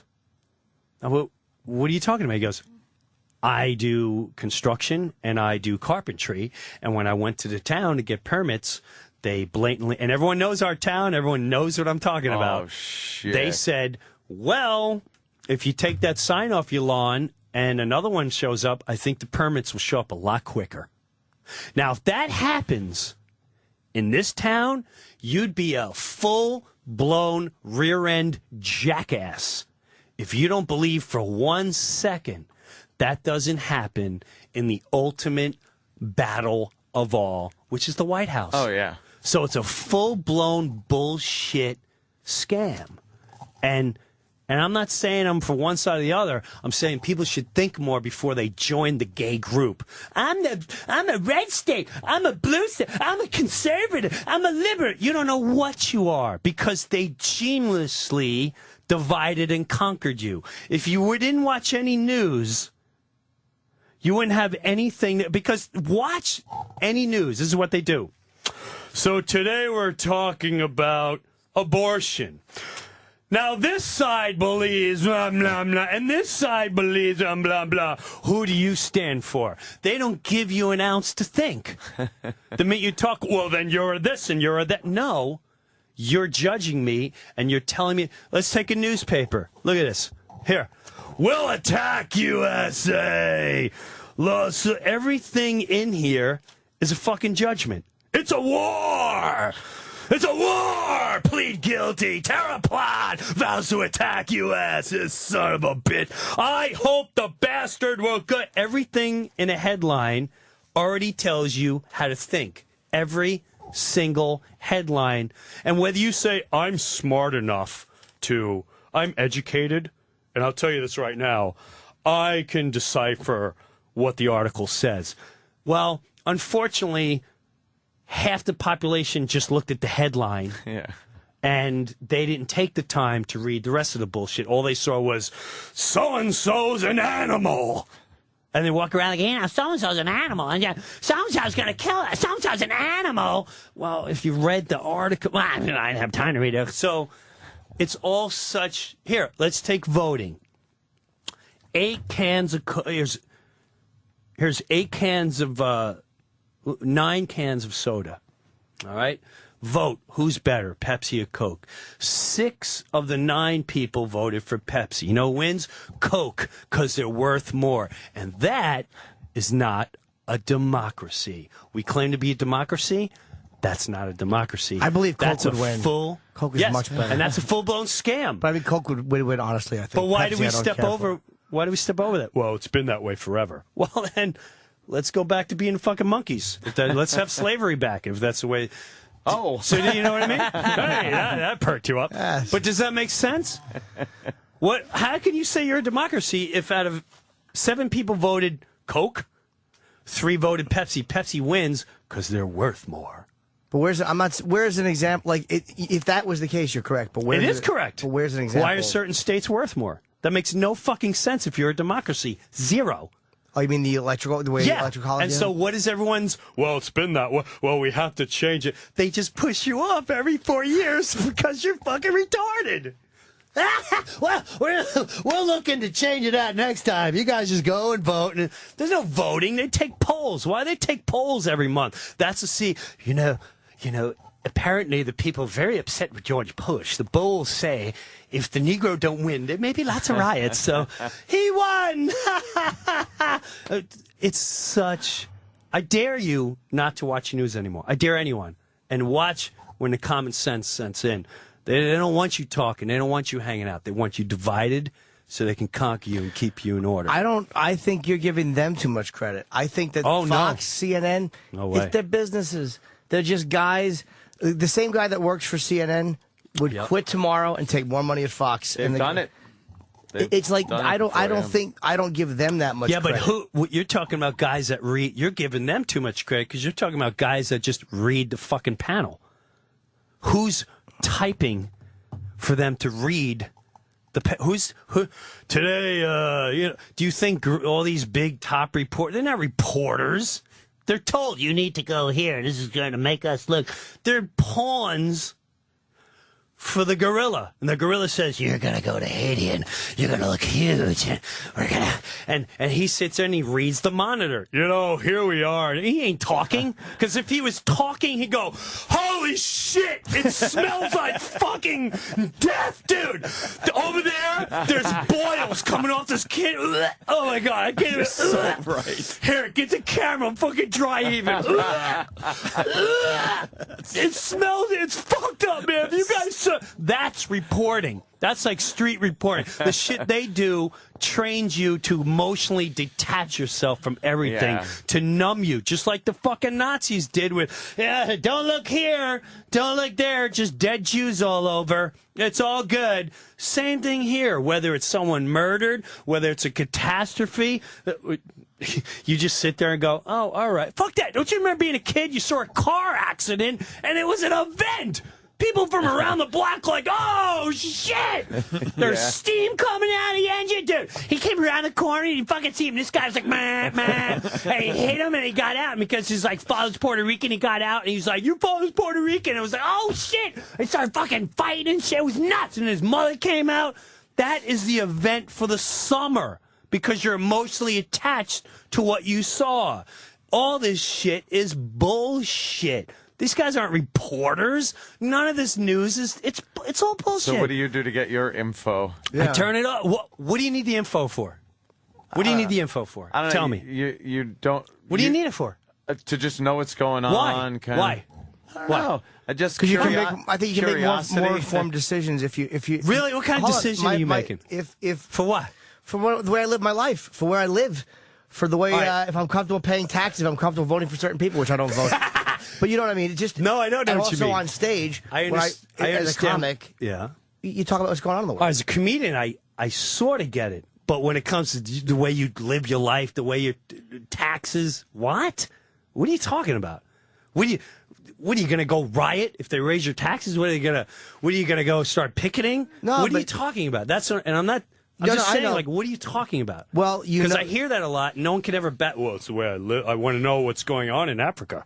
Why? A part of it is human curiosity too. You want to know what's going on in the world. That's like saying, why we explore space? Who gives a shit?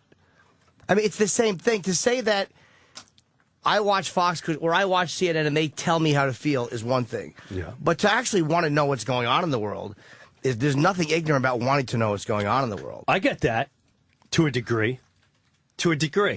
But the minute it never ends there, it always turns into something. How about nature shows? Don't you love nature shows? Love nature shows. Same thing. Just love a different bit shows. of information. You want to know what's going on in nature. But the minute you start debating it is when it gets silly. The minute you start debating going, that's the difference. Nature, I know how a wildebeest lives. I know how a lion lives. When you start telling me the people of Afghanistan are pure evil, have you grown up there? No. Have you spent a month there? No. So don't tell me who the fuck is evil. Don't tell me this child's an asshole. Well, maybe his father died, and maybe he's having emotional problems. That's why he's starting to do drugs and shit. He's not an asshole, so it's all built on false perceptions to make you think and judge, and not the whole thing is based on so you won't think. I'll think for you. And whether you think you can decipher that is another genius method that they put into you. You can decipher it. Really? I'd like to challenge that thought process. Anybody that allows the news to make their decisions for them, or if you will, everyone does. I don't go in any coffee shop across the country. I guarantee you, people are talking about and debating only what they heard on their news channels. That's it. Well, there's a certain amount of information you get, whether it's accurate or not. Right. But I mean, it's like we don't spend time in Zimbabwe. We don't spend time in Sudan. So that means. So you only get one perspective. That's like saying, look, here, I'll give you an example. But how do you find out about those places then? You go there. And if you don't want to go there, then you don't sit and listen to one bullshit side. It's almost like a fight. Always remember this. No matter what the conversation, there's always two sides to it. There's three sides. There's their side, your side, and then the truth. And people are getting, I do it with my kids. Do it with my fucking kids. She hit me and said I was a stupid poopy face. Now I can either get emotionally involved and go, you hit, go to you. Or I go, now hold on a second. Every action causes a reaction. Why did she hit you?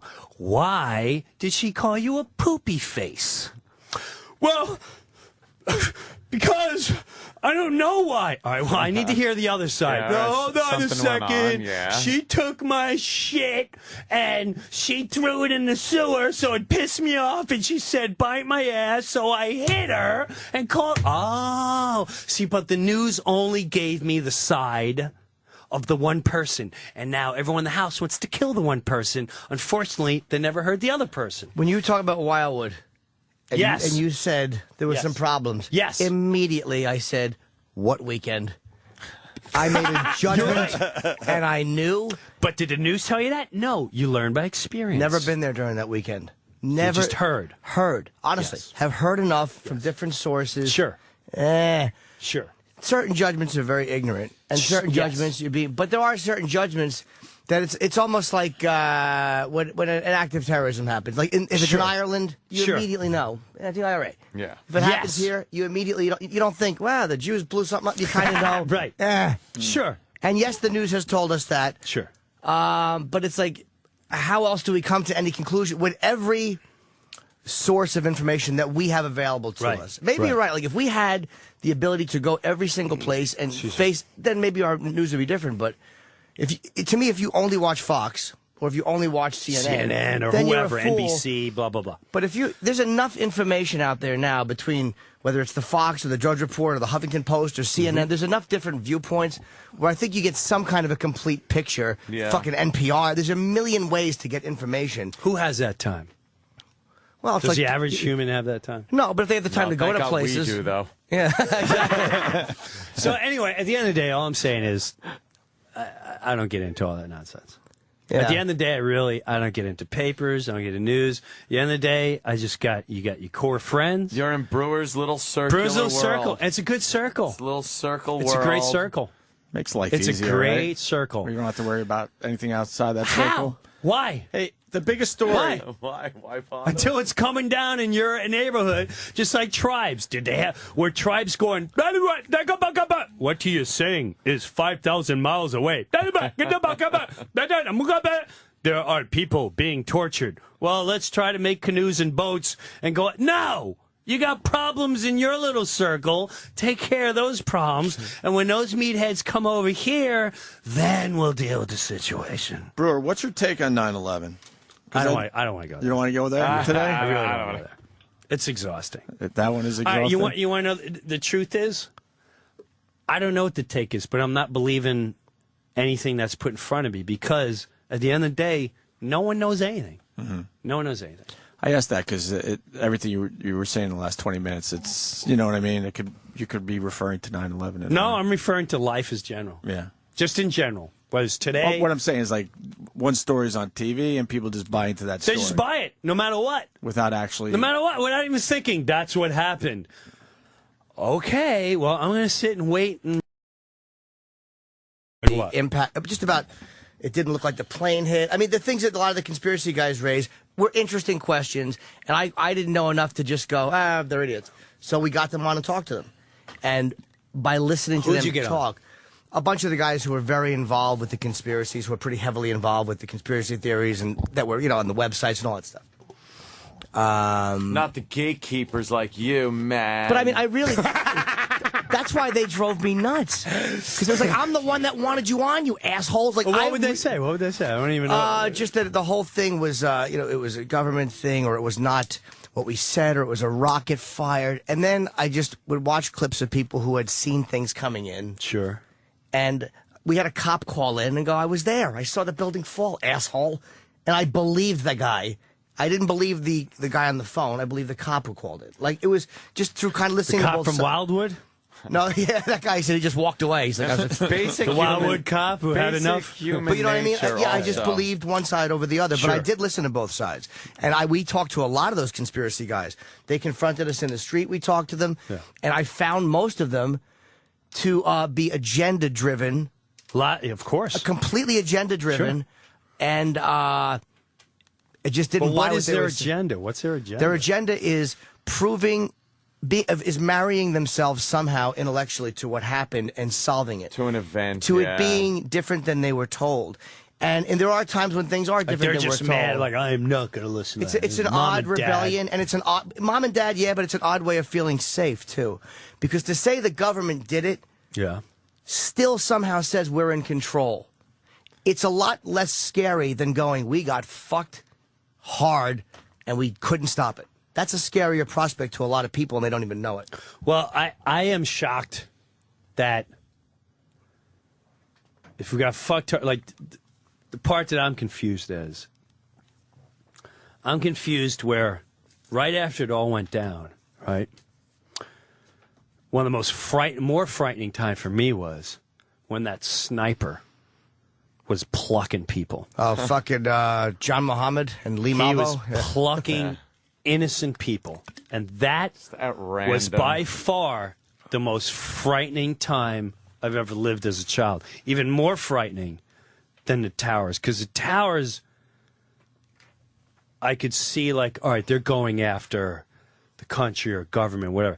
This was, I'm just going to fucking pluck whoever I feel like plucking today. Whether it's a child, a mother, a father, some poor schlep that had to go pick up some fucking wood for his wife. He's just getting plopped at that. So what I don't understand is and this is these are just questions. I'm not saying these guys is government. What I don't understand is what is the bad guys' agenda? If the bad guys' agenda is to us, why would you just stop at the towers? If you want to crush a fucker, they can easily do it. As much as we want to say we can't, they can't. Of course they can. They could have done exactly what that guy. First day's the towers. The next day we're blowing up 10 fucking oil rigs. Bang, bang, bang. You would have this place in chaos. Whether you think it or not. Chaos. You get 10 snipers strategically across the country, and they know they're going to die, but before they die, they got the whole place going, what the fuck is going on? I'm afraid to go get water.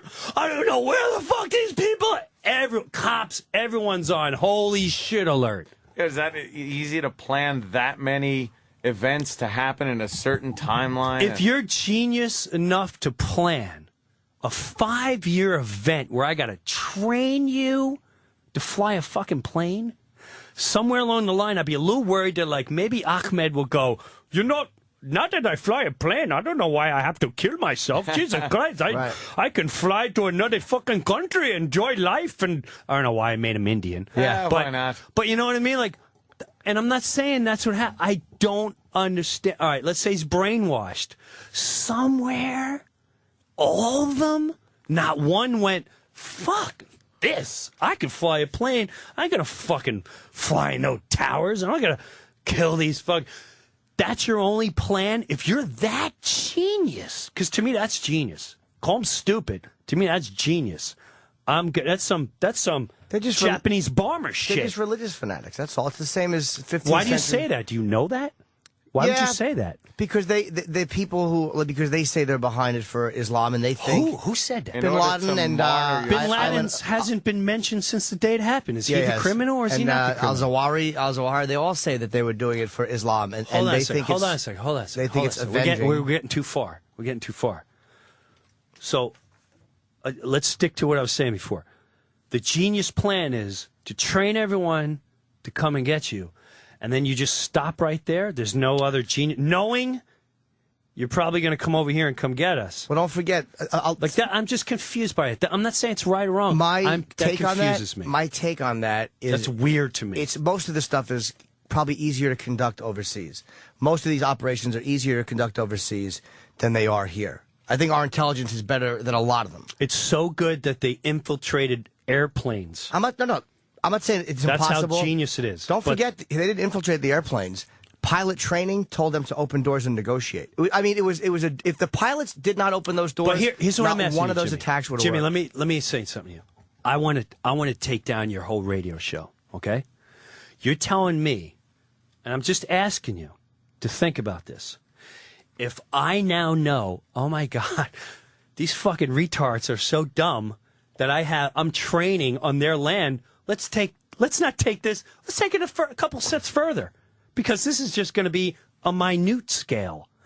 Day 1 is this. Day 2 is this. Everything else is easier. The hardest thing is flying into planes. They could have planted suicide bombers all over the place. Yep, they could have. I agree. They could have planted snipers. They could have planned whatever. And if you doubt for 1 second that they would never do that, that's why I question you. I just have questions. How can you be that smart to put a long-term plan together and that's it? You're just done? In opinion, I don't though, fucking get it. And once I know I can infiltrate you, I'm going to bury you. But wait, an opinion is they did try in '93 to take the towers down and it didn't work. Why haven't they done suicide bombers all over? I wondered that too. Why not walk into a Macy's at Christmas time, Christmas rush, and start blowing up exits? I'm guessing because it might start World War III, maybe. Because the visual of that event got the whole world looking. Like, how do you get... The whole world wouldn't look at just snipers, even though it's kind of frightening, but the idea Let me ask you this, that happening, I think, to them was more effective. Let me ask you this, then. There's another... And that's something I just thought about. Non-news, just thought about. Basic life. Let's say my block. My block, Pizza Man. Pizza Man hates me. So he comes over, he blows up my garage. Now... Everyone says it's Pizza Man, but for some reason, I go and fuck his neighbor up. I'm like, and everyone's like, why are you fucking the whole neighborhood goes, oh shit, we got your back. The whole neighborhood says, that bastard, how dare he? We will do anything we can. And I don't go after Pizza Man. I go and fuck the neighbor. And everyone goes, whoa, why you fucking? Well, because the neighbor had a barbecue with him. Don't worry about why I'm fucking with the neighbor. And then the whole block that was behind me, now the whole block is going, you're a fucking asshole. And I take the approach of, no, the whole block's an asshole. Now, you guys are all assholes. I'm going to do my fucking garage got blown up. Yet the whole block is going, retard. You should really fucking just listen to some things we have to say. And I go, fuck you. I'm going to blow up the neighbor and everything else. Wouldn't you resent it if you had been protecting the rest of that block for all these years and helping them out, and you knew a lot of the reason that the rest of the block didn't want to get involved is because they had certain dealings? Pussies. Yes. And they had certain dealings with the guy that blew your garage up, and that they weren't really saying he was innocent. They just wanted to continue. You know, it's like there's a whole bunch of It goes stuff. deep and dark and ugly, and it never ends and all that. So, and again, so at the end of the day, my whole point is, what's my take? Nobody knows what the fucking take is. Nobody. As much as you say, it's this, it's that, it's that, bang, it started in 1950, it started in 1960, it's the Bush, it's Bin Laden. No one knows what the fuck it is. Nobody. It's the guy in Iraq who we killed, and our mission was to kill. Well, he's dead now, but we're still there, and we're gonna build. What? What? What do you? We got the world, and we're setting a terrorist or all in a Mexican. What? I don't fucking get it. Yeah, based on some of the stuff that you do here, and just human nature, I think you can kind of make some decisions, though, and have them fairly educated. News is one thing when they tell you stuff, but you just knowing what human beings are like, the type of animals we are, you could kind of especially where you grew up. And what you're saying before about Al Qaeda, why didn't they just fucking keep going? I don't get that. This concerted long-term plan. It's like anything else. It's people and resources and time. Why didn't Japan just steam to fucking California after Pearl Harbor? They had it wide open. Because we went after them. But they had it wide open. We didn't go after them for a couple of months after Pearl Harbor. They destroyed the fleet, and they turned around and went back to Japan. They could have come right to California and fucking blown up L.A. and San Diego if they wanted to. But they didn't, because it's time, more planning. All the planning that went into just the Pearl Harbor invasion, they couldn't then go, all right, then now after we do this gigantic surprise attack, let's do this and this also. You're just concentrating on the one big motherfucker thing, because it is a big motherfucker thing. Anthony, I would understand that if we weren't in 2010 and we have the most powerful weapons in the world. Back then, Japan had no clue loonies what we were going to fucking do. They had no clue. In a couple months, it was take that, motherfucker! Incendiary bombs on now Tokyo. The world knows these guys can stand behind a computer and go blah, blah, blah, blah. Whole neighborhood gone. So that's why I question. I get what you're saying, and it's a great fucking thought process. Like, I think about it, but at the same time, I know what the consequences are. Back then, they didn't know what the consequences. They were just like, America, they're in a depression. They got no money to make weapons for Britain. They got nothing. Exactly. It's go fucking bomb now. Where's your... What, are you going to swim to us? They're fucking crippled. We're building shit. They're done. They're fucking got no money. They got nothing. Germany's coming. They're going to make a deal with the Mexicans. They're done. They didn't expect this. This is a different beast. This, we could have turned around and just went, oh, really? If to me, that would have been a bigger... If I knew exactly who fucking did this. Exactly who did this. You want to make a statement? And this is why I question, is it business deals? Is it this? Is it... You want to make a statement? fried potato.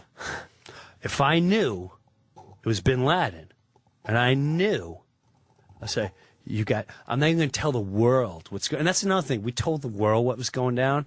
I have problems with that. I have a lot of problems with that. That's like me saying, I'm going to Pizza Man, I'm going to beat the shit out of him. Why would I be that stupid? I'm just going to beat the fucking shit out of him in the middle of the night when no one, and they go, who did that? I don't know, maybe we should think about that. Who blew up my garage? You know what? And then the whole world would go, oh, shit. If Pizza Man is in one of your friends' houses and the door's locked and you kick the door in I'll say you got one day to get him out, I'm going to fry potato you. That's what one it day. is. It's like one day. It's very hard for one us to fucking just day. fly into Pakistan or Afghanistan. Really? Why is it so hard? They're fucking the size of Vermont. You got one day. I'm telling the whole world, you got one fucking day. Get that fuck out of the house. I'm gonna. You're putting in jeopardy your family's lives. Yeah, I like that. And his family's lives. That's exactly what the U.S. did. That makes sense. You're right. That's what the U.S. did with Afghanistan.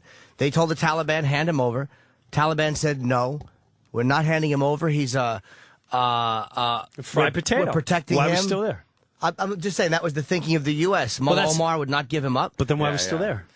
Because they have not been able to get him. Fried potato. I mean, blow the whole thing up? Fried potato. Oh, well, you know. The whole you're not going to world- get an argument out of me, but The whole probably world not will practical. go. The whole world would go.